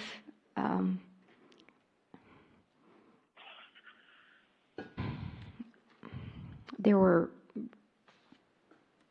written complaints filed in December and January, and then the report came out in March, and then in April, it's not the same as what was filed back in December and January. It's expanded, and so that's what that's what I'm having a trouble with. Well, the problem is that you're thinking of this case instead of in general. Well, that's right. So I want to be sure that it's a possible action on the original. Not the original, because you have to be able to expand on the things that have been happening. They're not. I don't know. Otherwise, you have if one thing triggers another, and that information comes out. It's not. Otherwise, we're going to have a complaint, a hearing, a complaint, a hearing, a complaint, a hearing, a complaint, and that's not good for anybody. So there has to be a way to do it like to be all inclusive to that date. But as long as my concern is that the respondent be given the notice, so whatever notice they're given in writing, it's limited to that unless the respondent opens the door. Just like in any type of regular case, if the respondent brings up something else, then during the hearing, then that should be able to be heard. You can't say stop because he's opened the door or she's opened the door and saying, or, like, well, that never happened before, or you should have seen what happened when so-and-so was here. And they were excused, but but we can't, how are we gonna, if we don't have some way to be inclusive, but not unlimited, that's why I'm saying it goes to what has been provided to the respondent. Well, can you figure a way to do that, Mr. Henry? Well, yes, I can. But the April 23rd, and I have to use the example of this case. We can't, we can't ignore it. It's not the same original complaint that was filed in December and January. But it It's was triggered changed. by action, if you're using this complaint, it was triggered by action taken by the respondent after things came out and initiated and only by respondent. So that caused more complaints. Well, we met back there and we said, okay, Wait a Mr. minute, Henry. I'm sorry, you can't say what happened I'm when not we gonna got say back exactly. there. I'm not Well, gonna say it's not exactly. exactly, you can't say generally. Okay, hypothetically, what You seemed can't to... say that, Now, are you the lawyer? Are you telling Yes, me? I am, as You're a not matter of even a lawyer fact. anymore. That is an outright lie. Go back and forth. Excuse me. My gosh. I'm sorry. Can I use another example? Can we talk about like a different example? If I'm a police officer, if I'm driving down the road and I get stopped by a police officer for speeding, that's the violation, right? The police officer walks up and I have an open container of alcohol in my car. As a result of me being stopped, now the police officer sees the open container of alcohol in my car, which is also a violation. So therefore, I'm going to get additional consideration for a ticket, punishment, whatever, because as a result of the initial stop, an initial inquiry, they found something additional. That's all this is. This is not a witch hunt. This is not a fishing expedition. We're talking about what you call fruits of the crime. Law enforcement officer stops you, general traffic stop, they find marijuana in the car, alcohol in the car, whatever, that can be added to my case. That's all we're talking about. That's That's not exactly what happened. That's not a valid... that's very valid, and that's the law. So I'm not talking about I'm not talking about this case. I'm not talking about this case. I'm talking about Example what happened. I'm not talking about this case, and we shouldn't be talking about it. I'm giving you an example of what could be added later on in the process of doing the inquiry. That's my point, and that's the example I gave is very valid because it's the law. Well, in that situation, but it's not analogous to what this case is. We're not talking about this case. That's my point. We need to stay away from this case. We're doing this in a general outline of all cases in the future, potentially. That's my point. We need to stay away from this case because... Well, okay, I would appreciate it, Mr. Henry, if you can work on item B7 and come up with something that would be appropriate to handle it so that we don't have to have multiple hearings on multiple complaints, even if they're unrelated. Well, let him try, Mayor, please. I'll let him try, but yeah, we'll come back to it. But I just still have an issue with this moving complaint is morphed and Well, it more things stops are when added. he gets notice of what, or he or she gets notice of what's going to be in the hearing. So let him try and let's go on because we have a lot more to do. Well, there we have an issue. The mayor, the original complaint that Mr. Henry concluded on March 15th. We're not talking about the special case, Mr. But it's morphed. Martinez. Yeah. It's morphed. Well, everything has morphed. And who determined to add on to that? I didn't see a revision from the complainants, the original complainants. See, that's what concerns me here is that let's keep with the original complaints, but now we've got all this other stuff. You're familiar with opening the door, Mayor? If you open the door. Well, where is open the door in the charter? It's not there. Where is it? What are we going to have? You're making it impossible to go. Now we can do it if you want to play this game. I call it. We can have a hearing on this, a hearing on this, a hearing on this, a hearing on this, a hearing on this. If that's what you want to do, we'll do it. But it is not practical. It is not good for anybody. We'll be doing this for the next year. It's just wrong. It's wrong for everybody. So let it happen. Try to focus on something that isn't this case.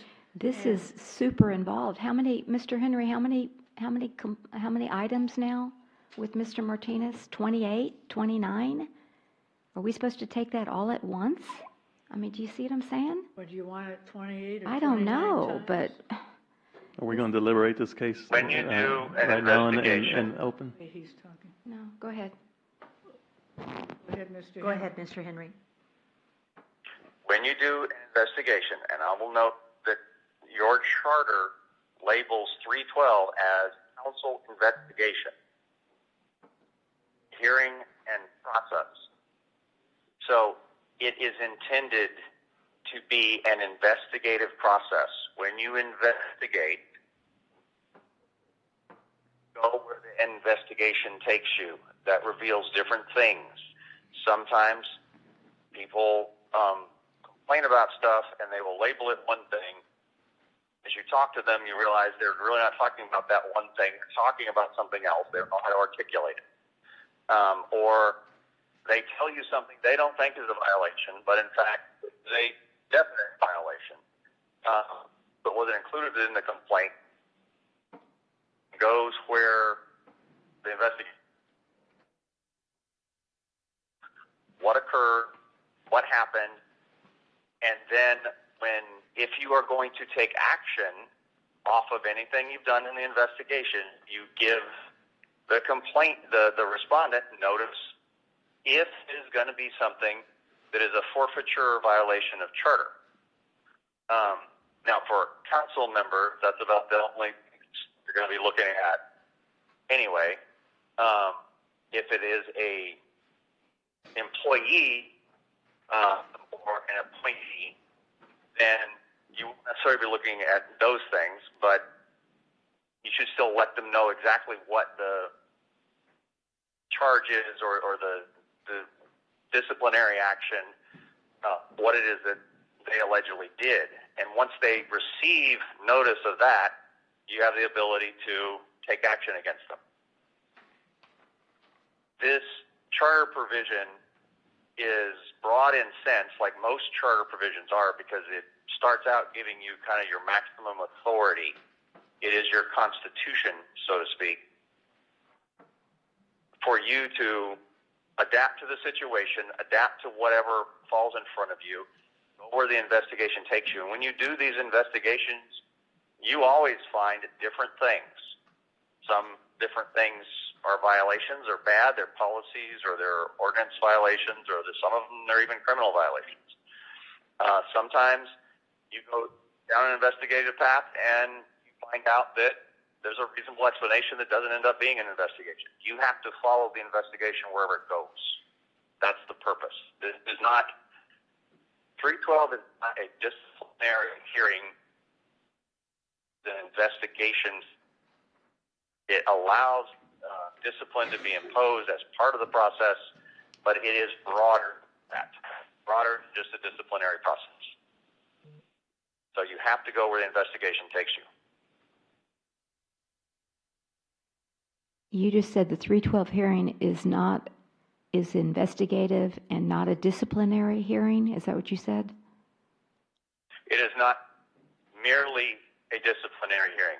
It is broader than that. It includes full investigation. It allows the council to investigate matters.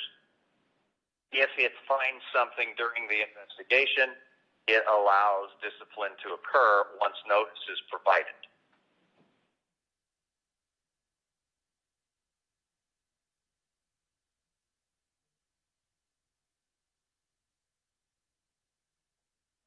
Okay, I just...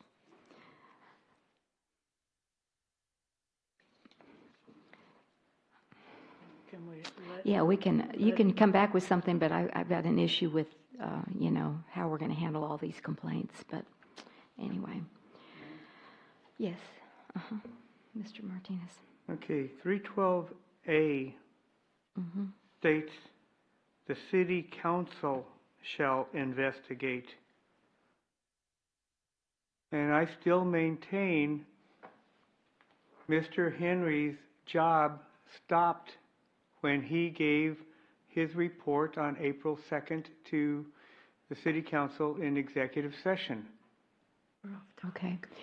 No, it isn't off topic. We're talking about 312A. And city council shall investigate. Not Mr. Henry, city council shall investigate. So, Mr. Henry, how do you respond to that? And do you have any legal, you know, I mean, any authority? Do you see what I'm saying? Because, I mean, the contract is between you and Ms. Kinsler, not the council. So... My contract is with the city, Mayor. Well, let me see. Where do I have that? My contract has two sections. One is an investigation. The second is conflict counsel. Is that... That is the let me role I am in just... now. Excuse me. Your Let me city just... attorney is conflicted out. Yeah, I understand. I just want to be sure. Was that the email that you sent? Is that the contract? Is just the email? Just want to be sure I've got the right... That you and Ms. I'm sorry, I didn't quite hear that. Was it just the email between you and Ms. Kinsler? Is that the contract? She's talking about she's referring to Yeah. the engagement email. No, the engagement? Yes. Yes, the engagement emails?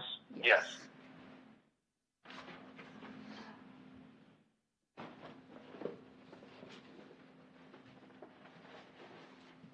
But when you're talking about the ordinance,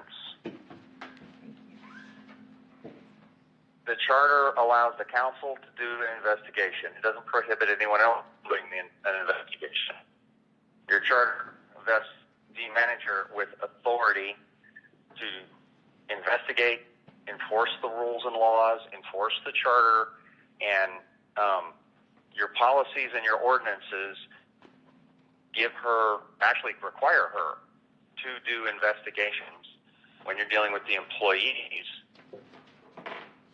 But she's enforcing the laws and rules and the charters, and when your city attorney is conflicted out, the council has to have legal representation that fills that void. Your charter, or the ordinance, doesn't envision dividing up the authority. But now that you want the designated officer, the definition of designated officer, to be separated out by whether it is a designated officer for employee purposes or member purposes, you change the dynamic a little bit, that part's perfectly fine. That's within your authority to do. But that wasn't there before. So if this is what you want the ordinance to say going forward, then that's, I will bring that back to you if that's what you want going forward, if that's the will of the body. So as far as the ordinance goes with your charter, the city council has authority to do the investigation. That doesn't actually prevent the city manager from doing an investigation. When I change the designated officer, that will actually change how the investigations start. if that's what you want to do, that's what we'll do. But I think we've covered everything under A and B. But unfortunately, when we pass these protocols, it will only take effect from that point forward, and we can't go back. And I think that's what the confusion is on 3.12, who initiated the investigation. So, for me, that is. Well, it doesn't Okay. say anything about initiating it. It just has other. Well, like I said, I don't have an issue with the employees. I just had the issue with the council to council. I just thought, we should have had more, feedback or more, I don't know what the word is at this We were point. never given it by you. You didn't allow the manager Please to talk do in the it. mic. Please talk to the mic. Yeah, I was told that I couldn't say anything to anybody. So, like I said, this whole thing is just news to me. I don't, this is all brand new. We've never done this before. So we're learning as we go. But, my gut feeling was, because I know I brought it up to you, Mr. Henry, way back when, back in January. And, he basically said that the city manager had the authority to do what she did. So, I just dropped it. I didn't pursue it. So now I'm been through it longer, and I'm kind of going back and looking at it differently and, that kind of thing. Okay, So well, can we anyway, we're going to proceed move with- on, but I'm just saying this protocol, when you adopt it, can't go back is what I'm saying. You have to go forward. Okay. C, call the meeting to order. Roll call. Acknowledge the presence of a quorum for purpose of the open meeting. Any council member who are prohibited from deliberating or voting of the charters shall still count if physically present towards the quorum. Okay, we've got a question mark on that. It's just continuing there. Acknowledge charter imposed limits if either the complainant or the respondent or a member of the city council, including the mayor, the presiding officer, shall state to the public that such council member or mayor cannot assume the dais, deliberate, or vote on matters related to the complaint. However, the charter allows the complainant and respondent the ability to provide evidence and information.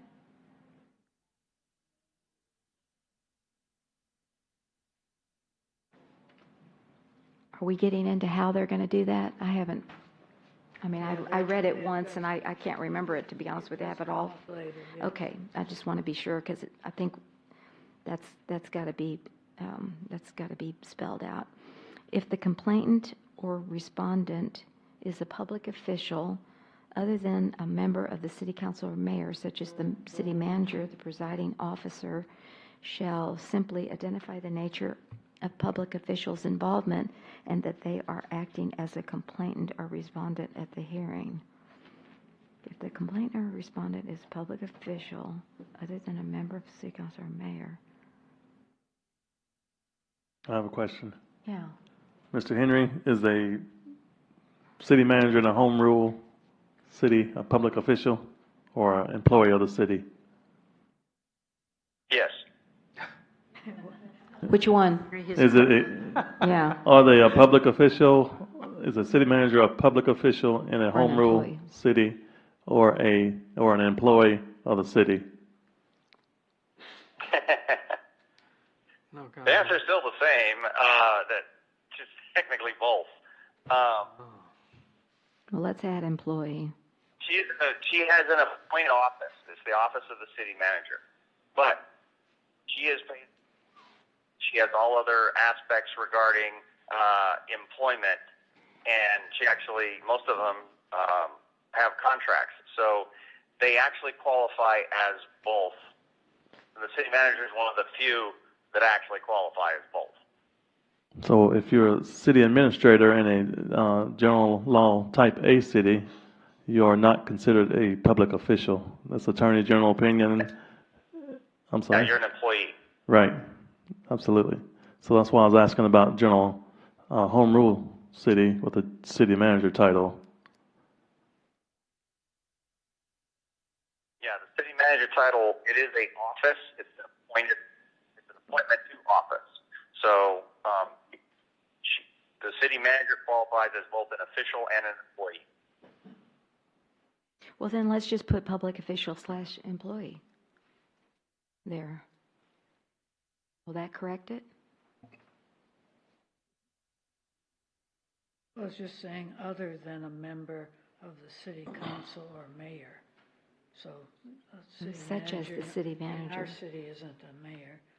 No, but it says Some such as, cities they are. doesn't it refer back to such as a city manager, public official / employee?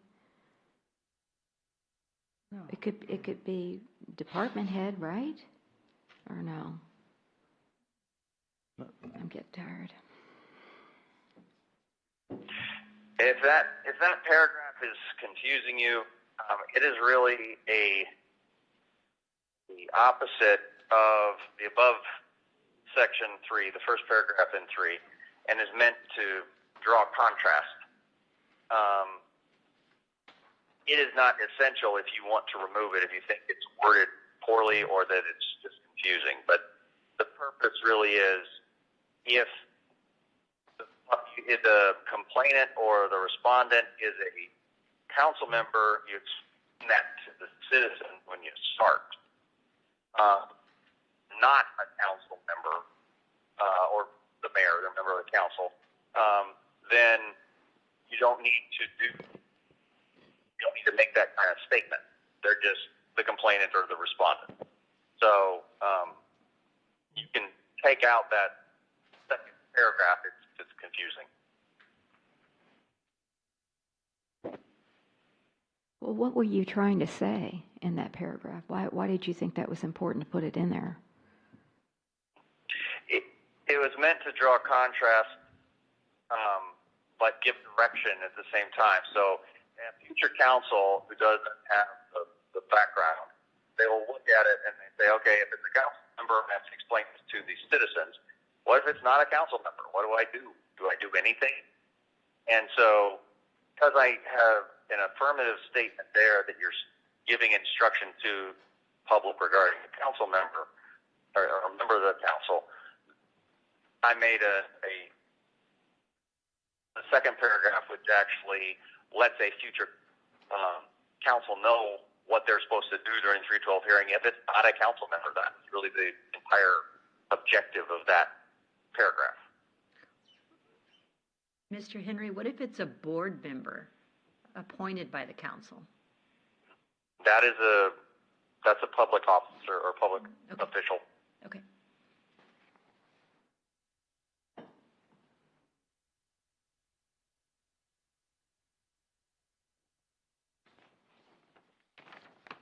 I mean, we could take out the words, such as the city manager if that's confusing. But honestly, lots of people that read ordinances don't know the difference between what exactly is a public official versus someone else working at the city.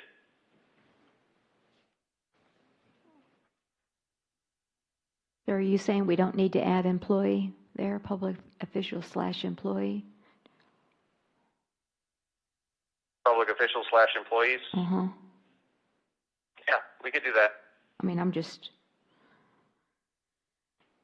Yeah, that's a good idea. Okay, public officials.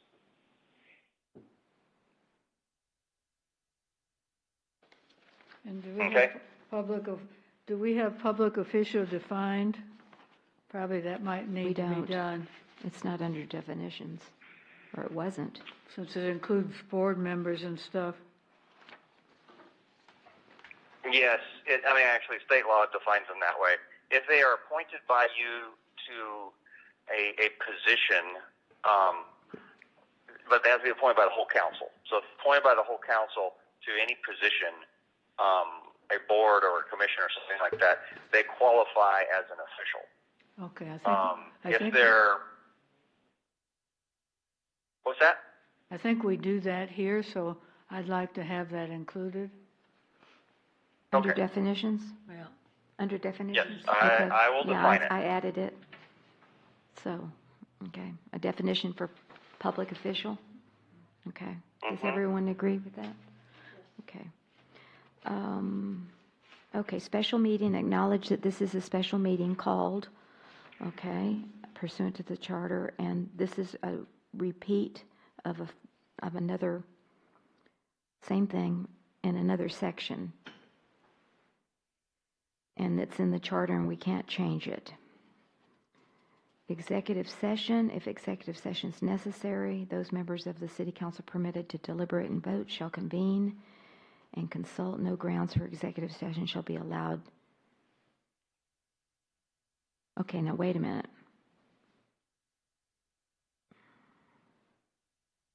Your charter says you cannot go into executive session except under 551071. Everything else has to be in open, which pretty much eliminates any other executive session abilities you may have. Okay, so you're just delineating the only time you can go into executive session, either before, during, or after a 312 hearing, is consultation with the attorney. No other reason can be given. Is that what that says? No other grounds for an executive session shall be allowed. Yes. Okay. A 312 hearing is public except for attorney-client communications. All right, open session, read the agenda item calling for a 312 pursuant to the charter against the respondents. Explanation or of purpose of meeting for the first hearing held regarding the charges. The presiding officer shall read to the public a statement regarding the nature of the complaints, identifying the respondent and the complainants. If more than one hearing is held regarding the charges, subsequent meetings are not required to have an explanation to the public.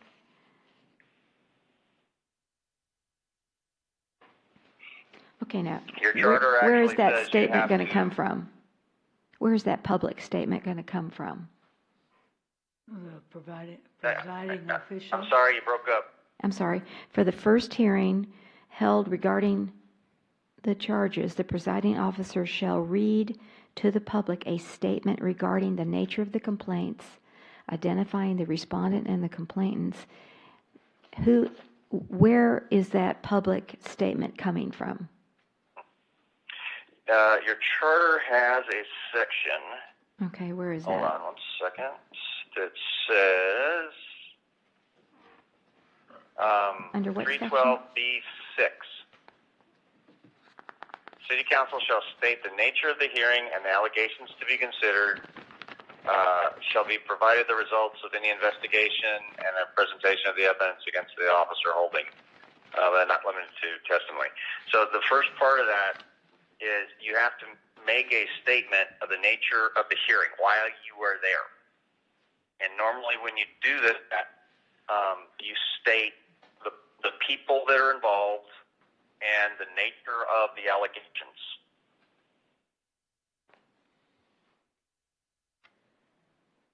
Or the nature of the investigation.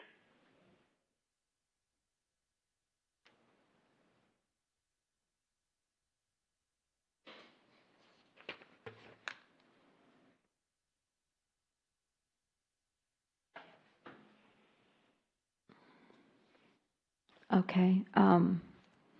Is this going to be pre-prepared? Or is this something that I have to summarize, or what, as the presiding officer? Normally, your city attorney or whoever your counsel is that is assisting with it should assist you in preparing that statement. Usually it would just be a couple of sentences, but the charter says you have to state the nature of it, and so incorporating it at this point lets any future councils know exactly when they're supposed to make that statement, so they're covered under the charter. But their legal counsel should help them write that so they can state it publicly.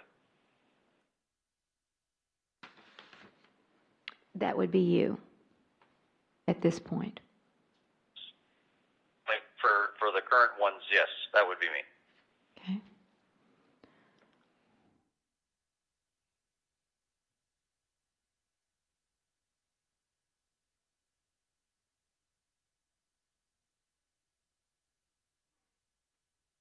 Okay, so I guess I'm going back to number 7 on that versus 8.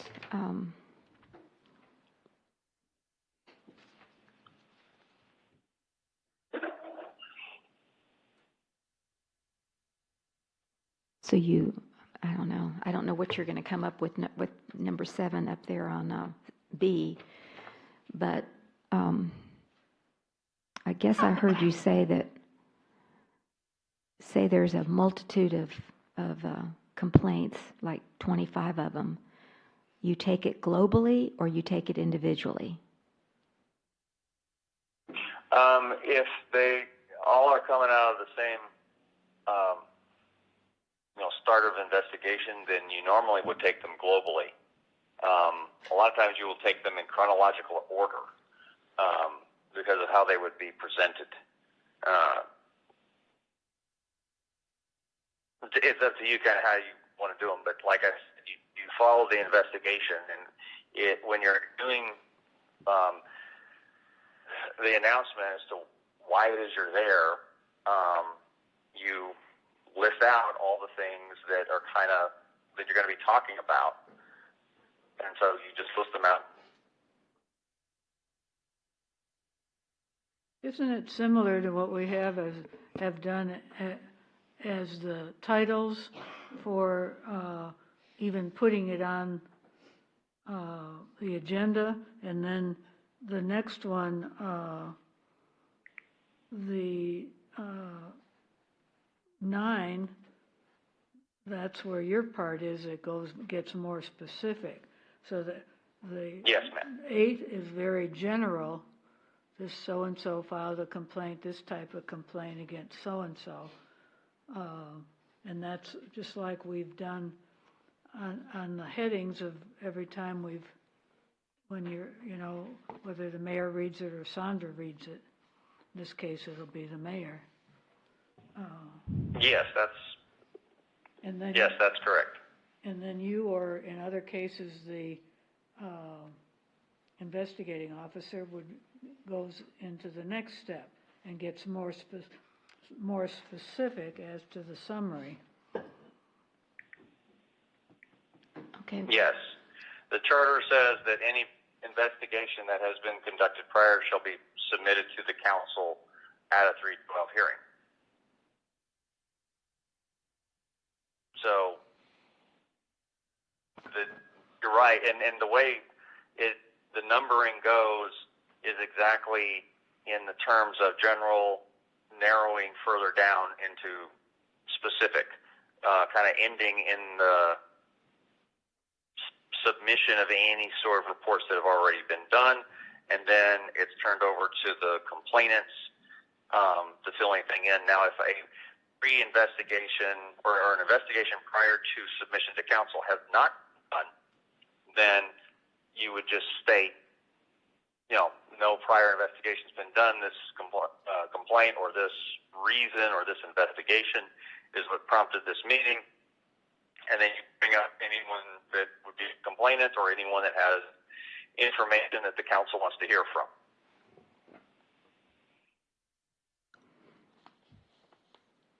Okay, on number 9, I've got a question. If more than one hearing is held regarding the charges, subsequent meetings are not required to reach the charges? Read.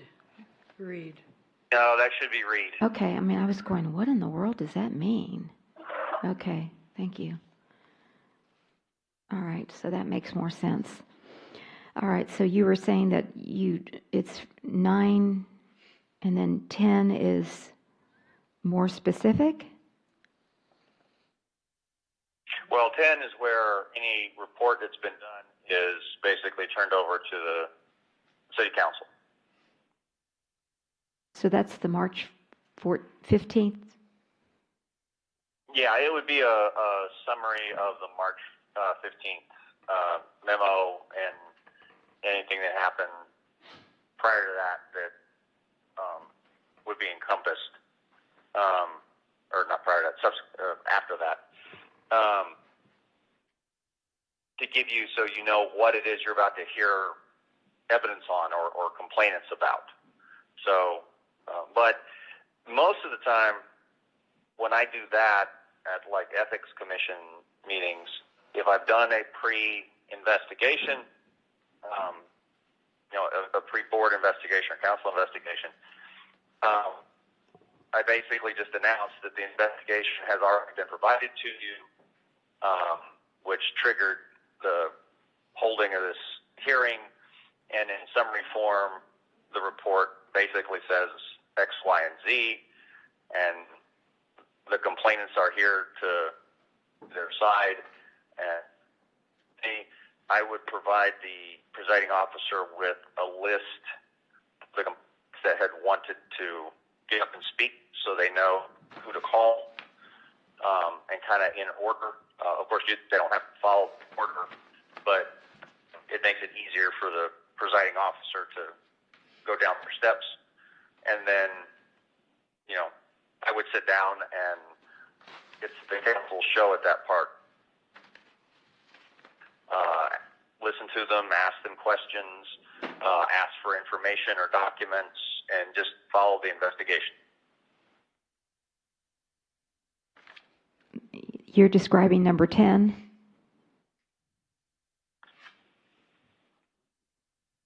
Yes, yes, that's number 10.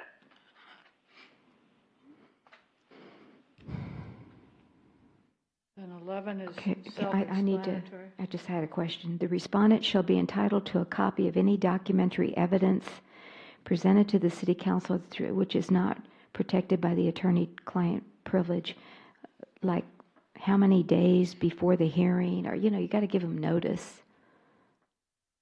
Got to give them as much notice. I mean, to me, that's important. That's the due process. So do we need a time frame or? Normally, it has to be before the hearing unless it's something that comes out during the hearing. I'm sorry. I'm sorry. Would you repeat that? I got sideswiped here. Go ahead. You said normally it does what? Normally, it's before the hearing unless it comes out during the hearing. Like they hear something new during the hearing. If investigation prior to council has collected stuff, then all that's turned over to the respondent before the hearing starts. Days or weeks before the hearing start. Charter doesn't say how long before. Some ethics ordinances, they vary in time about how long that notice is. Some say it's considered sufficient if they're given it 3 days before, some 7 days, some 2 weeks. If you want to set a time period, you're more than welcome to. Well, as you know, you work in the law. If we get ready for a trial, which this is like a trial, you have to have everything, all of the discovery completed and in 30 days before the trial date. That's usually the end of the discovery period. So that you can take that information and get ready for the trial. So that's why I'm asking, I don't think 3 days is adequate. Well, they've already had it. I'm sorry, what was that last thing? The person already has it. We're at the 312 hearing now. They've already gotten the information. Shall be entitled to a copy of the documentary evidence presented to council at the 312 hearing. And I said, when? Well, but by the time they've come, they've already gotten, because of the prior requirements of giving the report. But if there's anything else that comes in, then they get a copy too, unless it's attorney-client privilege. Just like in a court case, you don't know what the other side's always going to give. You're talking.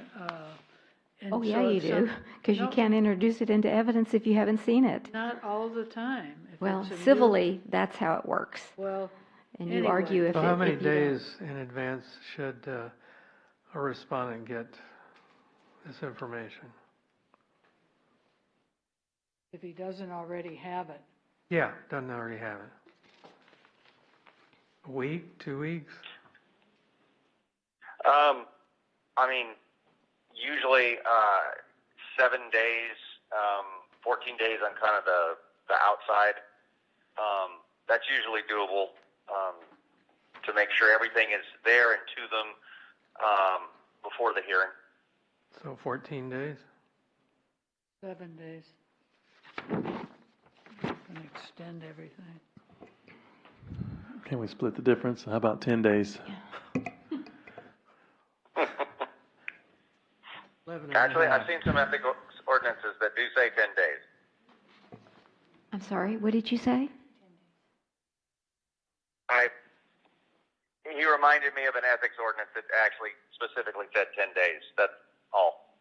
Okay. Mr. Martinez? In looking over these items here, I don't see anywhere where I can have an attorney represent me. That is due process, basic law from anywhere.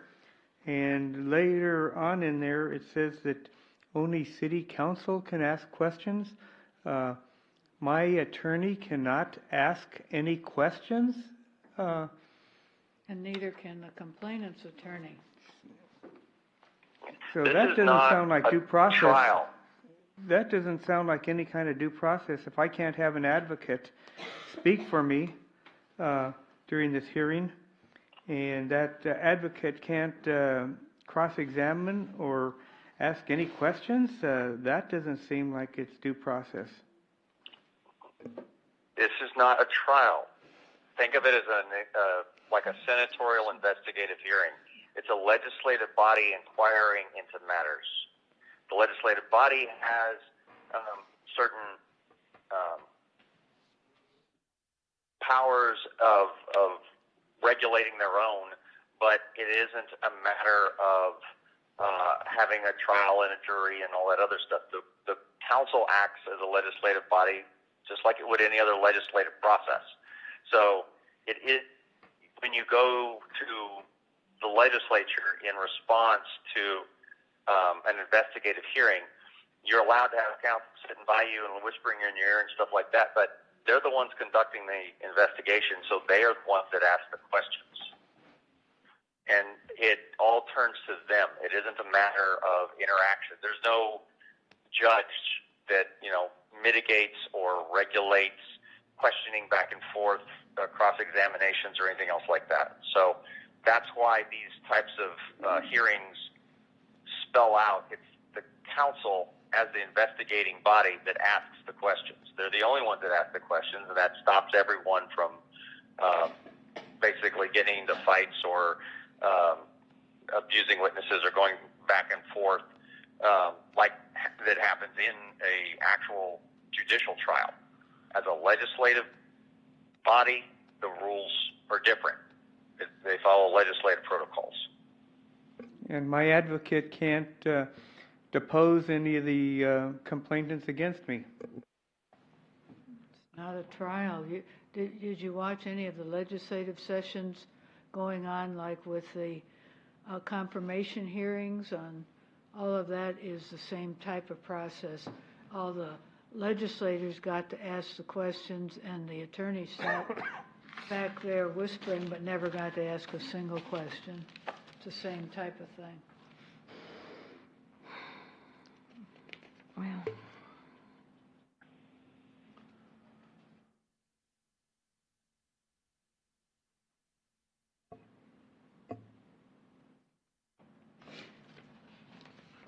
I have a question, Ryan, on the next one, and it's in several of them, where you say the city council, at the city council's discretion, it may call any witnesses it wishes by majority vote. Does that mean if you have a complainant and respondent on the council, that they get to have a say in voting on the witnesses, or is that only by those permitted to vote?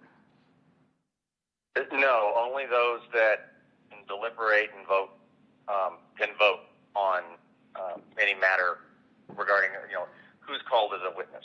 The complainant and respondent have the right to bring up any witness they want and present them to the council. Their ability to present witnesses isn't restricted. It's the council, if you decide as a body who else you want to hear from, then you can call them.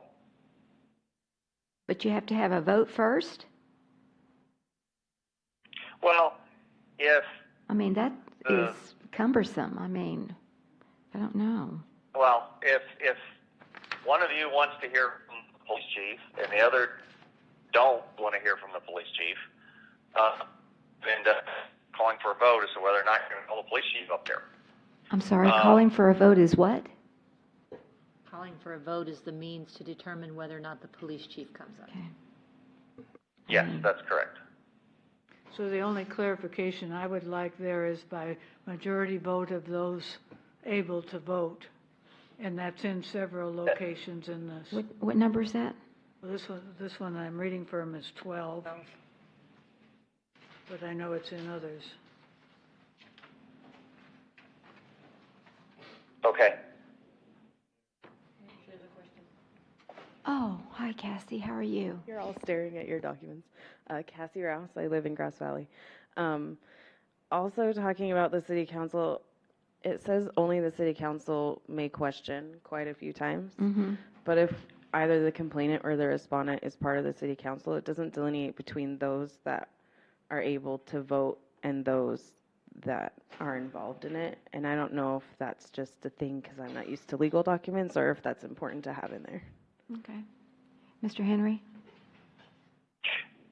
During a 312 hearing, if the complainant or defendant or counsel, they can't vote on anything during that hearing.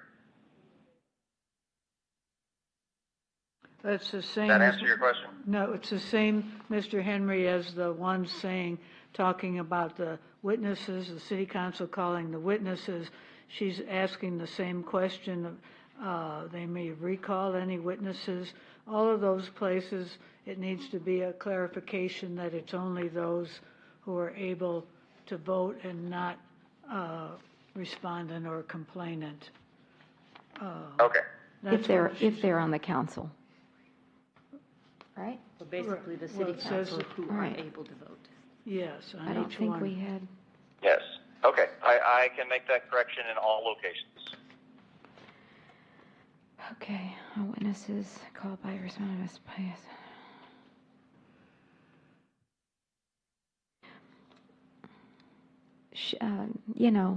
Again, I'm going back to, shouldn't we get a list of witnesses before the 312 hearing? Agree on that? I mean, that's what we do in court, as you know. I mean, we have to give all of our witnesses, all of our experts, 30 days ahead of time, so that, I know it's not court, but I'm just saying, just so you know, and you can be prepared. I mean, Joe Blow gets up there, and, I mean, I'd like to know more about how to ask, what questions to ask, rather than just right at the, Well, do you see what I'm saying? Again, it's an investigation, so you follow the investigation. If you hear from complainant number one, and they tell you something that you need to hear from the city engineer, well, you go get the city engineer and call them up. And you call in who you need in order to investigate. Now, if the complainant comes up and the respondent has been provided a full copy of the complaint and all responsive documents, so they're ready and they're there to defend themselves, and then the complainant says something and the council decides, oh, we need to hear from the engineer, or we need to hear from Public Works, or we need to hear from somebody else, and you pull them up and you bring out testimony from them, and it is something new, something that the respondent has not heard before, well, then the respondent needs notice, and you have to continue the hearing to the extent that stuff would be considered. So they need notice of whatever it is that's going to be part of any disciplinary action before the hearing where any penalty would be imposed. So they have the ability to respond to it. But again, this is designed as an investigative tool, so for the stuff you know before you start, you give to the respondent. If you discover stuff along the way, you give the respondent and have an opportunity to prepare a defense. But you don't stop yourself from investigating. You don't hamstring yourself to not find those things out. So you need the ability to call witnesses as they come up or as you decide you need them. Just kind of going back to the same section, how did you decide that the accused council member could not ask questions, that his attorney could not speak? Did you get that from these other protocol samples, or? Yeah, actually, that one I had to use in Laredo a couple of times, and I do remember I've seen that language in a couple other ethics ordinances. Because again, what you're doing is the body is the one that's asking the questions. You are the investigators. So they're the ones that ask questions. People are just there to respond to you. That's what they're brought up for. So the complainants are there to give you their information and respond to your questions. And the respondent is there to respond to the complainant's statements, to respond to your questions. And then if you need something else from somebody, they're hauled in there and they respond to your questions. So that is what this thing is supposed to be. That's what the investigative hearing is for.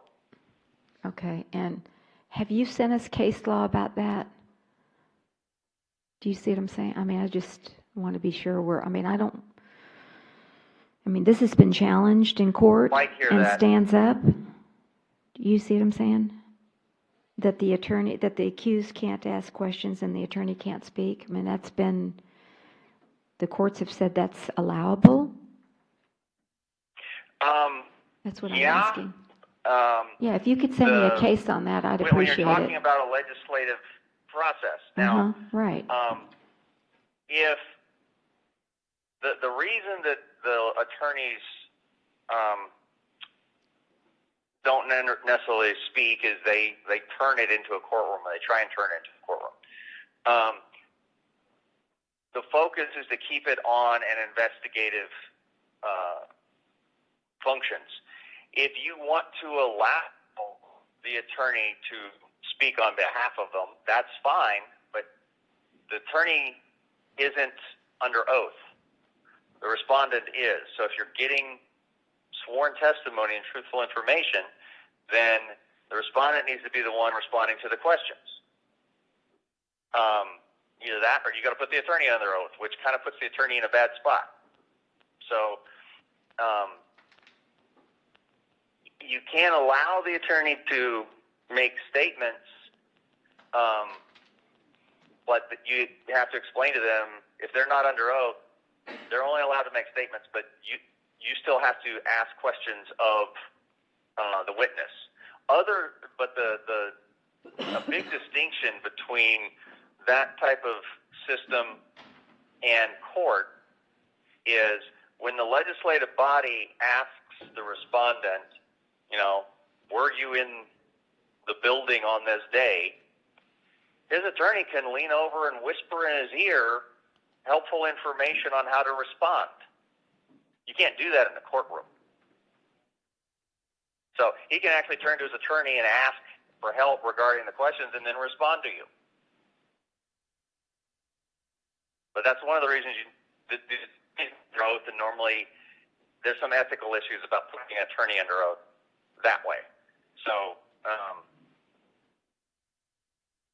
you usually just try and avoid it. Okay, but can you send me a case that has allowed this process? I understand about the being under the oath and all that other stuff, but I just want to be sure that we're not, stepping into a hornet's nest or something because we didn't allow it. And you said you had a case or two, I right? will send you what I have, Mayor. Okay, that'd be great. I will send you what I have. Thank you. And would you please send that to the entire council, Mr. Henry? You bet. That'd Yes, be great. yes, I will send that to the entire council. Thank you. Is this common language in these type of, is this the first, Mr. Henry, is this the first time you've written one of these up? No, sir. Okay, is this common language in majority of the ones that you've written? Yeah, pretty much in all the ones I've written. Okay, thank you. And how many 312 hearings have you conducted, Mr. Henry? Well, when you're talking about an investigation by the council, you normally are talking about either an ethics ordinance, you're talking about a specific like procedural ordinance, or you're not talking about an ordinance, you're talking about protocols that the body is going to follow, and they need guidance on exactly how to do it. They're not called 312 hearings in every city. Some are not based on charter, based solely on ethics ordinance violations. But if I'm going to list them all, you're probably looking at 15 to 20, somewhere around there, like in the last 6 or 7 years. Okay, thank you. All right, so we're moving to, that was 13, and you're going to add that clarification to all of these sections about if you're not eligible to participate, then we're going to distinguish that. Okay. Council inquiry may recall any witness or inquire of any person or compel the production of any documents or evidence it determines is necessary to fully evaluate and make a determination on any complaint. After the presentation by respondents, the City Council may seek any such additional information it determines is necessary. All right, so would you explain that and give an example? Your charter allows you to inquire into any person, compel any documents or evidence to be produced. It doesn't say necessary to fully evaluate or make a determination on any complaint. And actually, based on some of the other corrections, I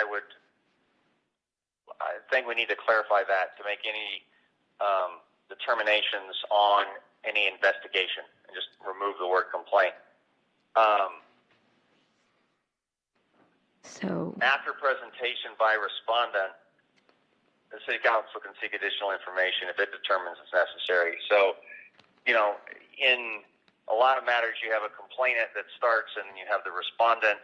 And then in most, judicial process, the complainant gets a second chance. They respond last.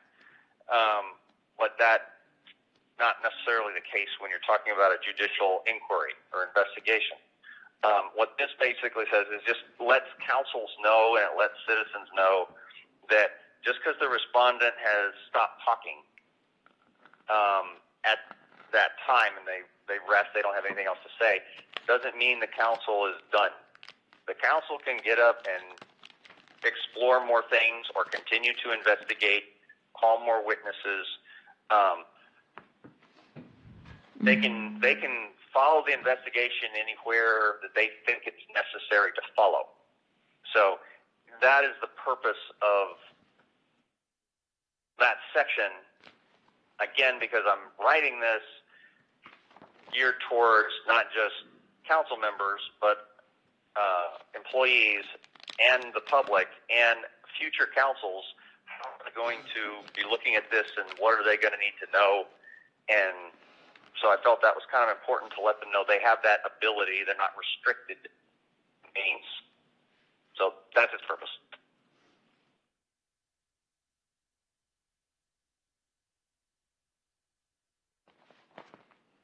Okay, but again, it doesn't say, there's no time in here. May recall, I'm thinking this is going to take days. I'm serious. Could take days. I don't know. That's why I'm asking what the list of witnesses is, and now you can recall them, and then you can compel production of documents. Well, that's going to take time, right? I mean, you've been through it. I've never been through this. The ordinance is designed to kind of encompass the full ability of what they can do. It doesn't mean they have to do it. It can be as fast or long as the council thinks is necessary to do it. So it's not self-restricting because it's an investigative tool. You don't know where the investigation is going to lead you. You may go right to the issue and have a half-hour meeting, or it may take you several days or several meetings in a row before the council gets comfortable with do they have enough information? Do they need to do any further investigation? Do they need to do anything? If they do, what's appropriate? So it's designed to adapt to whatever situation the council's faced with. But even though it's not listed in the ordinance, the charter has a time period for anything that falls under 308. There is no time period for anything that falls under 309. But the 308 time period is running, and the ordinance has to account for that 60-day deadline in some way or some form. But again, it depends. There may not be a 308 complaint there. It may only be either a 309 or it may be another ordinance violation, or it may be something for an employee. And so you've got to follow it wherever it goes, and the ordinance doesn't need to restrict you in that. But your charter has one time period already in it.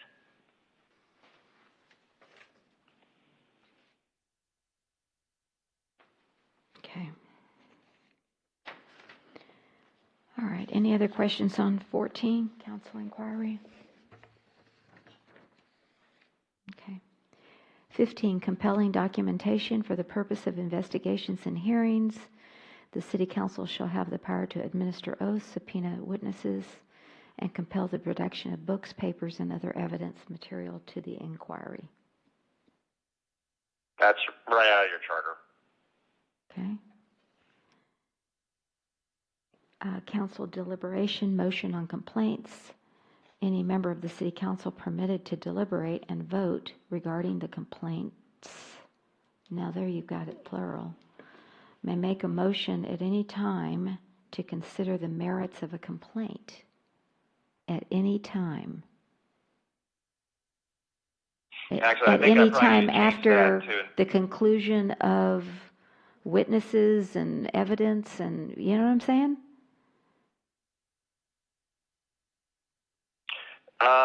If you're gonna do that, it would need to be after after hearing from the respondent, or after being provided full information from the respondent. Because they can't make a motion before the respondent gets to speak. Well, I think that needs to say that, because again, we're trying to be fair. Due process. I mean, number 16. Okay. I don't know. What do y'all think? I mean, After hearing from the respondent. Okay. I can make that correction. I'll replace complaint in a couple of those spots with investigation. All right, I will bring that one back to you. What else in that one do you want me to tweak or adjust? Well, let me just read it on. I don't know about complaint and putting it, I mean, because I always thought this was a complaint. This is complaint driven. And you're saying investigation? I don't know. Well, the charter says investigation, and based on some of the other things in the tweaks for this ordinance, we're clarifying exactly what it is. It isn't just complaint driven, it's investigative driven. But if you're going to take any disciplinary action, it has to be on, a violation that is revealed. And so I will make that more clear in this section, that they can only take action on something that the respondent's been given notice of as something that is revealed as a violation. Well, I have believes. If the council believes the responsive, don't you have to base it on the evidence and not belief? You were just making that point earlier. Well, the talking Concludes. is part of the evidence. The what? What they say, what the complainant says, what the respondent I says. understand, but That's part of the evidence. Mayor? Yes, I'm sorry. Isn't there two parts to this? The 312 hearing will determine an investigation, or will go through the different allegations and do the investigation, at which time they will come up and say, yes, we're going to compile a list of charges, 1, 2, 3, or whatever. You mean after the 312 After hearing? the 312 hearing, they'll do the investigation and then determine that we have charges, and then the charges will be heard at a separate hearing. Oh my gosh, no. That's what the whole thing is about. But we're talking investigation, and now you're talking charges. Yeah. Well, it's not charges, it's more results, unless they're going to refer it to the DA's office because it's criminally chargeable. But it follows the charter. Let me hear from Mr. Henry. Mr. Henry, I thought did you hear Mr. Martinez's? Yes, I did. The way that this is written, it allows the council to adapt to the situation. So if your situation is one where there was a prior investigation and all the complaint information has been provided, and they've told him, we're holding a 312 hearing on these complaints, they can hear the information and make a determination at the first 312 hearing. If they have a 312 hearing on one thing and they discover, something else, a future council does, they can decide at that point, we need to tell the respondent that we discovered this stuff, and that's what we're going to, that's what he needs to respond to, or she needs to respond to, because that's actually what we're thinking might be a problem. And so they have to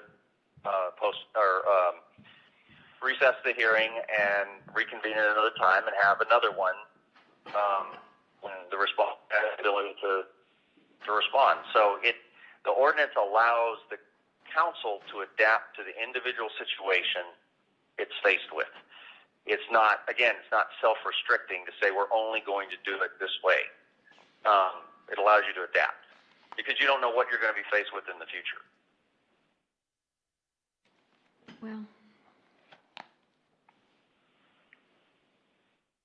I just don't know. I think,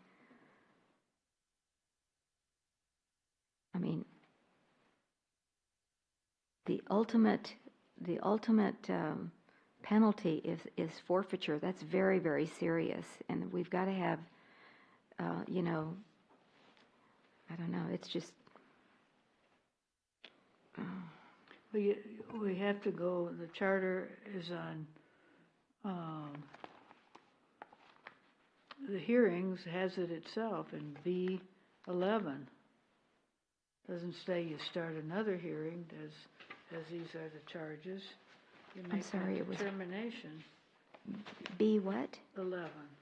I only have 7 on B. B as in boy, general process. Or C. No, I'm talking about back to the charter. Oh, I'm sorry, got too much paper. So B what? Yeah, the way the ordinance stands, when you read, if there's an accusation, the charges are before, and you read them in the beginning, those are the only charges you can take action on that meeting. So if you're going to take action, they've already been given notice of those charges. If the investigation discovers something else, well, then you have to go through another hearing and provide the proper notice and due process for them to if you're going to take action based on, the newly discovered information. But the way this is set up, it does not allow the council to hear something new for the first time at one meeting and take action at that same meeting. If it's a brand new charge, something that isn't related to information that has already been provided to the respondent.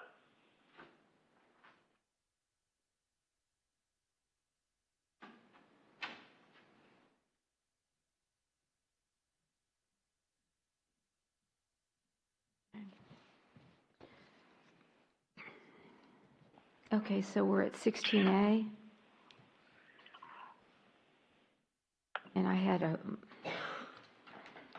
the word believes the respondent violated 3.08 of the city charter and is no longer qualified. The city council may make a motion to declare the council place forfeit and vacant. If the council believes the respondent violated 3.09, it can make a motion to impose a sanction or other penalty authorized by law. While the council can vote on forfeiture under 3.09, the forfeiture can only be based on violation of 3.09, not on any other charter provision.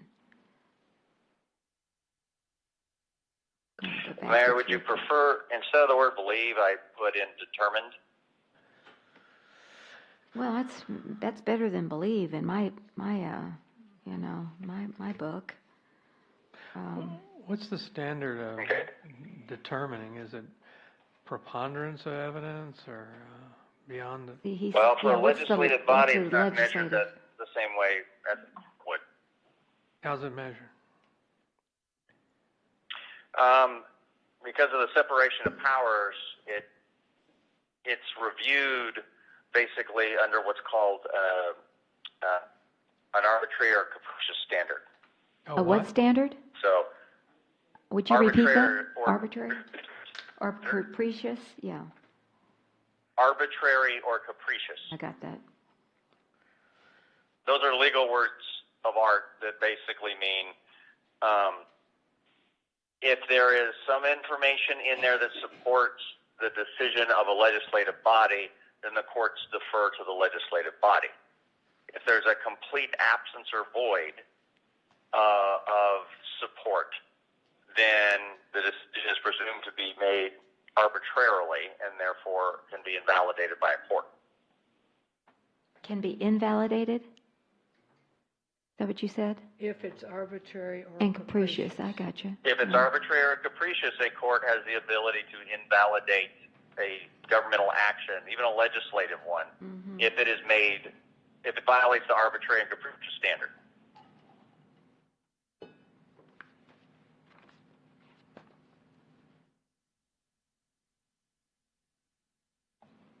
Okay. But anything that doesn't violate it, is within the legislative body's discretion. I'm just curious, Mr. Henry, out of the, I think you said 15 or 20, either ethics or different either ordinances or protocols or ethics or 312 hearings that you conducted, did you have any of those challenged? No, I don't believe so. Okay. All right. Yeah. Now, some of them, when you're talking about the 20, some of them, I just drafted protocols and there was no controversy. It wasn't something specific. Others, there was definitely something specific going on. No, I don't think I've had any of them challenged. Okay. All right. I think I was on C. If the city council does not believe the respondent committed the acts alleged or that such acts constitute a violation of the charter or city ordinance, it can move to dismiss the complaint. The council may also move to further investigate if it believes more information is necessary to make a determination. The city council may act by a combination of any of the above. However, the determination of forfeiture must occur first if applicable. What do you mean by that? Well, if there is a violation that is alleged to where forfeiture is pretty much mandated, they need to look at doing that first before they go into all the other things and waste resources and stuff like that. But if they determine no, forfeiture is not required, then they proceed with, the rest of the investigation or the rest of the determinations. Normally you take care of kind of the dispositive aspect first. If it's something that, if you determine forfeiture, there's no reason to go forward with anything else. Again, this is designed it's designed as a guide for future councils to know kind of step by step how to look at something. And so that's what I'm trying to tell them, is you look at the forfeiture first, because if you determine forfeiture is necessary, you don't need to do anything else. If you don't determine forfeiture is necessary, go forward with the rest of the investigation. So when is that determination made? Excuse me, when is that determination made? After all of the witnesses and evidence is concluded? Is really up to the body. So if they want to hear evidence only on the claim that would be forfeitures.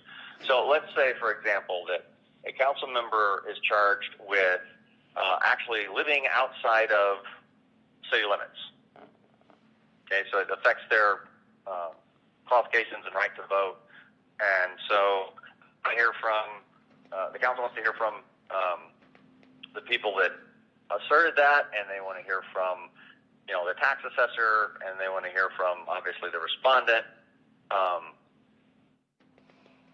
You want to hear about that stuff first, because anything else about, if they violated this part of the code or that part of the code, you hear the witnesses dealing with the forfeiture first, so you can make that determination, and you can either drop it because it's not there. You determine there is forfeiture, and so then you stop after that. Council still have the ability to say, well, we're not sure, let's go ahead and elect it everything else. And if it's too interwoven that they can't really separate it, then you can listen to all of it and make it, at the end.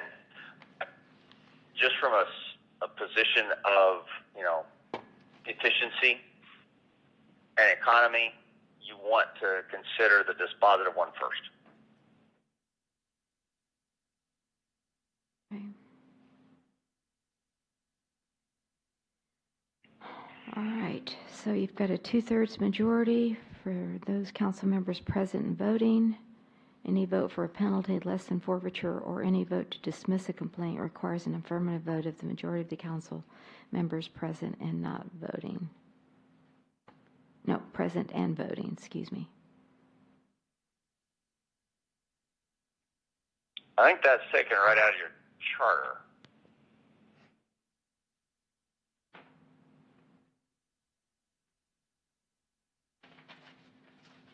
Yeah. Okay, and you're saying, I guess, as I looked through this, I was, and I think you answered the question, this is a legislative action, but I was, and I guess in the charter it says the council's going to conduct this hearing, but I'm just, it's, rather than like an arbitrator or a judge No, or a the trier of council is fact. the sole judge of all qualifications and actions of its body members.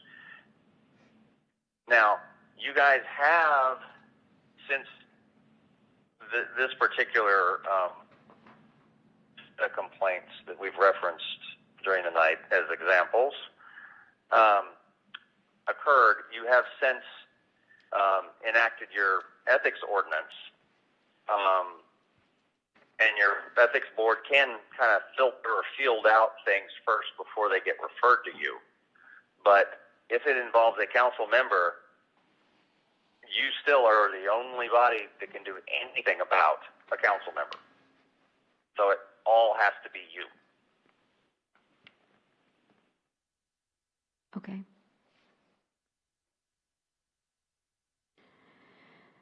All right, council deliberation, motion on penalty.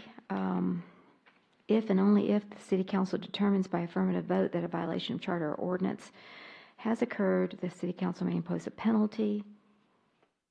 Is this on top of any kind of other forfeiture or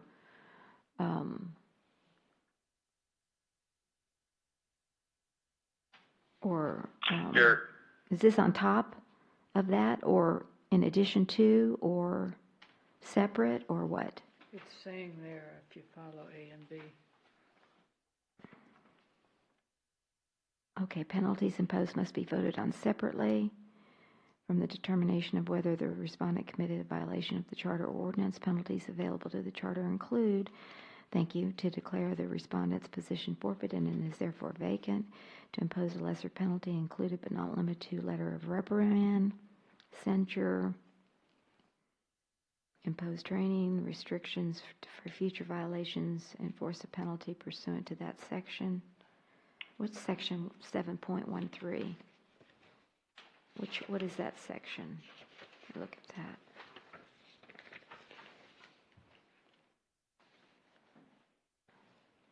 Oh, that's the penalty clause. Okay. All right, I got you. Criminal misdemeanor penalty. Impose a civil penalty.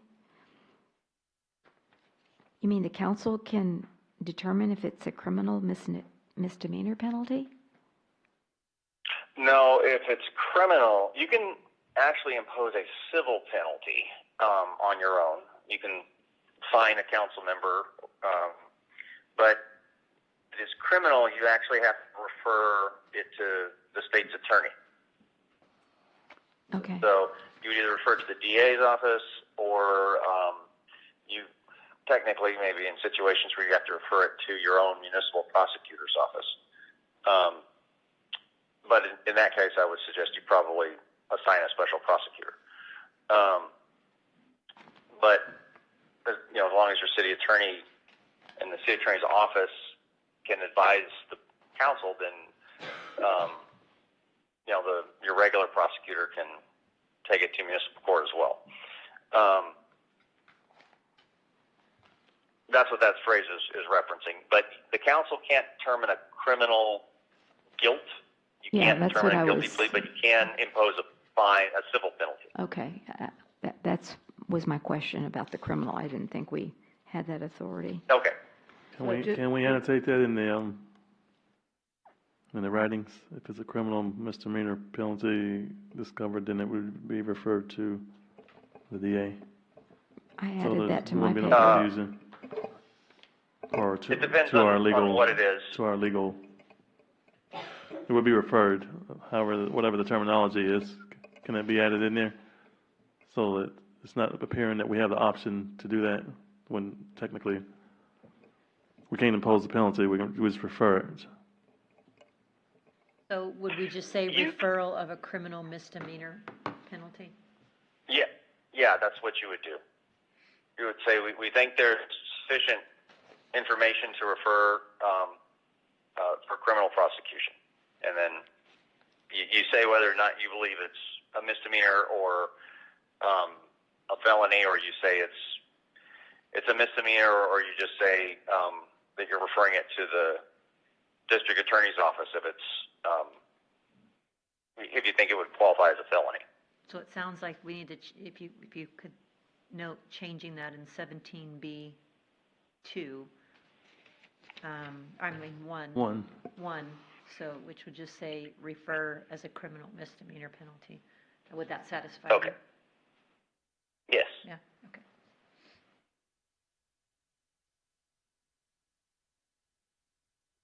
I think Okay. I think refer to the DA is clearer, to be honest with you, but because referral to whom?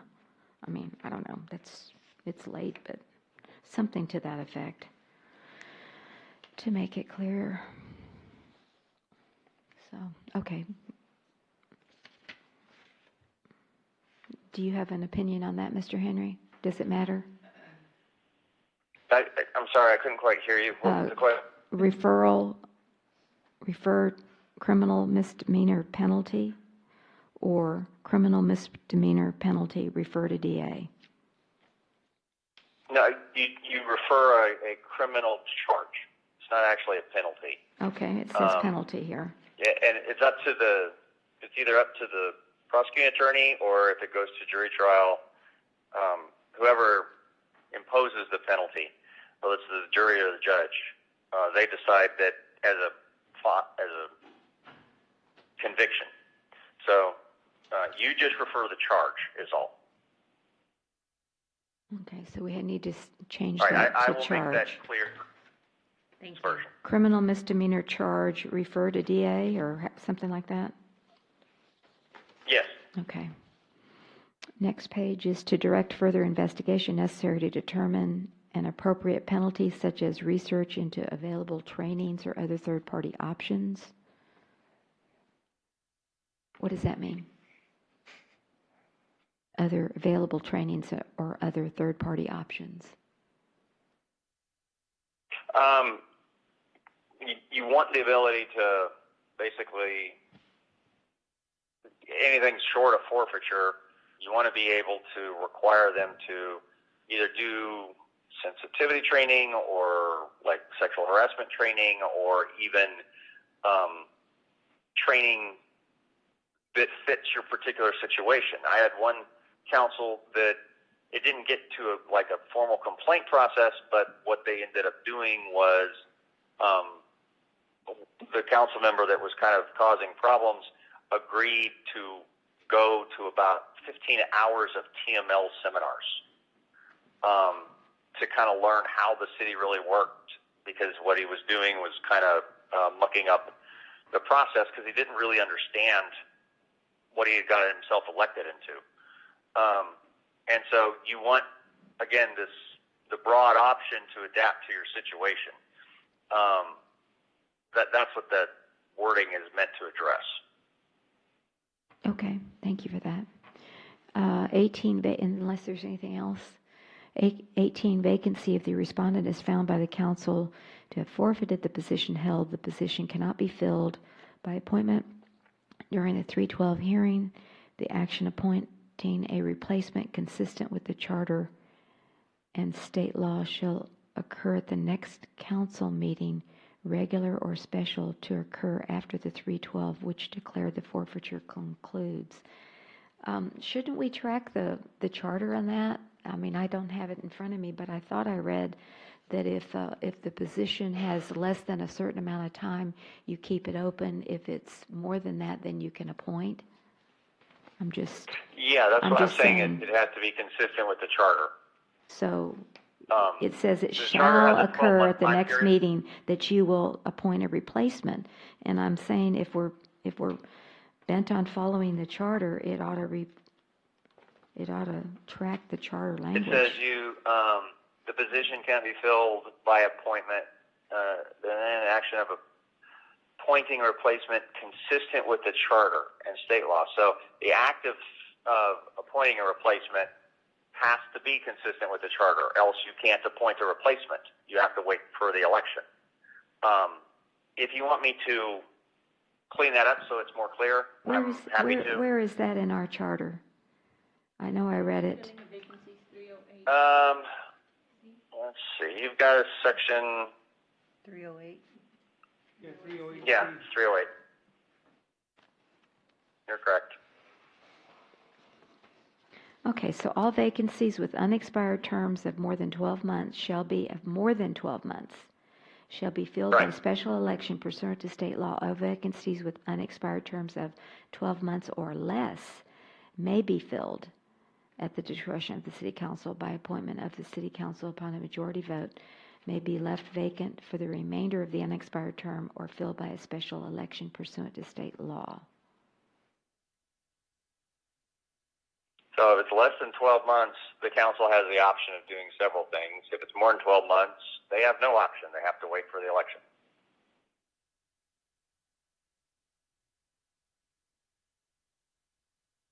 More than 12 months shall be filled by special election. And it's less than 12 months, then you have more options. Is that right? Correct. Okay. All right. So do you want to track the language there of the charter? Yes, I can track the language. The language there is a little confusing, but I'm happy to track it if that's what you prefer.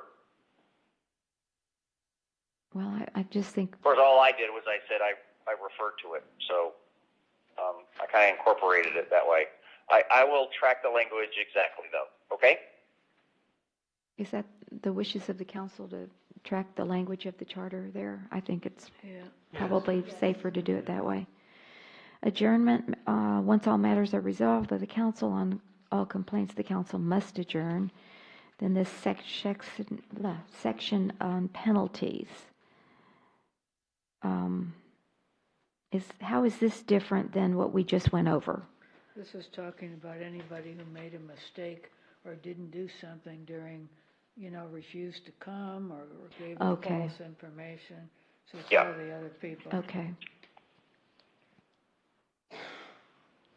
Like hold them in contempt because they didn't, produce documents or something, or they didn't show up when they were subpoenaed, that kind of thing? Yes. Okay.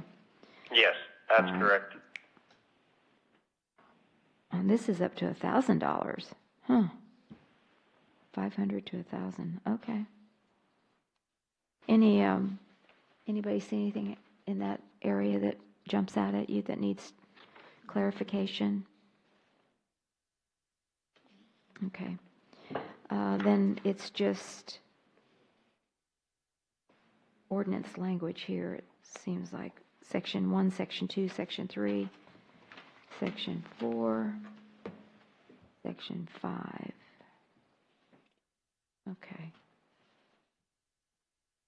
I will start working on this. I say tomorrow, but technically it'll be later today.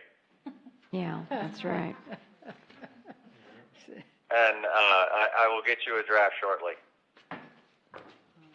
Okay, as well as some of the other things we discussed tonight as well, I know. And there's no need for the executive session, correct? No, there is no need for an executive session right now. All right, so we'll skip number 6, and we'll skip number 7. Number 9, citizens to be heard.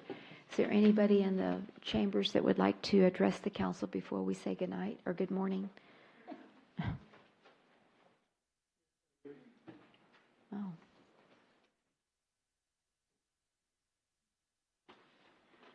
Since I was refrained from making my statement earlier, okay, I'd like to do it in citizens be heard. Can we turn the lights on?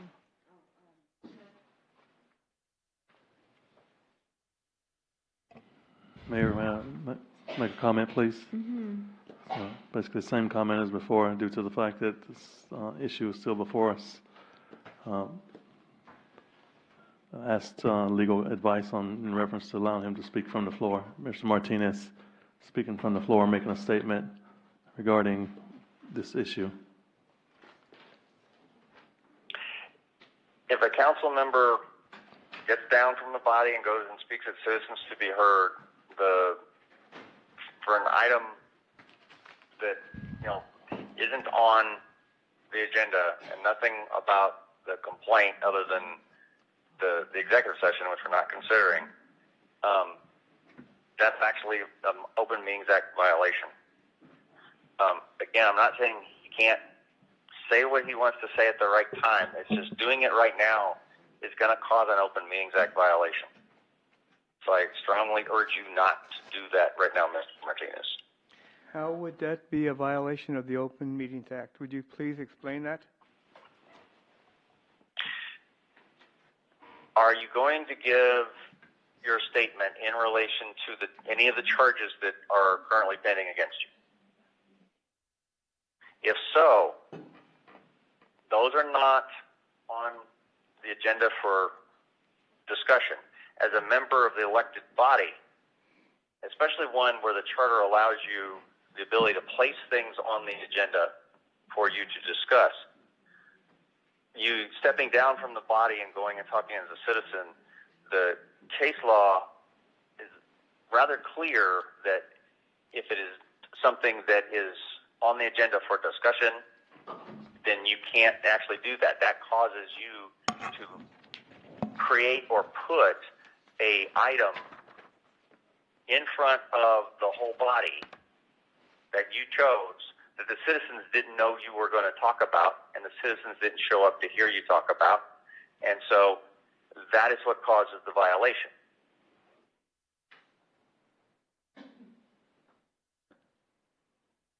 I disagree with you, but and I wonder if I could have somebody else read this.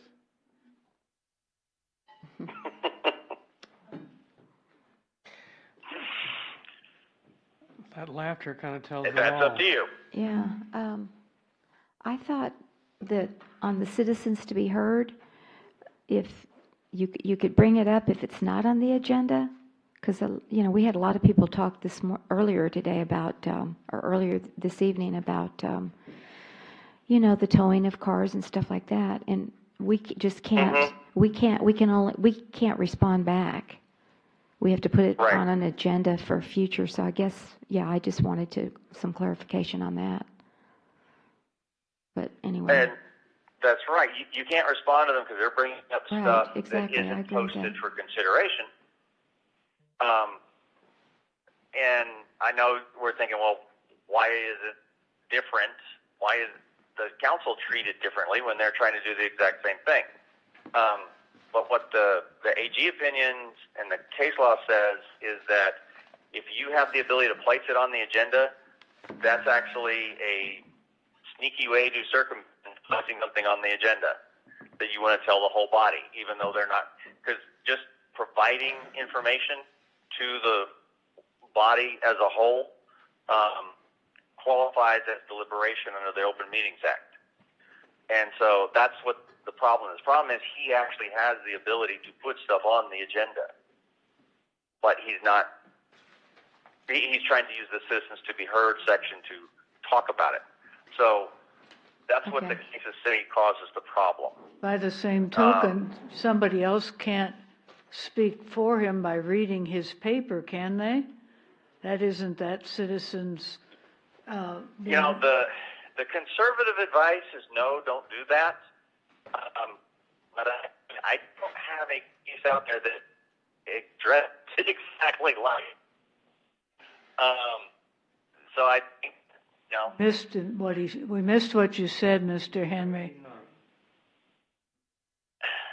I said that the conservative advice is to not do that because it can be treated the same.